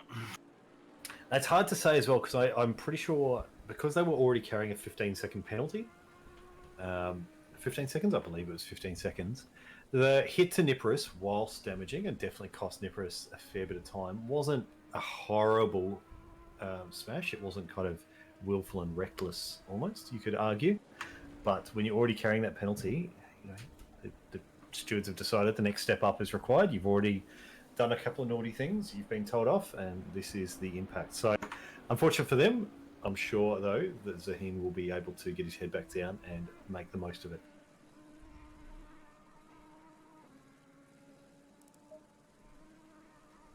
What else have we got down here at the other end of the field? We got a few close here, a few 5-second gaps.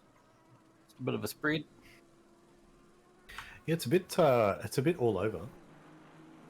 So Benny Crick in the OnlyFans Motorsport 666 Bentley is currently fending off Hunter in the Oscorp Racing Porsche.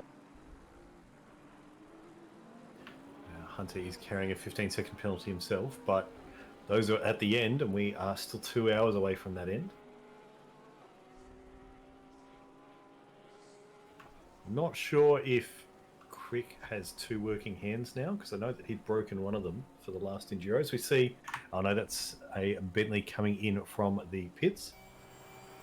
Are there any more Mercedes up the line, or are that the only two Mercedes are the old Payne train there? And yeah, Benny Payne and Alex Iron in the 95 and 90. Oh no, sorry, the 707 and 109 Mercedes, respectively. So, doing what they can with it. The Mercedes are not slow cars here, but maybe they've come to grief with a couple of things, and that's caused some challenges as we cycle through our leaders at the moment. Dan Dewar in P3. He's got a little bit of a gap to Cam Marr ahead of him. Michael Young, SRA Team 1 in the 423 Lamborghini, putting in a monster effort. Joseph DeJesus, if you've been with us for a while, you'll know full well that he is a very, very quick driver for the 4 Sparta team.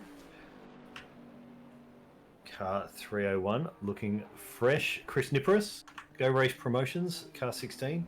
We saw the incident just earlier with the 420 Audi. So he's trying to recover from that. So he's currently 42 seconds behind DeJesus in front of him, but livery point for that car too. Yeah, it looks beautiful. Timmy Cook, Scuderia Stugots, 313 Ferrari. Man, it's millimeters off the ground on those skirts, isn't it? It's spectacular. Carl Johnson in COVID-19 Racing, aptly number 19. Trying to make light of the current situations that we're in. He is not in lockdown right now as he gets past a backmarsh Porsche. Currently running in P8. Simon Smythe, the Suges 2 999 Audi. Looking pretty pristine, to be honest. Or maybe the darker paint job is masking some of the rubber marks. Doesn't look like much duct tape on there. No, very fresh. So race tape, sorry. Roland Schmidt from the Rouge Racing 888. Now, this car has seen a little bit more work. Front looks a little bit worse for wear. Right-hand drive, as if you're not familiar, the only right-hand drive car in the GT3 set. So, it's had a few little dings.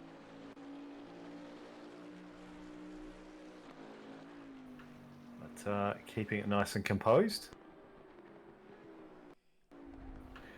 So he's just picked up from Andy O'Hara before Hayden McLaren from Unleashed Drivers in P11 at the moment. He's trying to chase down Schmid. He's 4.4 seconds behind at the moment, but doing some really good laps. So his last lap was a 2:21.8. So Schmidt having just come out of the pits. So they did their pit on lap 100, so 2 laps ago. Hayden is going to have to do a pit in not a huge amount of time, so the last pitted on lap 84.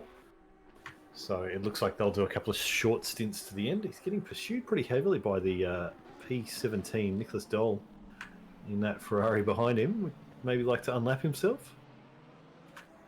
Maybe the request should go out, but I'm not sure that Hayden's going to let him have it.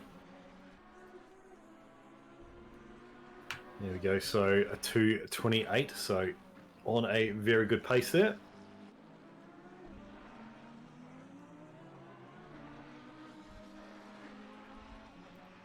So we have seen a penalty for car 699, has picked up a 10-second penalty for a collision on lap 97. Bruce 96 saying that they've been waiting over an hour for their pizza from Domino's. I feel you, but I'm also a little bit annoyed because now I feel like a pizza from Domino's myself.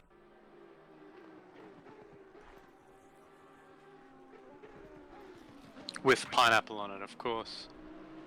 I'm not against that at all. And just watch the Twitch chat absolutely blow up about pineapple on pizza. It's the question of the age, isn't it? Yeah, I used to run a pizza shop, and it was 40% of the pizzas ordered. Yeah.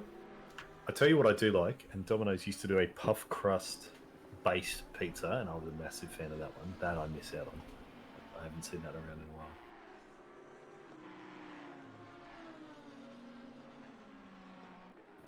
You see here, Hayden has cut over a second. Oh, here we go. Got a little bit of a battle brewing here. Zulkifli chasing down Coe. So he has served his drive-through penalty. So that's interesting. I didn't know this. So that 10-second penalty that they had from before the drive-through does actually stay with them. So he has just gotten past Coe there, or is Coe just ducked into the pits? No, he's gotten past Coe. Very nicely done.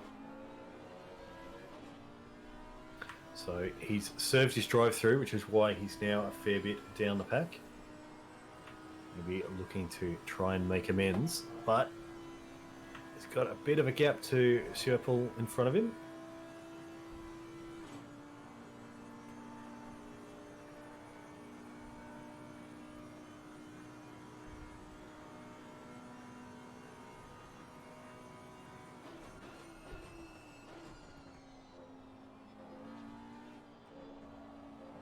I leave my pineapple in the supermarket.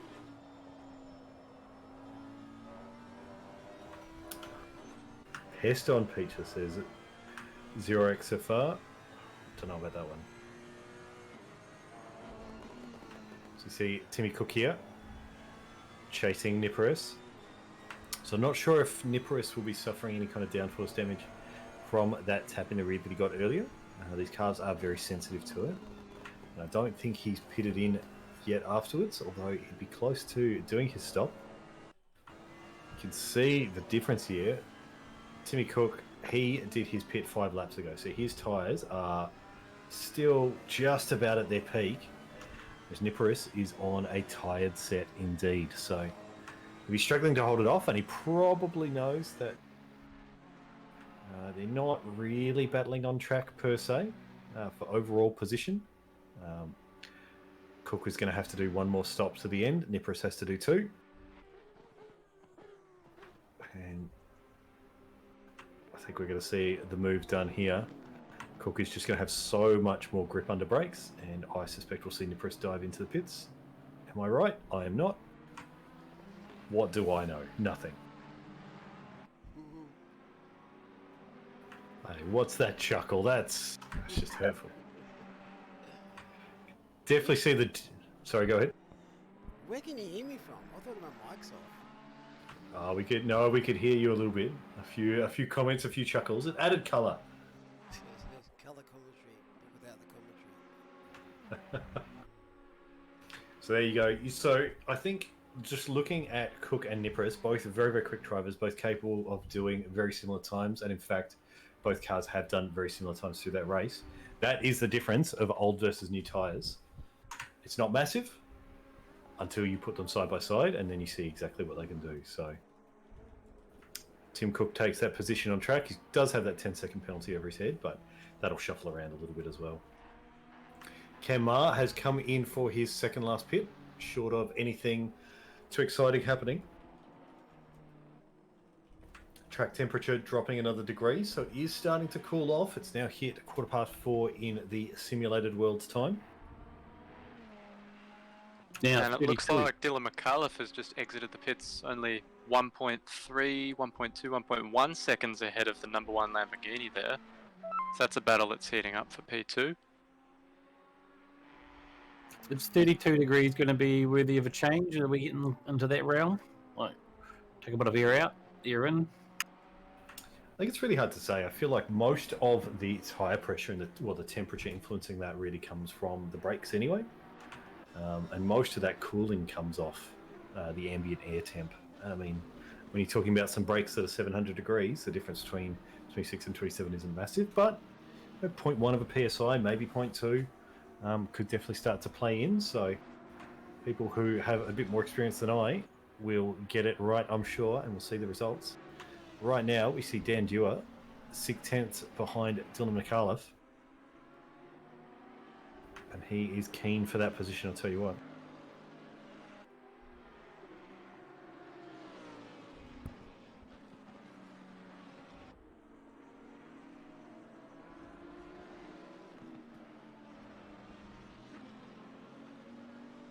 So behind them is Schmid in the 888 Bentley.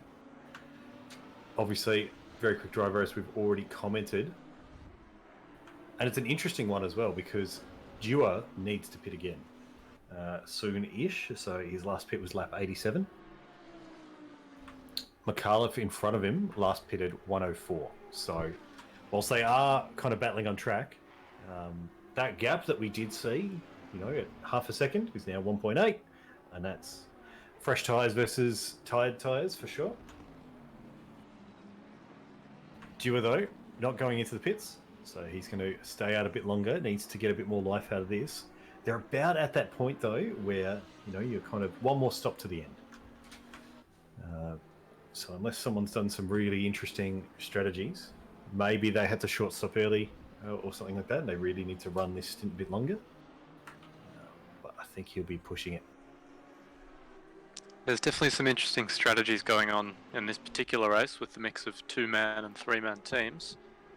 Does throw a spanner in the works, and that's what we like to see. Yeah, some people are big fans of doing double stints, but oh goodness, they can, depending on how old you're getting, they can take a bit of a toll. I know I didn't stretch before I did mine, and I felt it. So if there are any fans of Super GT out there, he's done a 12-hour race at Bathurst. He did it by himself. Was up to P2 and crashed out on the last lap of the race. So that's pretty disappointing, to say the least. I did see bits of that and got immediately DQ'd right at the end because he hadn't done driver swaps, but that is a Herculean effort. That's a young man's bladder, that's what that is. So we see here Dewar, so that gap to McAuliffe in front, now opening up a little bit further. So again, that's just the tyre impact coming into play. Because obviously at that pointy end, we saw it in the qualifying and the shootouts. These guys are all within kind of fractions of each other in terms of overall pace.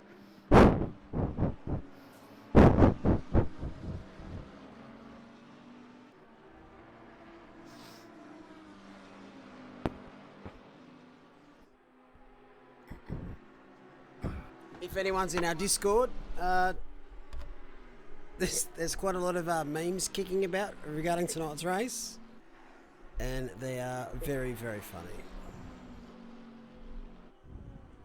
It's a good reminder as well. If you're not in our Discord, why not? If you're not in our leagues, also why not? Shame on you. Let this be an encouragement to join in. I wonder right now whether or not Schmidt is going to try and make a dash past Stuart if he's not already been on comms asking to be let through, because I reckon he's being held up. With that said, his last lap was at 2:20.1, which is not slow whatsoever. And Dewar did a 2:19.8 himself, so he's actually holding up quite well. But we do see the gap because Mikhailov is doing a 2:19.8 and a little bit lower as well. So maybe he's happy. Maybe he's happy with the toe. Just keeping his tyres a little bit fresher.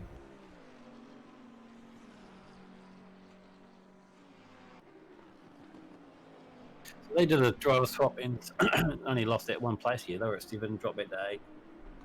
They're still within. Are they a lap down, or was that just what the, say, one of those other cars like the Foth or Cook there says 1 lap down? Is that where the whole lot end up being a lap down? Yeah, so Schmidt is a lap down on Dewar in front of him, if that's what you're asking. I think part of the way as well he did manage to keep that position is because the 420 Simfi team did get that drive through, so they dropped a bit further out and caused a bit of a shuffle.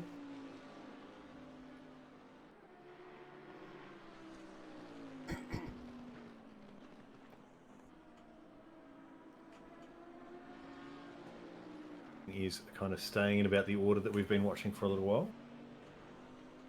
Everyone keeping a bit cleaner. We haven't seen any more penalties being handed out, so that's always good.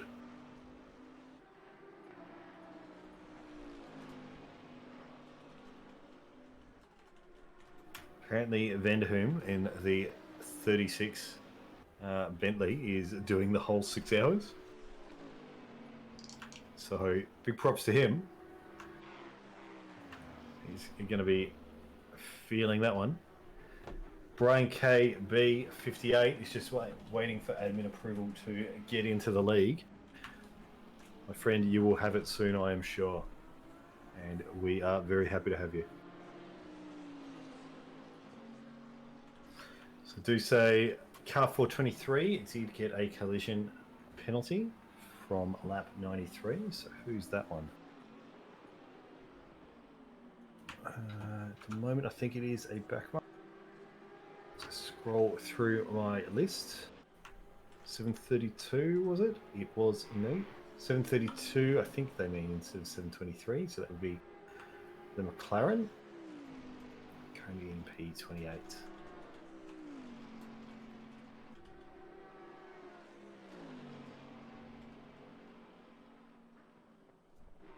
So you see, Nipares has come in from that pit that I posited was coming. So it'd be interesting to see if he cleans up that damage as well, or whether or not he felt like the car wasn't really impacted by it. It's always a tough call. When you're early in the race, you're probably getting it fixed up. A couple of hours left to go. Maybe you run with it if you feel like the pace isn't really compromised.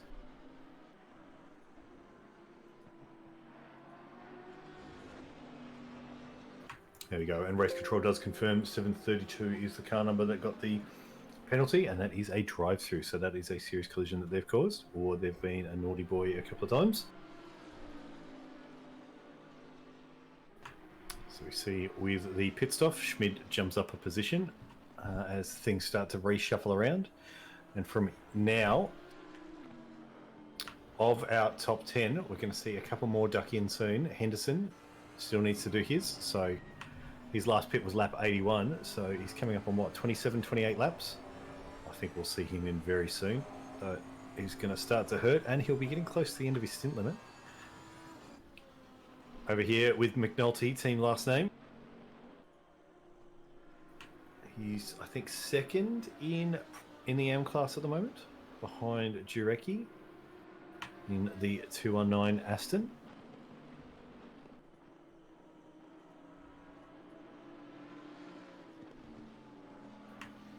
can advise that Dan Dewar has just come in for his pit stop, but Henderson is staying out. So. Welcome to the grid, Ambus 13.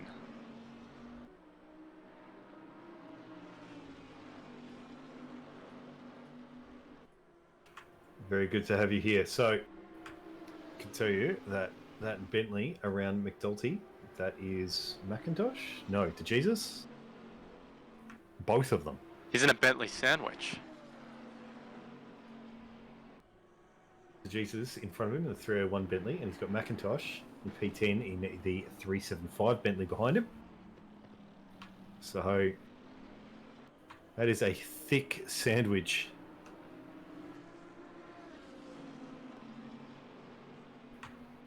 I think he's going to just wisely let the other Bentley pass here, as he should, and slot him behind and get about the biggest toe that you possibly can. And that's the race leader Henderson there, just going into the pits. There you go. So, what was that? He did 80, 81 through to lap 108, 109. So that's a big, long stint. So they'll be looking, I guess, to do 2 short stints to the end. Or maybe one long one and then one very, very quick 30-minute flyer to see it out. Where will he slot back in? The gap back to McAuliffe is pretty big. McAuliffe having already done his pit on lap 104. And we should see as well, out of that top 10, we should see the number 50 Lamborghini put themselves in as well soon. As we stay on board with McNulty, putting in a very solid effort. So he's got a fair bit of a gap to James behind him, but the one he wants to chase down is a 1D Cherokee, and he's got a fair bit to go.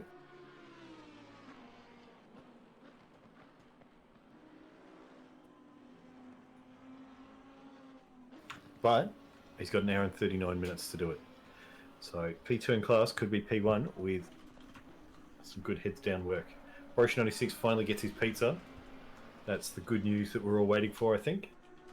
And meanwhile, Henderson has just handed over to Ashland Reynolds, and the gap to P2, the car of Dylan McAuliffe, is now 12.5 seconds. So there we go. That's where it all starts to settle out. Now, McAuliffe was doing a 2:19.7 last lap, which is quite quick for these kind of conditions. It'll be interesting to see what he can do with it. Both cars have a 10-second penalty as well, so it's whoever wins it on track at this point. So as McNulty comes in for his, I would say, second to last pit. Nicely on the limiter beforehand. Do not want a drive-through here, although what we duck these penalties down to 15 seconds for speeding in the pit lane here, just because it's so punishing otherwise. Which is a nice hood. So most drivers have done their last set of pits, second last set of pits. I'm just scanning through the field. Looks like, as I said, the Lamborghini from earlier, and then we get down into some of the guys in the 20th position places or thereabouts that all need to do theirs. See Timmy Cook here. He's got Mironenko a couple of seconds behind him, but Mironenko is currently carrying a 30-second stop-and-go penalty. So that might get reduced unless he's caused a big hit. What do you get? What gives you a 30-second stop-and-go? You have to be very bad. Speeding. Yeah, speeding in the pit lane. You are absolutely right. Yeah, and he Can't just blame did him his though. pits. If there's any pit lane you'd want to speed in, it's this one. That's it. So no, not this again. we will see that get ducked down to a 50-second penalty, 15 rather, but still matters as we see Timmy Cook here. Now, I would like to Looking to get through point some out. traffic. There is actually a speed limit sign halfway through the pits that says 80. It is confusing, that's for sure. It's not happening, that's for sure. It's 60 the whole way through. I think you could try that line with the stewards. I don't think you'll get very far. We're gonna go have a look, I think. As we should. This is our pit entry there. Driver's right-hand side around the bollard. Make sure you don't obviously drive straight into that. It's a weird little spot here. So there we go. There's that 50. There you go. I said 60 before. Yep, so that's the There's first our one. So 50 if you line. go right up to the second half of the pit lane. So remembering Spa has essentially our new current F1 pits, which is this one just here. And you go around the hairpin, and they actually put out some cones, or in this game, some bollards to stop you going out onto the normal line. And you drive back in through the entry of the historical Spa pit lane and transit the entire way through there as well. Gap for the lead though has come down. It's now down to 10 seconds, so McAuliffe's starting to reel Reynolds in. We'll keep an eye on that one for you and see what develops. So we've got another 50 sign here, I believe. Oh no, just plain pit exit. And we duck around the corner, and you can see there where the F1 pit lane exits. A traditional pit lane entry begins, and around here I believe is where our sign is of 80. Yes, that's not a red ringed circle, so it's the historic 80 sign, I reckon. Ah, Yeah, so certainly. Well, there you in go. the Spa 24 hour, they're not allowed to speed down this section. It's still used by crews. Simple as that. So we'll go check with Karen, but oh, okay. This is clearly Kunos's office because there's fucking no one here. I think Karen ducked out to Bunnings, so we won't see her just for the moment. No, we sent her to sort out Kunos. She's asking for the manager right now. So here we go. Mush. Reneko stop go has been reduced to the 15 seconds. Good call by the stewards. I think it's a fair penalty for speeding in the pit lane. It's not going to throw you out any further or less. So, Pyro's mother with a $5 donation. Thank you very much. Be able to Ford Express rate of our written complaint. It's going to work quite well. No, seriously, thank you for that.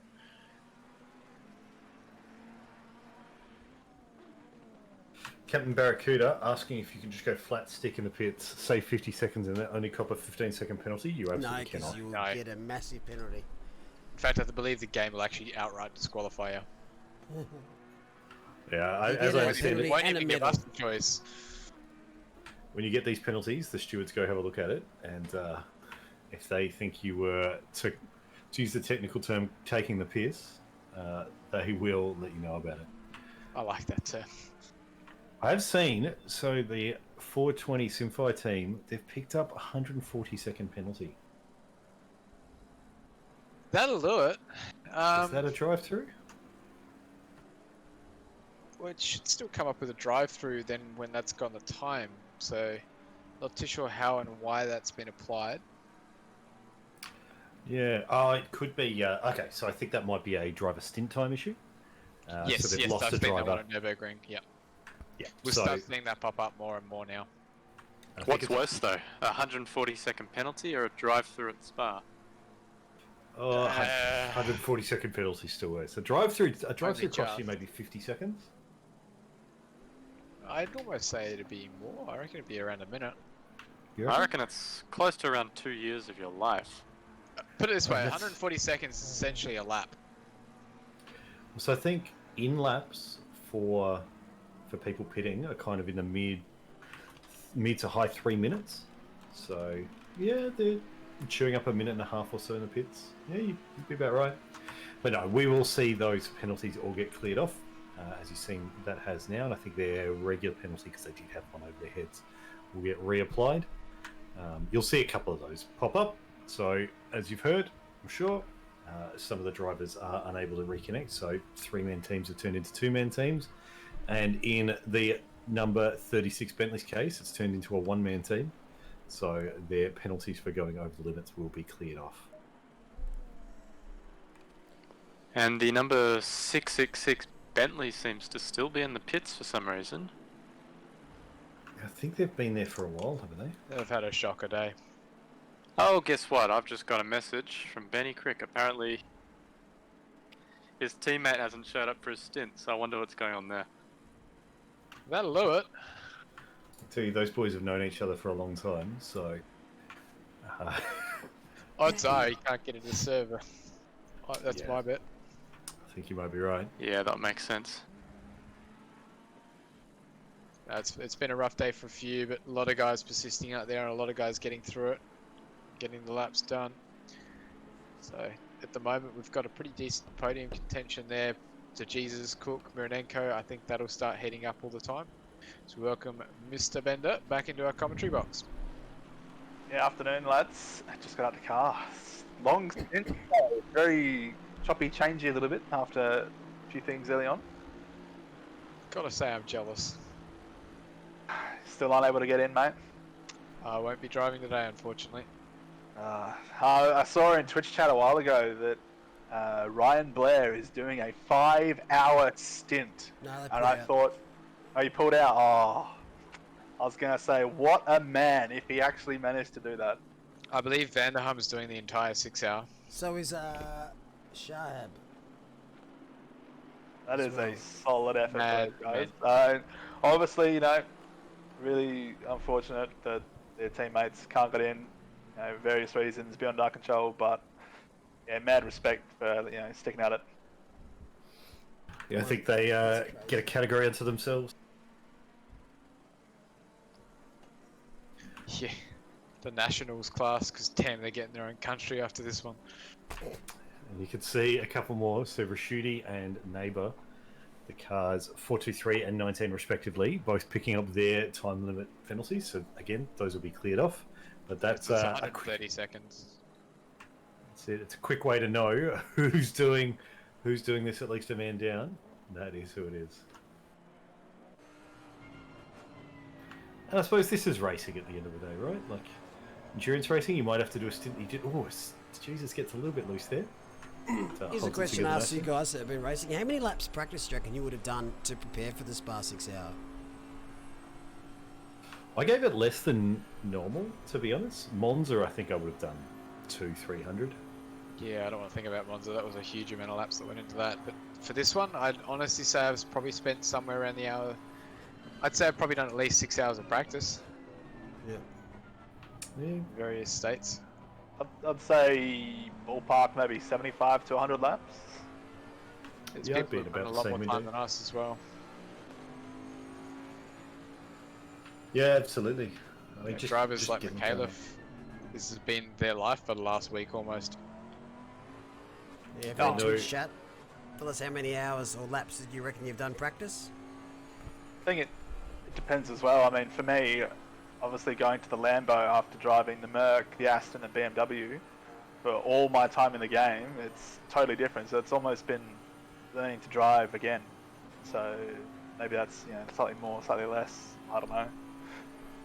I know a couple of guys that were in it, they were been in doing practice laps all week, so 2 weeks prior, and practicing, setting up, setups, running all that sort of jazz, testing fuels and all that sort of jazz, so a fair bit of time. You've seen people going straight from the finals of the Contender Series, seen the GT4 release, said no, can't touch that just yet, and then preparing for the 6 hour, no, can't touch that just yet. So I think we'll see a lot of GT4 racing as soon as this is over. Everyone's able to give it a real run. Well, I'm thinking about next weekend doing a 3-hour event on GT4s at a track, 2-man teams. Mate, I'm signed up right now. First car in, me. I Yeah, that'd I be was- super interesting. I was going to have a weekends off, but because a lot of people missed out this weekend, maybe that's something that can alleviate that issue. Max grid too, so like we'll open it up to as many cars as possible. I love it. The chaos. It might be at Paul Ricard though, so we can fit more people out there. Never mind. Yeah, you just lost me. It's May not not want bad. the Janettas. Anyone who Better. takes a Janetta just sits in their own class at Yeah, Skids. Paul Ricard. Bender, we are teaming up. Join, mate. We're Jim's teaming track up. limits. Oh mate, we'll be driving through the pits at 50 k's an hour every 20 minutes. It's gonna be so good. Team track limits. Jim's track limits, mate. It's a franchisee. Reason why we say Paul Ricard, because Paul Ricard was meant to be in place of another event, which was Nürburgring. And we could do Suzuka, but that's got 80 pit boxes. This track's got the same. About But let's Silverstone. mix it up. Silverstone. I don't know if they have that many pit boxes. Okay. I think Paul Ricard's got a bit more, but we can check. I think anything where the Ginetta doesn't get severely hampered by its top speed is the kind of tracks that GT4 is best for. I feel like Paul Ricard, Spa, Bathurst, not the best of best GT4 cars. You're redlining it a bit much. Yeah, it's pushing it. They're not really made for that. So, but if you're doing a big grid, you need a big track. Yeah, it's just I mean, big Brands boxes. Hatch and a GT4. We could technically do Suzuka. I'd be down for that. That I think would work really nicely. 24-hour Brands Hatch. Nah, got it. Barracuda's locked that in. Done. Yeah, it's done. That's it, fam. Here we are with the small brain plays. He's in with 3,000 IQ plays. He's actually playing 7D chess right now. No, that was me 3 hours ago. He's having a little meltdown on the side there, mate. You alright? Feeling okay? Me? Yeah. Yeah, mate. That's good. that's all good. I've had to Get move some nice coffee cords. in you. Oh, mate, I've got a lot of in there. You could milk me, I reckon. I think we've all had a day for a day. I had a run. I thought when I got off the commentating before, I plugged in my 2 monitors, got it going, got triple screen working. It was like, oh, I'm back in this. Went to move a rig, accidentally unplugged my wheel, and was like, fuck it, I'll do it without force feedback. We'll do it. We're gonna get this done.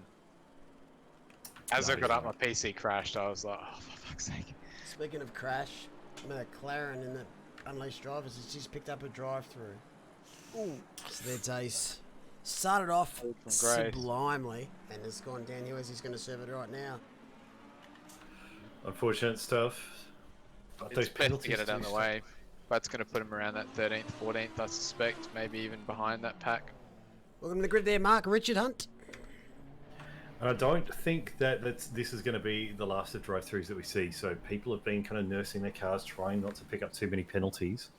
But you get 3 warnings for the entire race, and this is not, I think, before the end, going to be the first that we see go over that threshold. And they don't reset either, so... For sure. See, Shoesmith here is looking to take Wake's position in the 33 Ferrari. You see one of the other Ferraris gets... Oh, I was going to say out of the way. Maybe not. Out of the way, yeah. It does lift, It's out so... now. Also sees welcome to the himself... grid there, Delito and Pelly Plays, who we just missed before. See, good lines for both. The Ferrari sometimes struggles a little bit up at the end of Kemmel, but I think he's got more than enough space for the moment. But that gap has been coming down. You're absolutely right. So last lap, Shoesmith picked up half a second on Wake. So that pace is going to be a couple more laps before he can pull it in, but...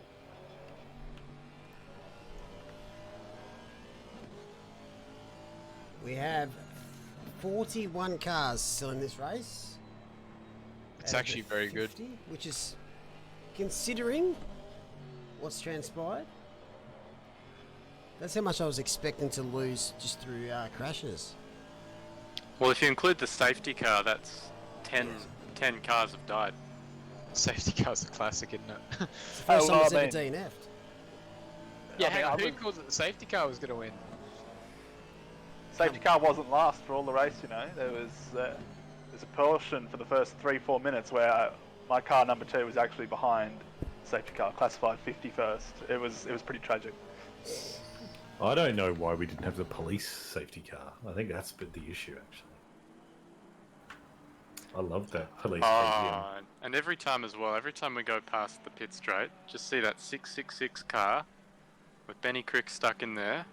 Can't do a thing. I think we just saw a pit stop from McLaren there. I don't think we saw a drive-through. Ah, okay. I swear he's been in there twice. No, this is him coming out now. He served a pit stop, that's why it's taken so long. So he'll come back around and get the drive-through over with next lap. Makes sense. That timing feels really awkward though, because he's going to have to stop again before the end. It's an hour 20 left. Maximum stint's 1 hour 10.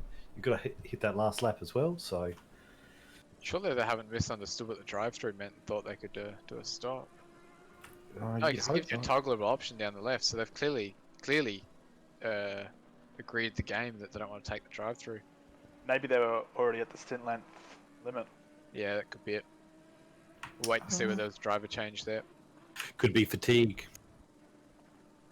It does get to you, certainly. Apparently, we've got reports. Someone just mentioned in Discord they were just able to reconnect to the server. So, if there is anyone still in that boat trying to get in for this last hour of the race, give it a go. You never know. It does say connected on my end.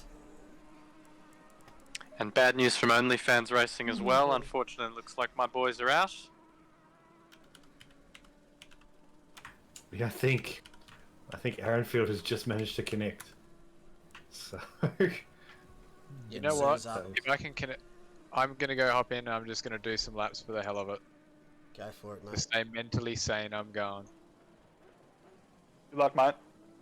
I think my car has back. finally been Back, properly- baby. Alright. An hour and 20 left, and people are going to start joining. This is going to be some really interesting racing. The server might just die. Everyone joins, you know. Don't kiss this. Script.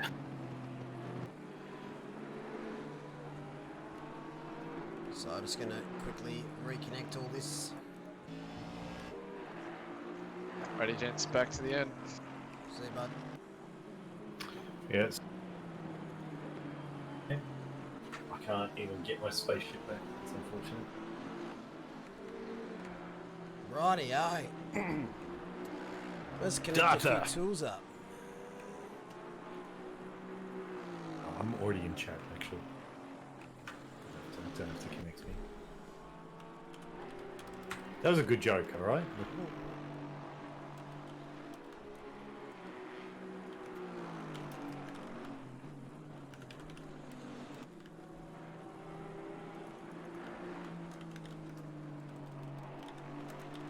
Screen at the moment where we stand in terms of overall timing, so just the 3 cars at the moment on the lead lap, although I think we'll see a couple more flip across the line. Right, that's that back.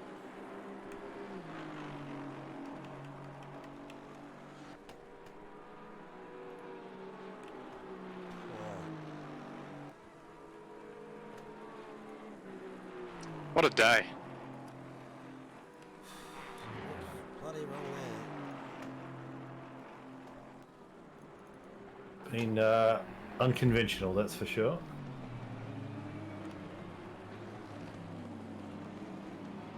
So we're on board here with Michael Mans. So he's got Van der Hoom 3.5 seconds or so behind him. Van der Hoom might be looking to get one of his co-drivers back in, or maybe he's just in the rhythm now. Hour 4 coming into, or end of hour 5. Just do the whole thing himself. And has quite a gap to McLaren in front of him, 82 seconds at the last sector time, so he'll just be looking to get his head down. He does need to do a pit stop soon as well, so McLaren have actually done his last pit on lap 115, which is the current lap. Right, race isn't over yet for him. Ross, race control is back online.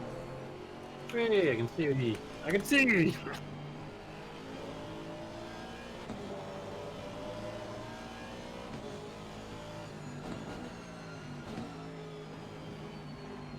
Get them back in business. Race control bot is up. That's what we like to see. Live timing's back up. all Well, somehow happening. we've survived that. I don't know how. Oh, This car might not have. yeah, Michael Mans did just survive that, so it got a little bit loose. Kept it all together and out of the wall, so he'll change his pants and continue on. Hey, look at that. Apparently I'm back in the car, in a completely fresh one, in the pits, so I tell you what, I am absolutely not. And a few cars have been resurrected from the grave as well. Zombie cars. That's it. The safety car's even back.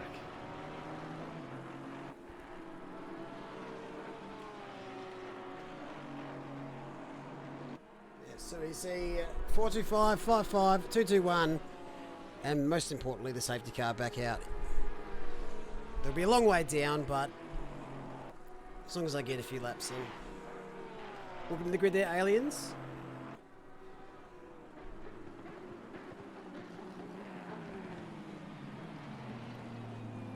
Right, so where were we? So 4 on the lead lap. What do we do now? We restart the server and we all go again. Right, reform on the grid. Yeah, just close it up. Close it up. Yeah, we're just going to restart this race.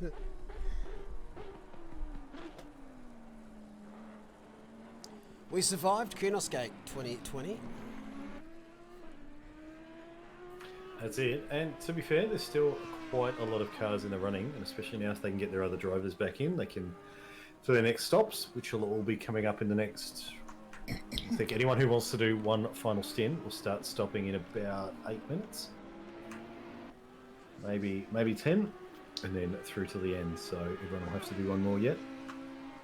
Let's just go over our class leaders. So we've got Ashley Reynolds, 699, P1. Opened up his gap to Michaela for a little bit, so that was... Oh no, there was about 12 seconds when they pitted, so it's gotten slightly tighter, but holding well. McIntosh, 375. Bentley of Daft Bush Chook, the Daft. Now what is the total gap? Well, what is the total gap that he has to Neighbour? So you can see Neighbour is 8 seconds behind Niparis. And Niparis is 17 seconds behind, so after that penalty gets applied, Neighbour is actually about 10 seconds behind McIntosh. So he's not home and hosed just yet. Yeah, absolutely. Both of them will still need to do one pit stop. Well, that makes good. That's a good race. Yeah, I think we need to keep an eye on that through to the end. Dan Jarecki, Advantage Racing Purple. Yeah, commanding lead on the AM setup at the moment. He's got 4 laps, maybe 5 laps on Sandu in the number 2 Lambo. So. Nah, he's only 1 lap ahead of us, I think. I think the 4 laps Right, is yeah. based on The leader? Yeah. He's a lap ahead and 10 seconds or something. Yep, you are absolutely right. Yep, you can check on live timing. It'll just show you on the left how many laps done. Our memes have collectively fixed the servers. I think Elon Musk wanted to ban memes. 425's going for the fastest lap of the race. No worries at all, Lee. Done everything we can. Big shout out to the race officials for their work today so far. And an even huger shout out to my commentators. They're the real MVPs. I've had to use 2 hands for 4 jobs when they took over. It's been brilliant. So thank you guys. Right, mate? Together. I've managed to eat sushi during this time too, so not all was lost. Power of friendship. Much was gained by the sounds of it. In a nice feed. Octane Malik. I feel like an octopus before. I wish you could see it. Hey, Brendy, thank you for the resub, mate. 4 months. 3 months streak. So ticking down to nearly 1 hour left. Car 699 in the box seat. Brandon Dove is on a bit of a mission as well. Finding his way back up from P21 at the moment. Drive through and did a pit stop. And they're going to have to pit again. So it's going to have to be an absolute monster effort. They've not had the best day, have they? But neither have quite a few of the drivers. No, and I mean, currently there's a couple of drivers in the pit. So Bailey, right up at the front. So in the number 52 Ferrari, he's in the pits now. And it's just about 2 minutes too early, I think. And you almost wonder whether he's going to sit there, but the timer starts the moment the switch happens. So short of him just kind of sitting in the pit lane and waiting, you really want to wait for 2 minutes. And the pit stop itself is quicker if you are doing a no change stop. So yeah, maybe some people just not able to get the timings quite right. Had to fix up after some incidents, and because they're not the only one. Pickford in the 115 Porsche, Ryan Blair, number 4 Audi. Although Ryan Blair has retired, is that correct? Yep. There you go, so Technical that explains difficulties.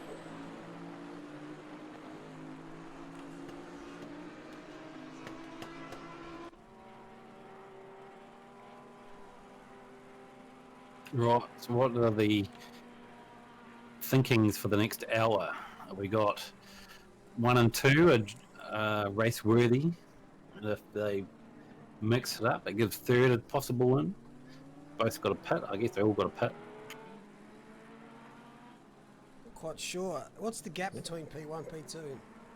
It's 12 been pretty seconds. stable between 11 and 12 seconds actually. So not too much has changed there, but they both got the 10-second penalty. So anything could happen.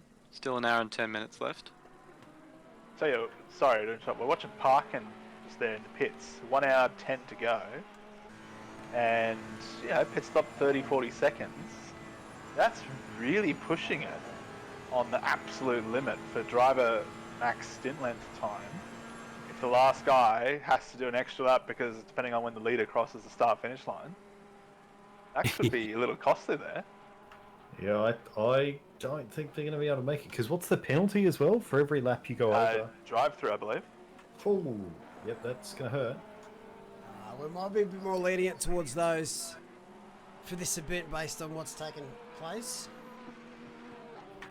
You heard it here first. Yeah, we More like lenient to parking.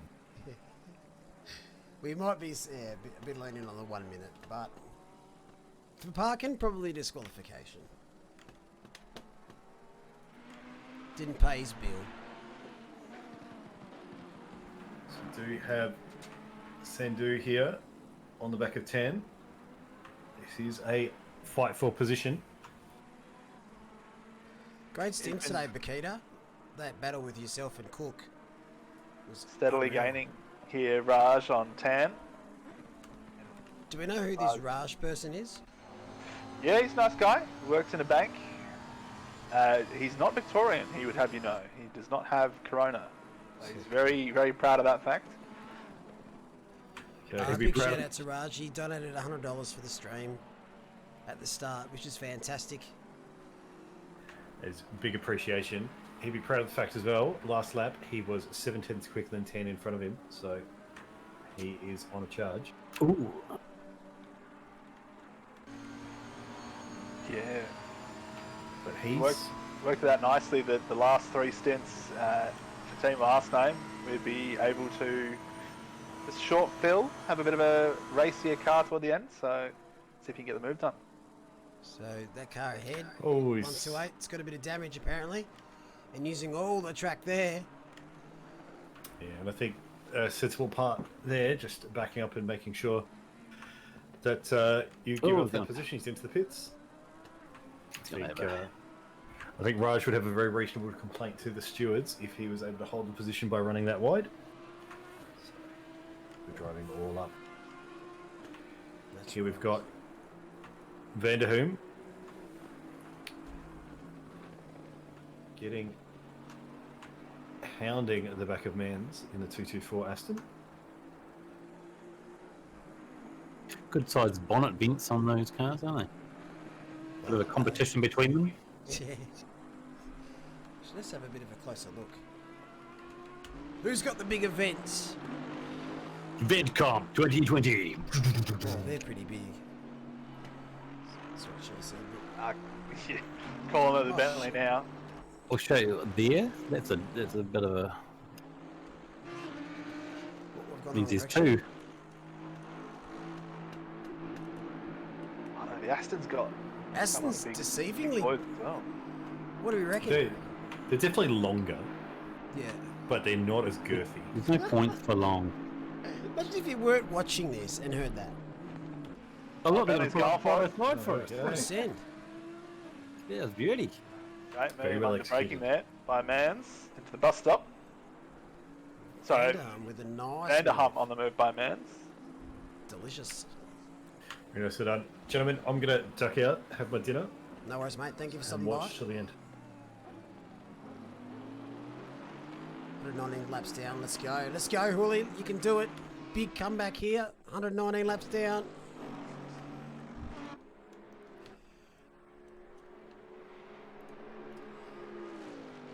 think that Bentley was able to get the move done by virtue of its massive vents.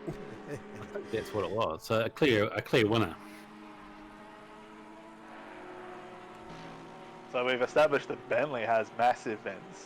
Now we need to see which car has the smallest vents. There's Brucey, our man. He's out on track. He's finally been able to get in the car. 117 laps down.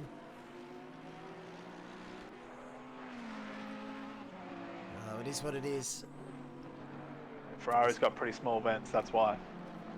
It's a shootout between Bruce Izadfar and Blair for fastest lap, I reckon.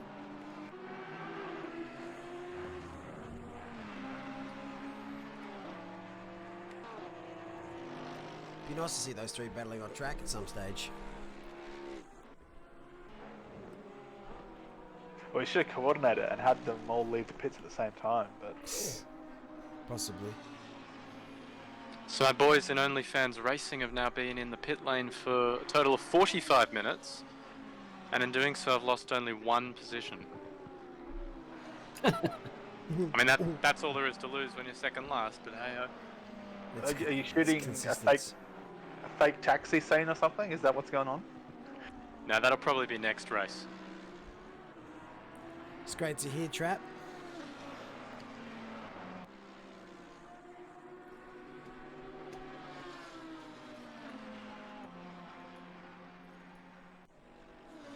Welcome to the grid there, meat bag.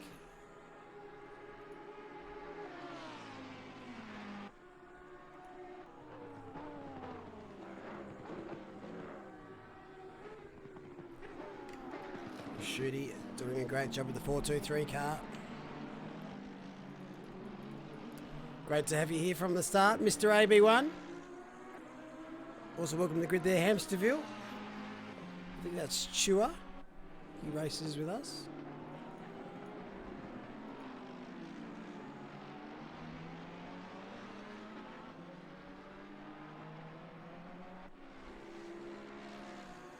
Yeah, starting to see quite a few cars coming to the pit lane now. Obviously, just over an hour to go, guys will be looking at making their final stops, final driver changes.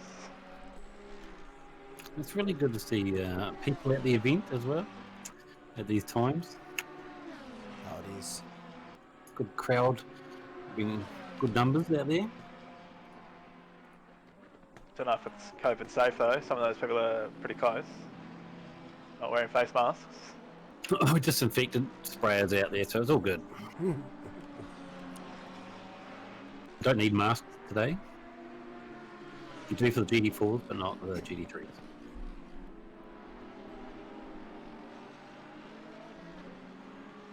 How many cars do we have out there at the moment?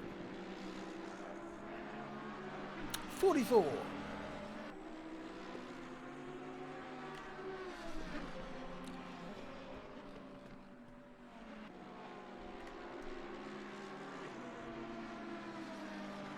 Crowd participation comment wins the internet for the day. Yes, GG. Check out the penalties in the top 10. 7 out of the top 10. Yeah, a lot of naughty boys. A lot of naughty boys. Looks like the only good boy is the Jesus. So He's just been parting the seas. The man, the myth, the legend.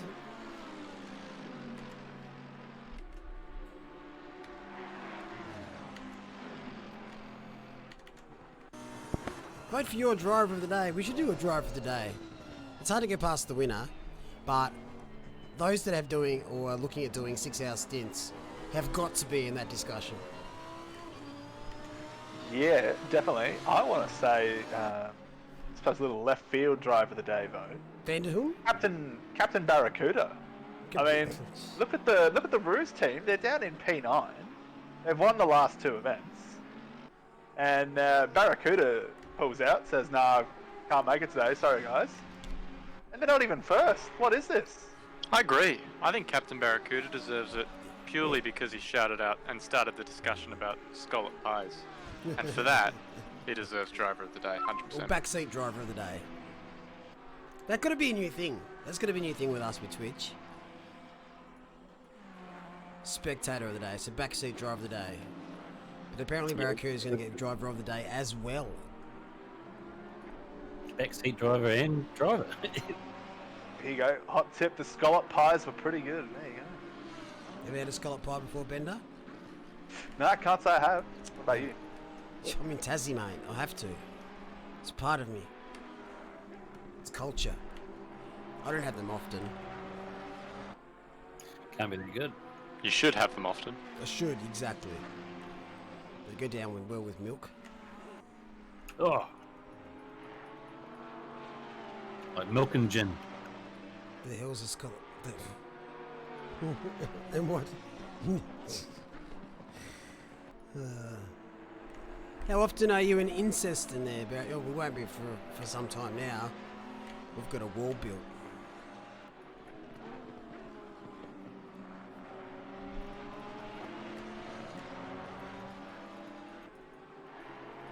My taste buds are weird because I like milk. I'm sure once upon a time you were suckling on milk. Welcome to the grid there, Gio Brio. That's something I thought I'd never say on stream. Suckle. I'll just tick that Another off. one. Just tick that one off. Tick that Another off. one ticked. Watch goes very deep there as Shooty comes into the pit lane. Yeah, it's an interesting word, suckle. Perhaps put it on the list. It's how Who you would you make reckon? mashed Alec? potato. Favourite word? Is it close to that? Moisture. Or niche Moist. word? Moist is the best Moist? word ever made. Well, my favourite's fertilizer. Potato and milk. What's wrong with potato? Why is that weird? Mashed potato, isn't it? Exactly. But you asked what would be your favourite word. Fallopian's pretty good. That's actually an excellent question. What's my favourite word? I'll get back to you on that one. No, you got 3 seconds. I was going to start a voiceover company that gave discounts for using my favourite words, like, you know, tractor and fertilizer. Fertilizer. Plinth. Flint? Oh, okay. Flint. I mean, my Wheel favourite would be Vendetta. It sounds cool, you know. But you feel like a badass saying it, don't you? Extortion is up there. Xylophone, because they got X's in it. They sound cool, you know. What's your favourite racing word? Racing terminology. Lackadaisical is a good one. Curb strike. No! No, Mark Scaife! Camber. Camber of the track. Camber. I love listening to people talk about the camber of the track. Yeah, I like Well, it. Most of the time when people talk about the camber of the track, they have absolutely no idea what it means. Yep, there's camber on tracks, there's camber on roads, there's camber for wheels. what does it mean? For you listening at home? It means whatever you want it to mean. You might hear someone say, this road's shit, it reverse cambers on the corner. We've got a couple of roads like that in Tassie. Nothing worth Yeah. than reverse camber. Slope. Slipstream. Oh, apex, that's a hell of a word. Apex. Slipstream. He talks about the The fence fence. sometimes. He doesn't. He's when he's not saying curb strike. Yes. In World Motorsport, who's your favourite commentator? Davide Valsecchi. Current. I'm gonna say current because if I wasn't saying current, I'd say Murray Walker. Well, he does the F2. That's pretty close. Good enough, right? Oh, that counts. Yeah.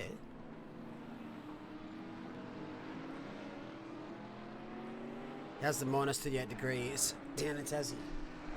Oh, it's a temperature joke. Normally it's about incest or two heads, so you've really mixed it up in chat today.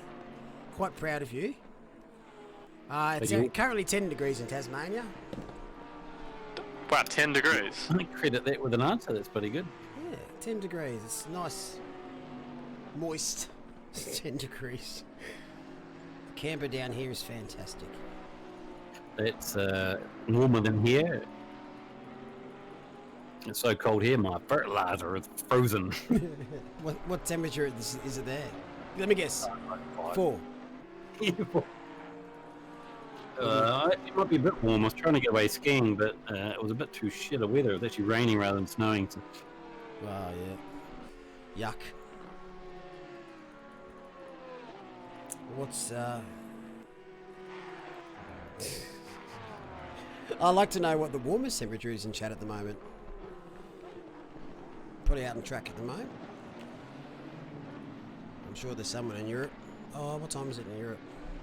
It was pretty sweaty in my room when I was States. driving. A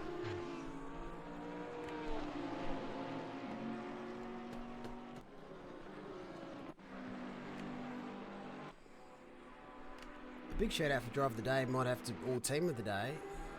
313 car. Started P15.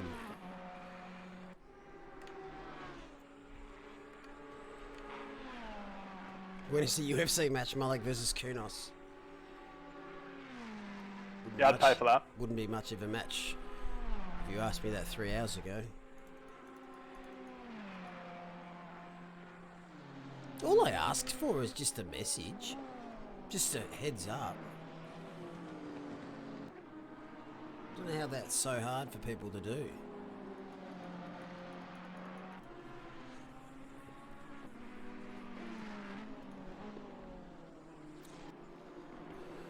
But 313, awesome performance today. 423 we dropped to 25th up to 6th. I think at some places we actually see better, more reliable servers come out of Stream Racer. I've never seen a Stream Racer server drop. That's just incredible. I think Kunos has some less.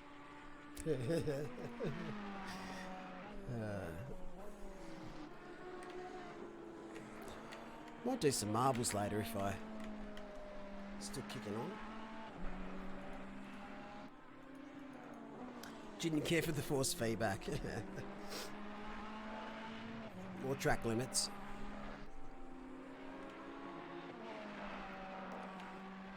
Were you playing golf later on, was it? Oh, we might play golf or marbles. I think it was Diabol's last night. He got punted into like a water hazard in Stream Racer. It wasn't even his fault. Felt bad for him. What colour are your marbles? Whatever you want them to be, mate.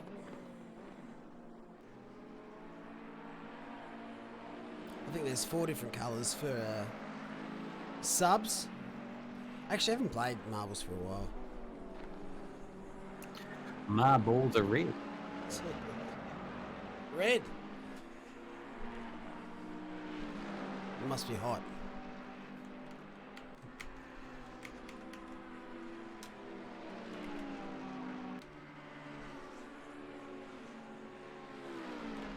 No blue was taken. I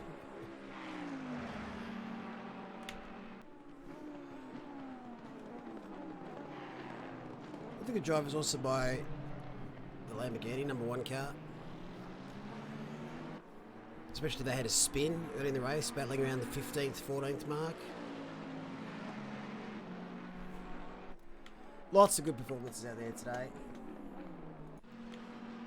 Big shout out to everyone who's competed and making do with the best they can through the servers going down.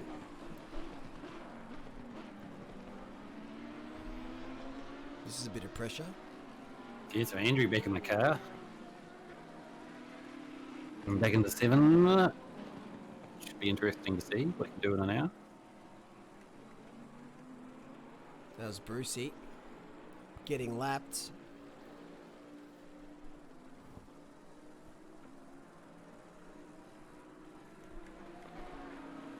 Brucey's been lapped 115 times today. Very disappointing effort by Lachlan.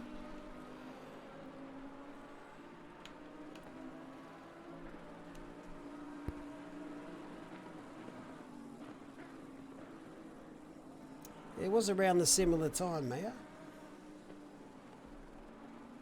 Is the guy doing the 6 hour stint? I think he is. There's 2. I'm pretty sure there was 2.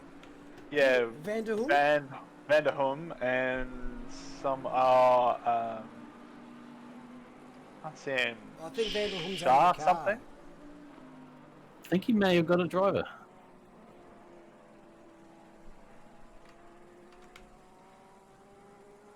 Well, here's a product idea for OOR to manufacture. Maybe a bag or a bottle of some kind that you can install on your rig for if you're going to do a 6-hour race alone. For guys or girls? Oh, for both. Just a large tub. Like a camel pack, but in reverse. Yeah. A camel arm. Shahab's the other one. I think Shahab might have switched as well.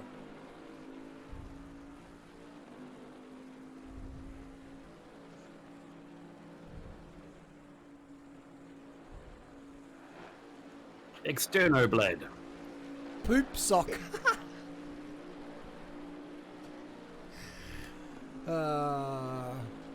We've peaked, ladies and gentlemen.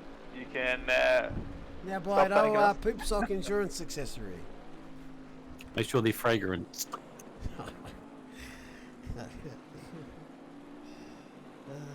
Honestly, if your sim rig is not hooked up to the plumbing in your house, are you even a real sim racer? Oh, and that's the 666 Bentley is actually leaving the pits now for the first time in over an hour. He's just been sitting there chilling out, and it looks like Jack Aaronfeld's finally. Got himself sorted. How good of a word is poop sock? It's not bad. Not bad at all. Poop sock. Mother dear, what have you done with the poop sock? No. Have you washed my poop sock? kind of reminds me of Hoop Night. if What are we anyone's heard of doing? I have officially lost it.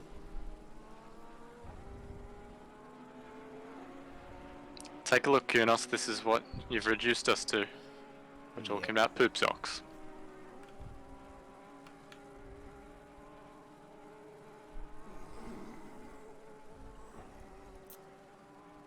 Oh dear. Oh, that could be an ominous sign. So, I've already seen the graphic for the winners of the Spa 6 hour.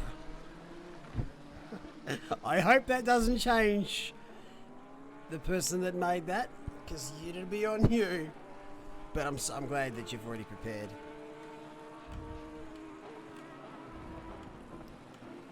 No, mate, just post it now, Pyro. That's how professional we are today. The winner's been declared by Pyro. I haven't seen the safety car today, which is a big sad, I think. I would have loved the safety car on lap 1, to be honest. Would have saved me a lap and helped 3 minutes repair time, but no. I would like to see the Camaro out there. Maybe next You know time. we should do. You know we should do What's that? a bit of a meme review. I think some of the memes that have been posted in the Discord, because some of these are gold. Pretty good.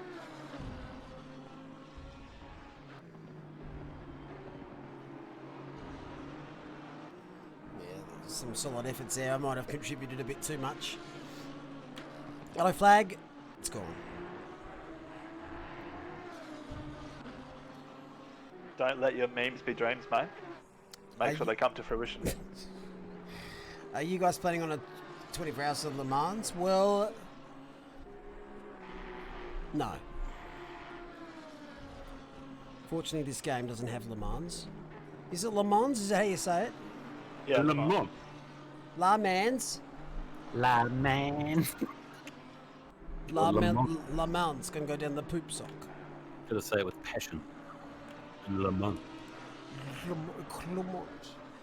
No, we don't do iRacing at this stage, and ACC doesn't have Le Mans. So our next event is next month or the month after. One of the months. It's Suzuka, 6 hour, 8 hour. Sorry. Yeah, there was no incidents to worry on a safety car, but it just would have been nice to see it because it's so pretty.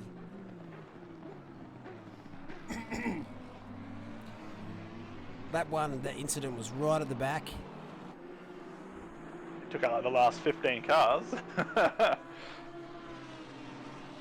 Would like a ride in the safety car. That'd be cool.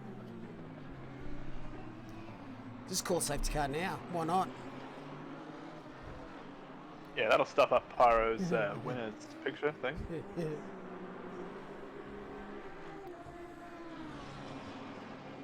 No, it's pronounced La Man. I'm just off to race the La Man. Limo. Lemon. Le Mans. No, mate, I'm not redoing it set in stone. Well, I don't see my name on it. You guys have been the most disappointing team out there. Tycoon, how good performance was that? Wow, I'm joking. I'm actually big sad.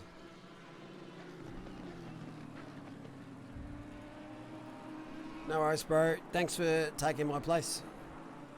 You did better than I would have done.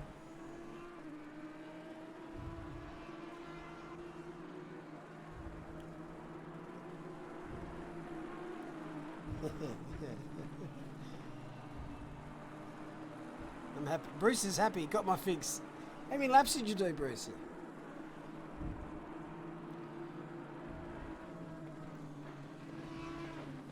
Jessen's in the car now. So, I haven't seen Jessen's name on the sheet all day. Was he one of the guys that got stuck that couldn't get in? Or was just... I haven't seen it. You just haven't seen him. He was in the car a Sweet. couple of times. I was in the car earlier, so... Drive of the day is Brucey, though. 20-minute stint.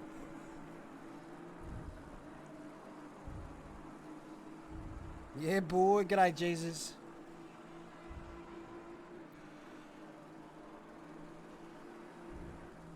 Sweet. He's been in and out with Cook.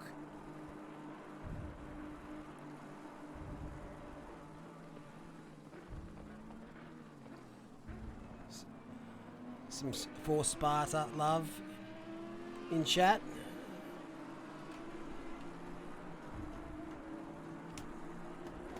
Getting around Ryan Diong, who's right here.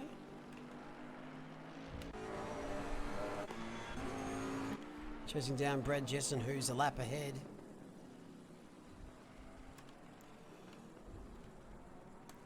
No worries at all, mate. Sorry it hasn't been completely smooth, but we've persisted. Hopefully see everyone back for the Suzuka 8 hour. It is a bit unfortunate for the drivers, but it is always quite nice when it's not smooth because it's a lot, the effort and the yes, we've got to the finish line. It seems to be that much more worthy of the fifth up, But for the drivers, it's a bit harsher. But from watching it, it's just like watching the Bathurst, and you see the guys falling out, and you see the emotion and the comments and blah blah blah. It just makes for a more emotional viewing. That's right. And even seen real motorsport, people can practice for months, not even get a drive in their car. Yeah, blows a motor on the second lap, and the driver's like, ah. Bit of a battle now going on for P26. 26. There's a lot going on. I think this 3-car battles. Yeah, this is for track position. So this is for P12. We've got Spidey behind Nipris. Simface, the chase just got through.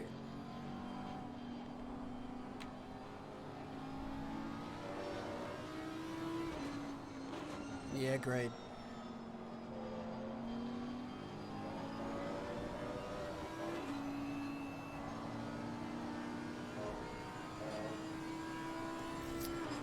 I can relate. You would have known my reaction when I know the server was down and I couldn't reconnect. Yeah, I think that would have been pretty similar to everyone's reaction. Oh no, what is happening? It's a bit of lag.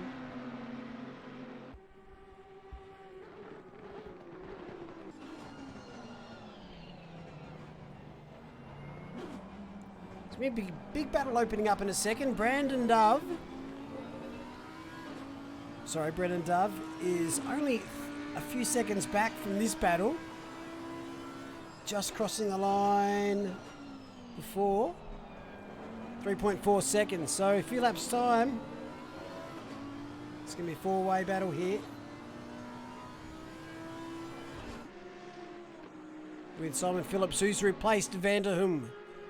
So shout out to James, who's had a huge stint because his other drivers couldn't get in the car. Here comes Dove.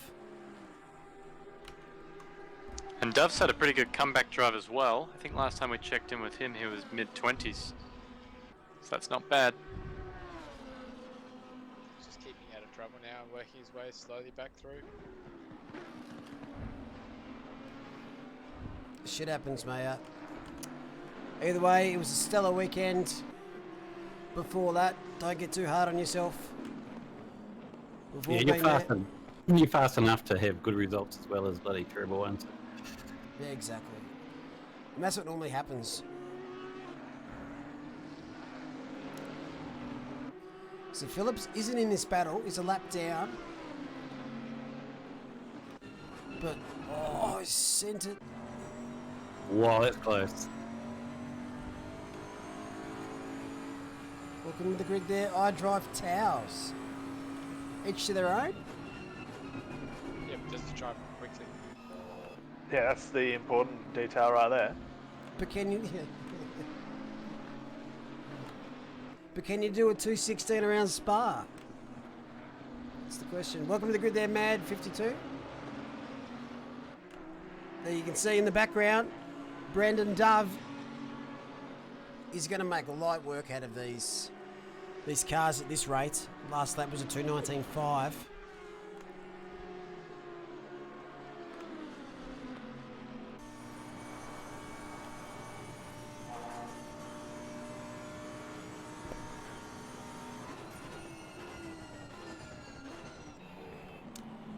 Some big names out there right now in this battle. We've got Go Race Promotions, Spotty1155 on Twitch. We've got Unleashed Drivers, Brandon Dove. All battling it out. He might even get them this lap. He gained 2 seconds last lap. Smith did a 2-2 flat. As did Chris Nipris. Wow, lots of track limits for both of them there. Dove in the background. Oh, look who's back. The man, the myth, the 20 laps. It's straight from his 20-minute stint in hot lap mode. You must low have fuel. worn out, mate. I've got a full tank in, I don't know why. A rookie error. Oh, he's gone deep. Nipris was well aware what was going on. Tries to hang on. Look at Dove. Go to the inside, down towards the hairpin. Does he go through it? Thinks better, just tucks in behind. Probably the smart move there. Just follow them round. Let them leave the door open for you.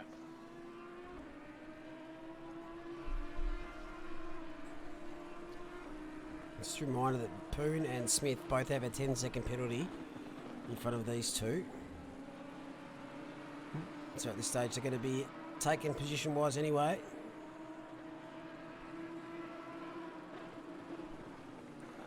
How long can Nipris hold him off for? I reckon until bus stop.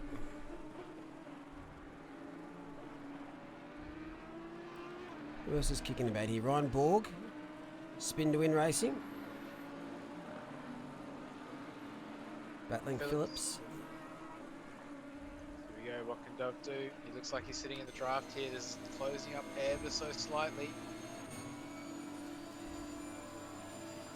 Oh, he's under the rear wing now.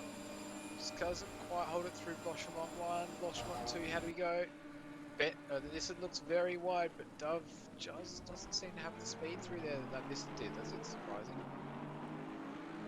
Girardi's in the pits. They were leading the Pro-Am class. I'm not sure what's happened there. If they've had Could to be their pit last this. stop. There'll be a few guys doing that. At the 38-minute mark, they had a fairly big gap on second in their class, and they're going to be losing out to that, I'm pretty sure.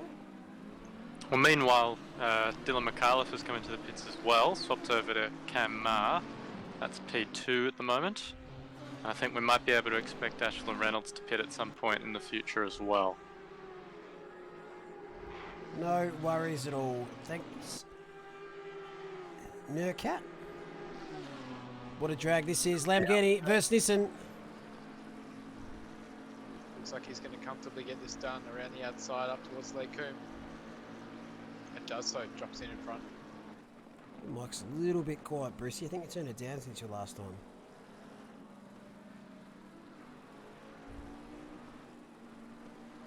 I have to say the trust some people put in the car they're passing when they chop back across to them like 50 metres for the braking zone is just unreal. I don't understand how you can play life and death that loose and fast. It's just, yeah. You got a bit nervous there, mate? Oh, I've seen some people put a lot of trust in me and I think, oh my goodness, what are you doing? I don't even know where to brake. Welcome to the grid, Arthur Zeta 21. Good to have you here. Hey, thank you for the gifted subs as well, Chetties. 4 gifted subs. Thanks much. Thanks muchly. Where are the biddies at? What are the biddies? The biddies. Yeah, where's this one biddy you normally send me, Scout? Oh, didn't he run out? Oh, I did. What a disgrace. Poor Sparta. P3. Looking good for P3.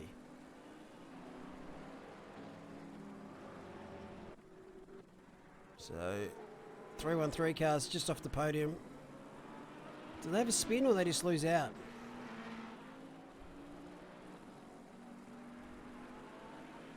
That's a good point. So Oh no, the driver they're in- change. Yeah, I swear Driver they were- change. Jeez, this is given away. I remember these guys have been eyeing off a podium and hoping that they'll catch that 301 Bentley. Ooh, it's a bit.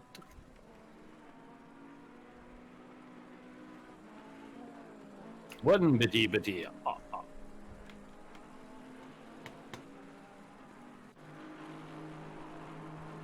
Battle for 6th. Kosei and O'Hara.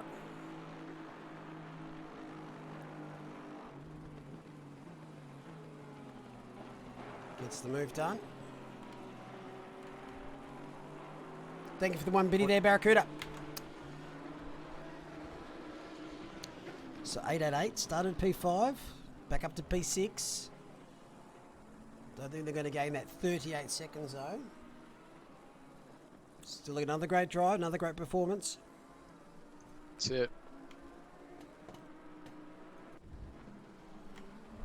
We have to go back to this battle. This is for 11th. Through to 13th. Pair of Audis and a Lamborghini, all the same engine. There's no power differences, slight bit of aero advantage in a straight line to the Lamborghini, but bugger all. And there we go. Spidey just runs it that little bit wide. Dove's going to get up on the inside here. And I reckon he'll have the run out of the next corner. Yep, Spidey just sits in behind. Smart move. And now, it's Boone's turn.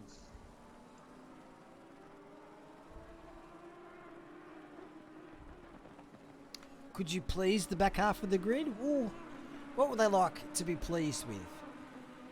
Working servers. A back rub? Profile pictures. We've shown them. At the moment, this is a pretty good battle. We'll show some more down the Go. back half. Sorry, Dove. Outside of Poon. Outside of Washington. He gets it done before the corner. Pretty easy, really. Just a great Maybe drive out of lucky Staplo. I wonder if there's a little bit of cooperation from that Audi, looking at the fact that Spidey was just catching him towards the end of that straight.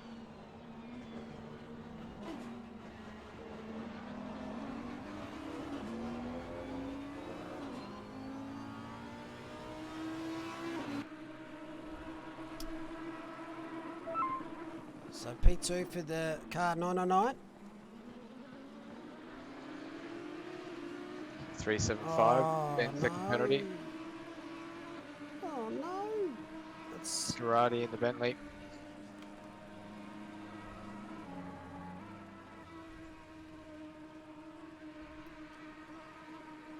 Wonder how many victims Rouge has claimed today. It nearly claimed me in my 20-minute escapade there. And it did claim a hell of a lot of Ferraris too. Yeah, of all the cars I sort of would have thought would have been nicer up there, the Ferrari's not. Got some Corey on Corey action here for P25. Well, this is what I like to see. Is it a sweet move? Or is it a bit of tooey? Pretty sweet.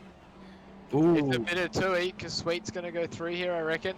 He's going to have a much better run out the corner. Oh, no. Oh. Yeah, he just doesn't quite get the grip down. It's De Murphy. Look at that for a gifted sub. Cheers, legend. That's pretty damn solid. Whew, he's 535 for this. Mate, you are a legend.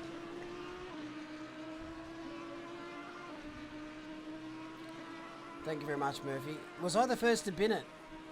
Nah, I think the man in this com box can take that one with a large two-handed trophy grip. 7.6 meters off the start line. Did you cause that crash? No, someone punted me. They got a drive-through for it. You would say that though. They did. But yeah, I was like a pinball in the middle there on the run down to Rouge. Fancy causing a collision on lap 1, Bender. Did you say 7 times you got hit? 7? Oh, No, it was something like that. It was ridiculous. It was just, oh my goodness, what is happening? And then, yeah, the car got to like the little grass section at the bottom of Eau Rouge, and I was full lock to the left, and it was still turning right.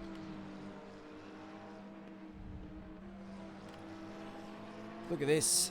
This is Dan Hunter's team. I think this is one case where the white wheels work. Yeah, I actually it. quite like the look of this car. Thumbs up from us. Putting the pressure on B Skinner in the 998. This is a class battle. Yeah, holding on to the skin of the teeth at the moment.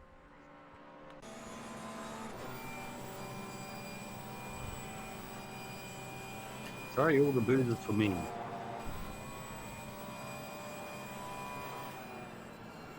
I think some wheels just don't quite work. Silver rims work, white wheels seldom do.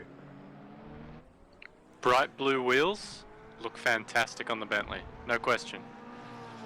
They can get the bin. Well, let's let our audience decide on that.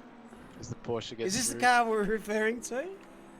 Right. Well, I know that the audience will 100% agree with me that bright blue wheels on the Bentley look fantastic. Is it a Yeah, yes but or it would no look in better chat? with black wheels. Well, whiter, slightly whiter blue on the top might be right. Is a Mercedes.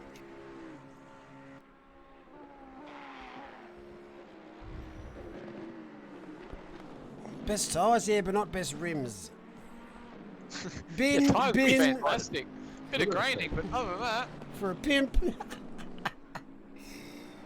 Sorry to David Shuffle there. Why did you time him Timed out? mate, for saying the Aston rims were the best on the field last season. it's a big That savage. Aston Oh, he's been shafted. I'll say that he's banned. Oh, well, how about this Go livery? Thick I paper. was gonna point at the bright green Mercedes, but how about this livery? What do we think of this one? Which one was that? I just missed it. No, the pink one? This one? No, I was looking at the Rennsport one. I was just taking the piss. Oh, no, I won't look at that car. Yuck.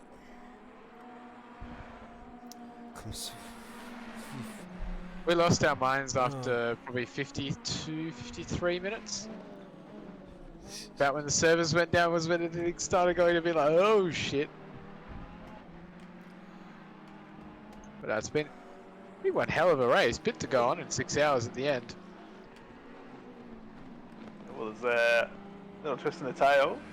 Jaden Chia in the 128 Ferrari, catching up to the back of Corey Sweet and Corey Tui. Well, I think the For 25th. Ben there might be in the contention for biggest EV bonnet. Two 17s in the race. You can definitely join the party. Yeah, they are pretty big vets. Right on full price.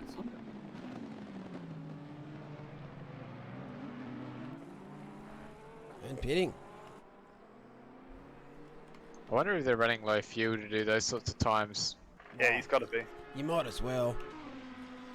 Yeah, go for fastest lap. Because that car, I swear I followed it out the pits at some point while I was doing it, and then was in again the next couple of laps. I think that's what's going on there. The Audi and the Lambo, though, still going for it. Tui goes wide yet. Whoa! Jumps the curb, and this time there's contact, and the Ferrari just squeezes straight through the middle and says, "Thank you very much." Chia claims the spot, I think. Maybe. Late on the brakes here. She should be able to pick it up. Or she or he. And does so. Nails it. So much going on. It's 25th, 26th, 27th. This far in the race. This is for position. They got blue flags sitting in behind them as well. LZ Ferrari creeping on the back of that pack. Yeah, Tui doing the smart thing here. He's letting Corey Sweet go. Knows that move at bus stop probably not the safest move.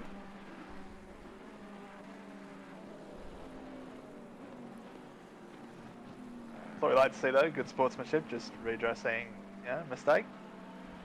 No harm.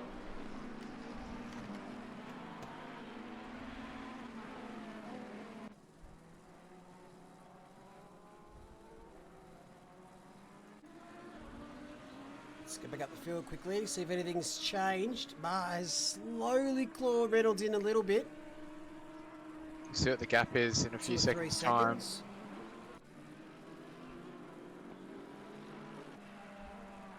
8.9, so it's seesawing a little bit here.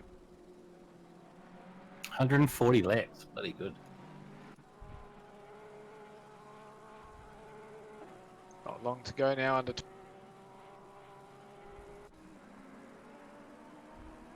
Back to the Corey on Corey action. This is what the fans paid for. The Sweets just skipped away a little. Yeah, a bit of traffic interrupting this one now. And drive Look at around. that gaggle of cars on the track map behind. So a little mistake by Corey Tui. Just got to try to keep in touch now. I mean, he's lost out to Cheer and Sweet, but those two have penalties. So if he can stay with them, not lose too much time in the traffic, he could still regain the position post-race. Oh, gee, looks like a bit of a touch parking hip in there. Just sent it a little bit too aggressively there.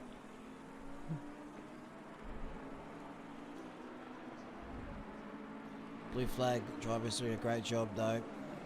Sminny is coming to join the battle. A lot of cars just here. All on different laps pretty much. Except 2EV Smith.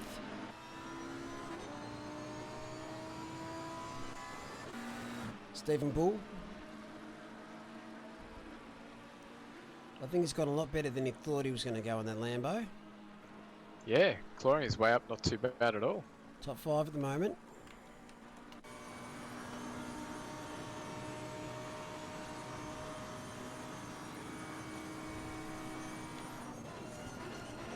Poop socks is what brings viewers back, Viking. We all poop. It's the only place you can get them. The only place you can get used poop socks. Mr. McAuliffe, he's hopped out the car, left it to his teammate Cam Marr. He's come to join us in chat. Currently sitting second on the track. Brilliant.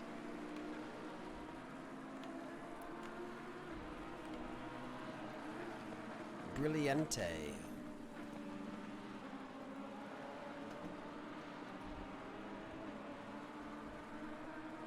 Branded poop socks, that'd be a tough. No.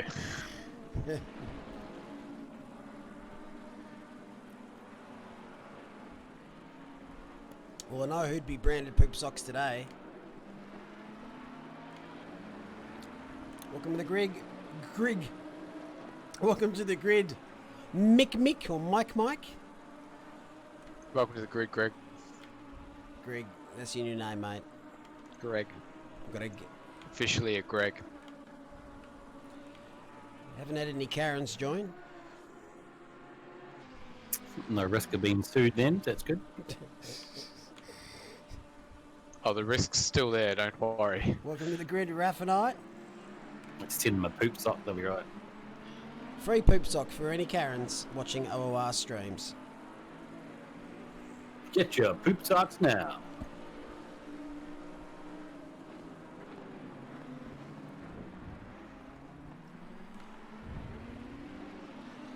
It's been a good recovery from Bull. They've done a pretty good job, eh? They've ground away ever so consistently. Back into fifth. Chalmers, Actually not too far behind Jessen as well in the 313.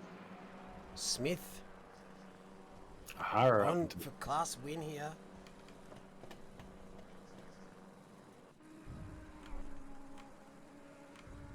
What a race. How dare you insinuate we had not lost had never lost her. Exactly. I'm sure you've all watched some F1 streams in OOR, and some of those races are mind-numbing. I'm actually looking forward to F1 resuming. A couple of big changes we've made to the series. So what do you do there?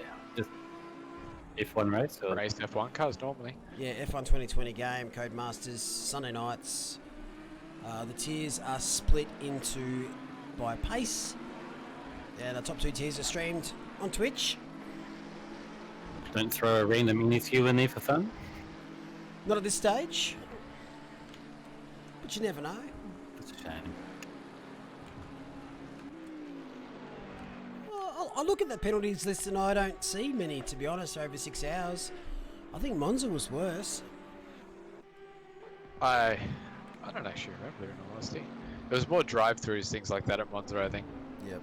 I'm There's a still lot more trying to get time. over how clean turn 1 at Monza was. Yeah, that was pretty impressive. I don't think I've ever seen that, let alone in an OOR 6-hour race. Turn one's I don't think we've had a safety car yet for a 6 hour. I could be wrong, but I don't think we have. Need one. No, Well, not the yet. safety car actually died in this race, so The safety car needed a safety car. Tui's received a penalty, a 10-second, I'm assuming for re-jumping the curb down at the bus stop. Yeah, oops. I feel that's a bit harsh. I mean, he did redress the position like straight away. Yeah, You know, It's out of the control, eh? You just got to wear it. I mean, you weren't really... front wheels weren't on the ground to to control if you're in the air. trick is there though, as soon as you run wide, you really need to just call it and cut through. You got to, yeah, like go, what am I going to do? Sausage curb. Kamikaze, the line, might cost you 5 seconds, better than 10. Chet in chat saying the BW Motorsports engine, the status icon has just gone red. Red Line Motorsports, is that Spicy. you? that's okay, that means it's up to temperature. Yes. That's what happened, Tarquin. So COVID-19 were leading the Pro-Am class in the VAT pit because they lost it at the top of a Rouge. Oh, that's why Smitty's now got it. That's Radeon, actually. That's Radeon, actually. How long have you been waiting for that? 5 hours and about 40 minutes. F in chat for our commentators. So many We're all set. battles still. Rain.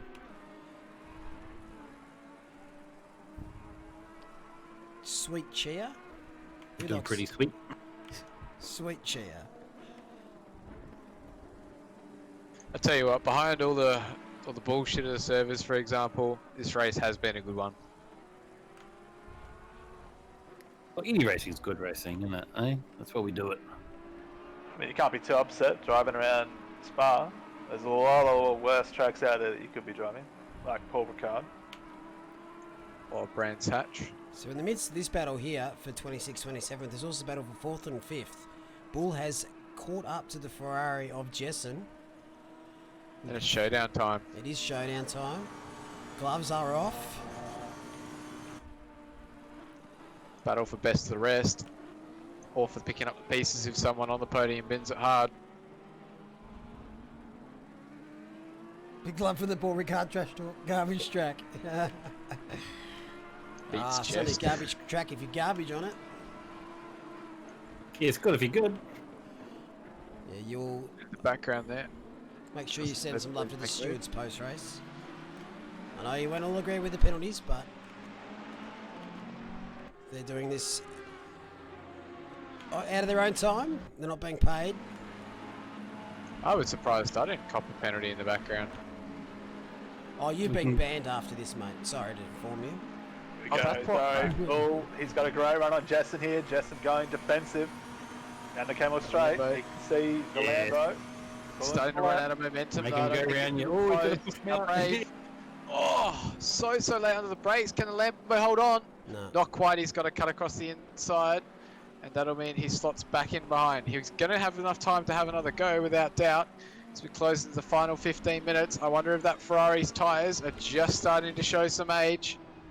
And that's how you do it. That's how you go, right, I'm not going to make this.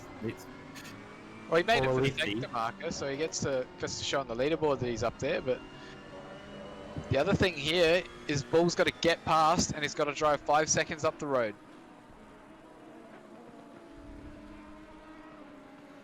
Oh, that's right. I think he's got the pace, but he's got to do it really, really soon. Every lap that Jessen holds on is a big tick in those books. Jeez, he brings it in under brakes, doesn't he?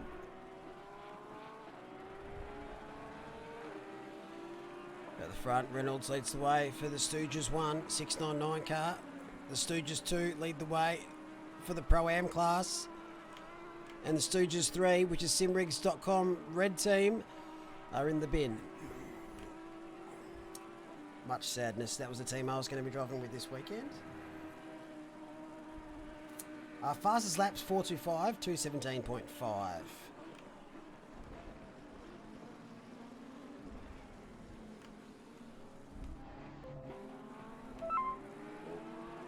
Here we go, Bull on the back of that Ferrari quite comfortably again now. So we build up to another lap through a Rouge, Radion, and up the Camel. Jessen even covers at turn 1. Look at this. Bull's going to go around the outside. This is going to give him a fantastic run up the hill, but it looks a bit even from the Ferrari. What can the Lambo do now? Grind it over the candy. He's not going to get much power down there. Yeah, but he's going to have to check up through here. He's had to come out the throttle, and I don't think that's going to be good standing up the hill. But no, he keeps his foot near it. There's a snap from Jessen, and Bull goes around the outside, and no Rouge. That's a brave move. Onto the Camel, they're neck and neck. I don't think there's much Jessen can do about this one, though. The move's done. Jessen will fight back. That was about even. Well, he does now. Hey, it's car off as Rush B. Jake, let's just come off there. Oh, another car around. Someone else is up there as well. Skinner. Scenes here late. No worries at all, O'Brien. Thanks, Sticky. So, can Bull gap Jessen by 5 seconds and clear that pen? Or can Jessen get him back?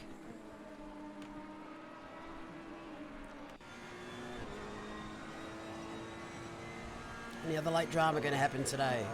12 minutes left. Oh, well, the top 15 will get a drive through or something silly. I mean, this incident, right, is not helping me. It's told me someone's been given a penalty, but they haven't been given a penalty. So I don't know if the bot's wrong or what's going on, but we'll wait and see. From the grid, one and only. And also Wes, I missed before, Wezosaurus. So we've got 1, 2, 3, 4, 5 cars in the lead lap. Quite sure where De Jong is.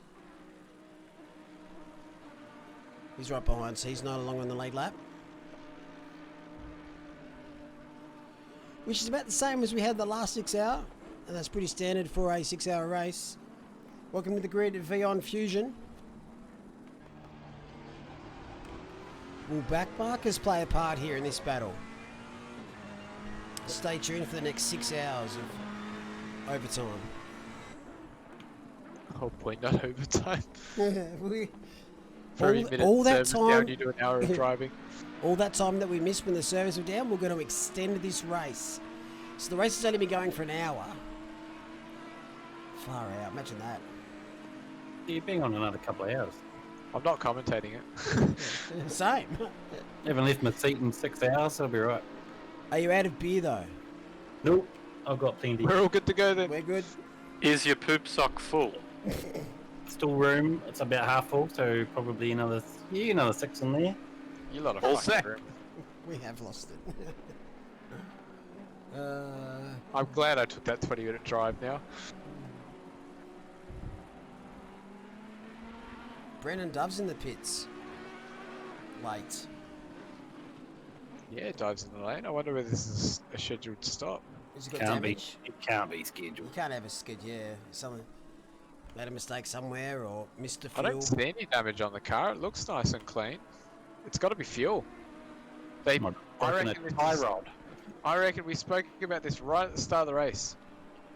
That this was going to cost them towards the end in terms of fuel, and I reckon it's come back to bite them. I reckon this is a splash and dash from Brendan Dove. It's going to mean Spidey, the man on your screen, is Top 10. taking an extra position and got him in the 10. Yeah. Yeah, you could be right there. Safety car looking good. Safety car is looking good. Great job by our safety car today. It's been a part-time job, but we respect that.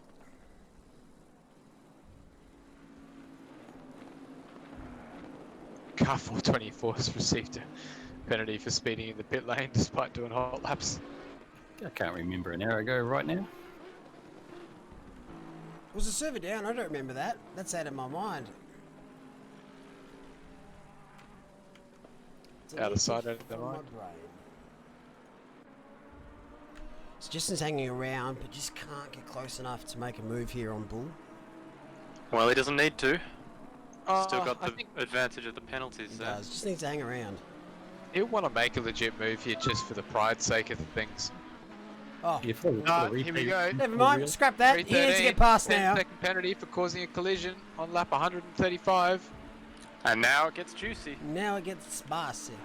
So now this There's is Dove. Oh very no, he's nice. lost it! Keep it out of the wall! And Keep it out of the he's wall! Oh, I was gonna. No, it's collected as Brendan Dove rejoining as well on the right. Those It's not going to tyres cost are him going to be huge damage. squared. The It's not gonna Ferrari be nice. graveyard. It's captured another victim. F in chat there for Jessen. There's gotta have been at former least Red Sport drivers are 10, loving that 15. spot today. 10-15 events at that one corner with just Ferraris. If someone can make a video after this of just the Ferraris bidding it there, that'd be great. You know how Charles Leclerc did that mad 180 at or 360, sorry, at Hockenheim a while back? Yep. Yeah, Yep. I did that at the top. That was scary. Jeez. Good lordy. Hopefully he doesn't have enough damage he needs to pit. I reckon he'll stay out there anyway. How's this, the Flying Scotsman? The Flying Scotsman. Been Yeah, I waiting a thought- long time to say that on commentary. I mean, you'd roll the dice at this point if you're Jessen, and I mean, you got 25 seconds.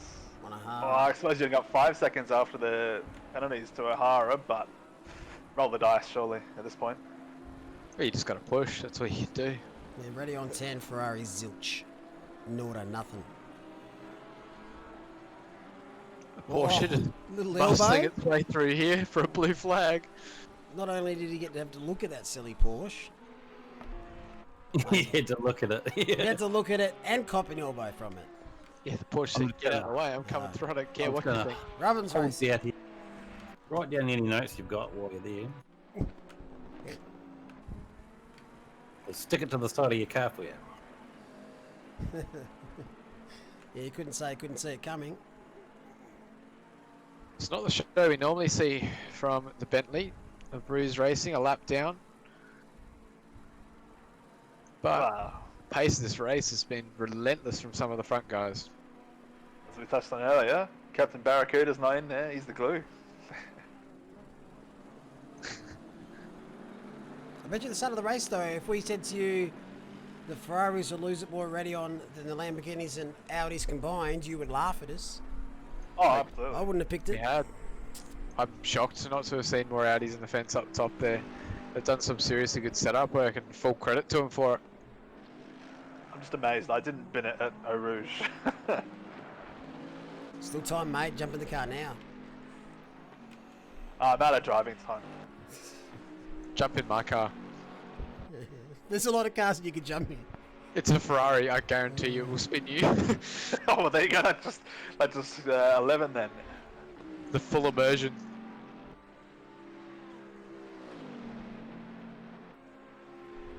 So that's Mikhailov that's on track in front of the Bentley in front. Oh, not Mikhailov, sorry, that's Cameron Marr. Mikhailov's car. Chasing down this man here. So stuck in a little bit of traffic at the moment, so we'll probably see the gap come down again a little bit.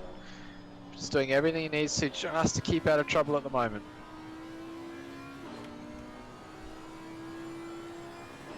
Yeah, what happened to number 5? Was it the car 5 that couldn't downshift? Well, they didn't downshift after that, Malik. They could only upshift.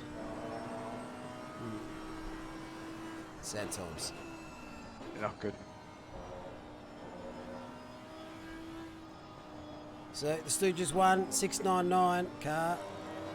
Big chance for pole last night, but they couldn't quite get a lap together worthy of that in the shootout.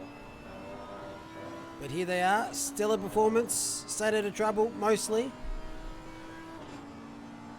And looking like claiming the simrigs.com Spa 6 hour. Looking that way at the moment, just under 5 minutes to go.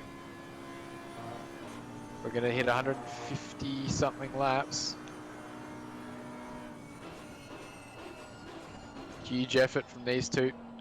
Top two cars, both dual driver entries, no third driver on their regime. Are you trying to commentate a curse? No, I'm just talking him up. My man, Conan. I will. No, I'm kidding. Welcome to the grid, Sammy the Bull. Reynolds has just got to keep it calm and controlled now. That's all he's got to do. So they're very well and truly controlling this race. They've got a good gap over 53 at the moment. Nearly 15 seconds built up in the bank. Here's Mark. Where did they start? P2? No, we're in 5th or 6th, I think. They weren't too happy with their quali lap last night either. Yeah, Man Mikhailov started P5. Only just in front of 699 from memory. I think they were the next car up. Yeah, so they actually started, just one position in front of the Stooges. They led the Stooges for the first half of the race, but the Stooges look like they've had it where it counts. It's been a great drive by the Stooges. Pyro's pretty fortunate. His winning graphics at this stage look like they're going to need no alterations. Another great performance though is Glenn Jones and the Advantage Racing purple car. Kept out of trouble. Kept out of trouble, no penalties, and going to claim the AM victory, finishing 22nd. Oh, good effort. Really good. Still a performance there from the lads. Lucas Marshall's in the pits. I wonder what that's for, whether splash and dash, something like that. So that's from 8th at the moment, the Rapid Racing Team Rennsport Ferrari.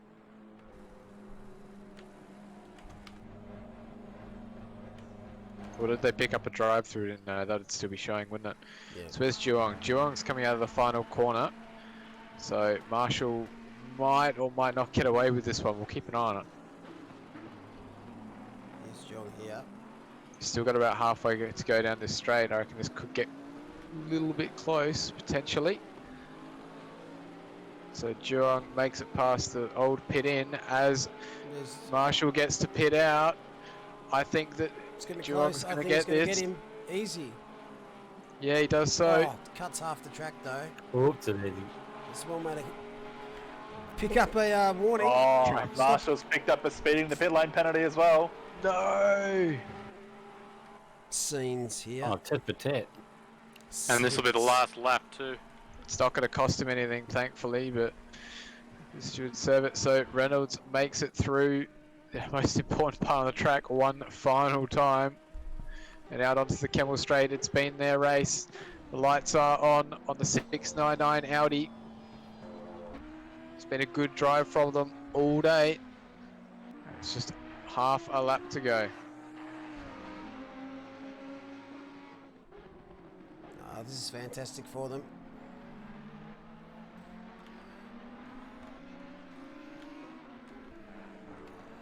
I like the livery as well.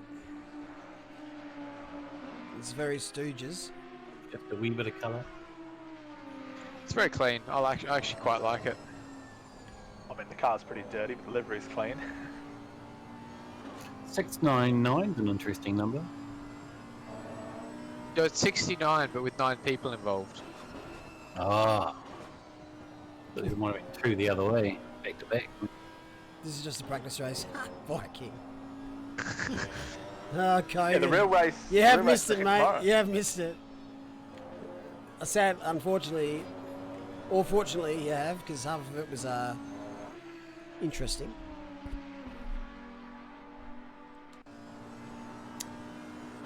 So they started in P6 from memory. 699 car. Good memory, yes. Moving through. Just 2 corners to go. 1 big break, 1 right, then 1 left. Ashton Reynolds leads us out the final corner. The Ferrari gives way not to do another lap. Congratulations to Ashton Reynolds and Lachlan Henderson. You have won the simrigs.com Spa 6 hour. Well done, boys. Marvellous effort. After 6 hours of racing, the Audi is triumphant in second position as they go for the donut. The Rapid Racing Team Rennsport duo, Cameron Marr, Dylan McCaleb cross the line to take home the podium honours. Lorenzo in the Bentley's got most of the laps still to go, it feels like.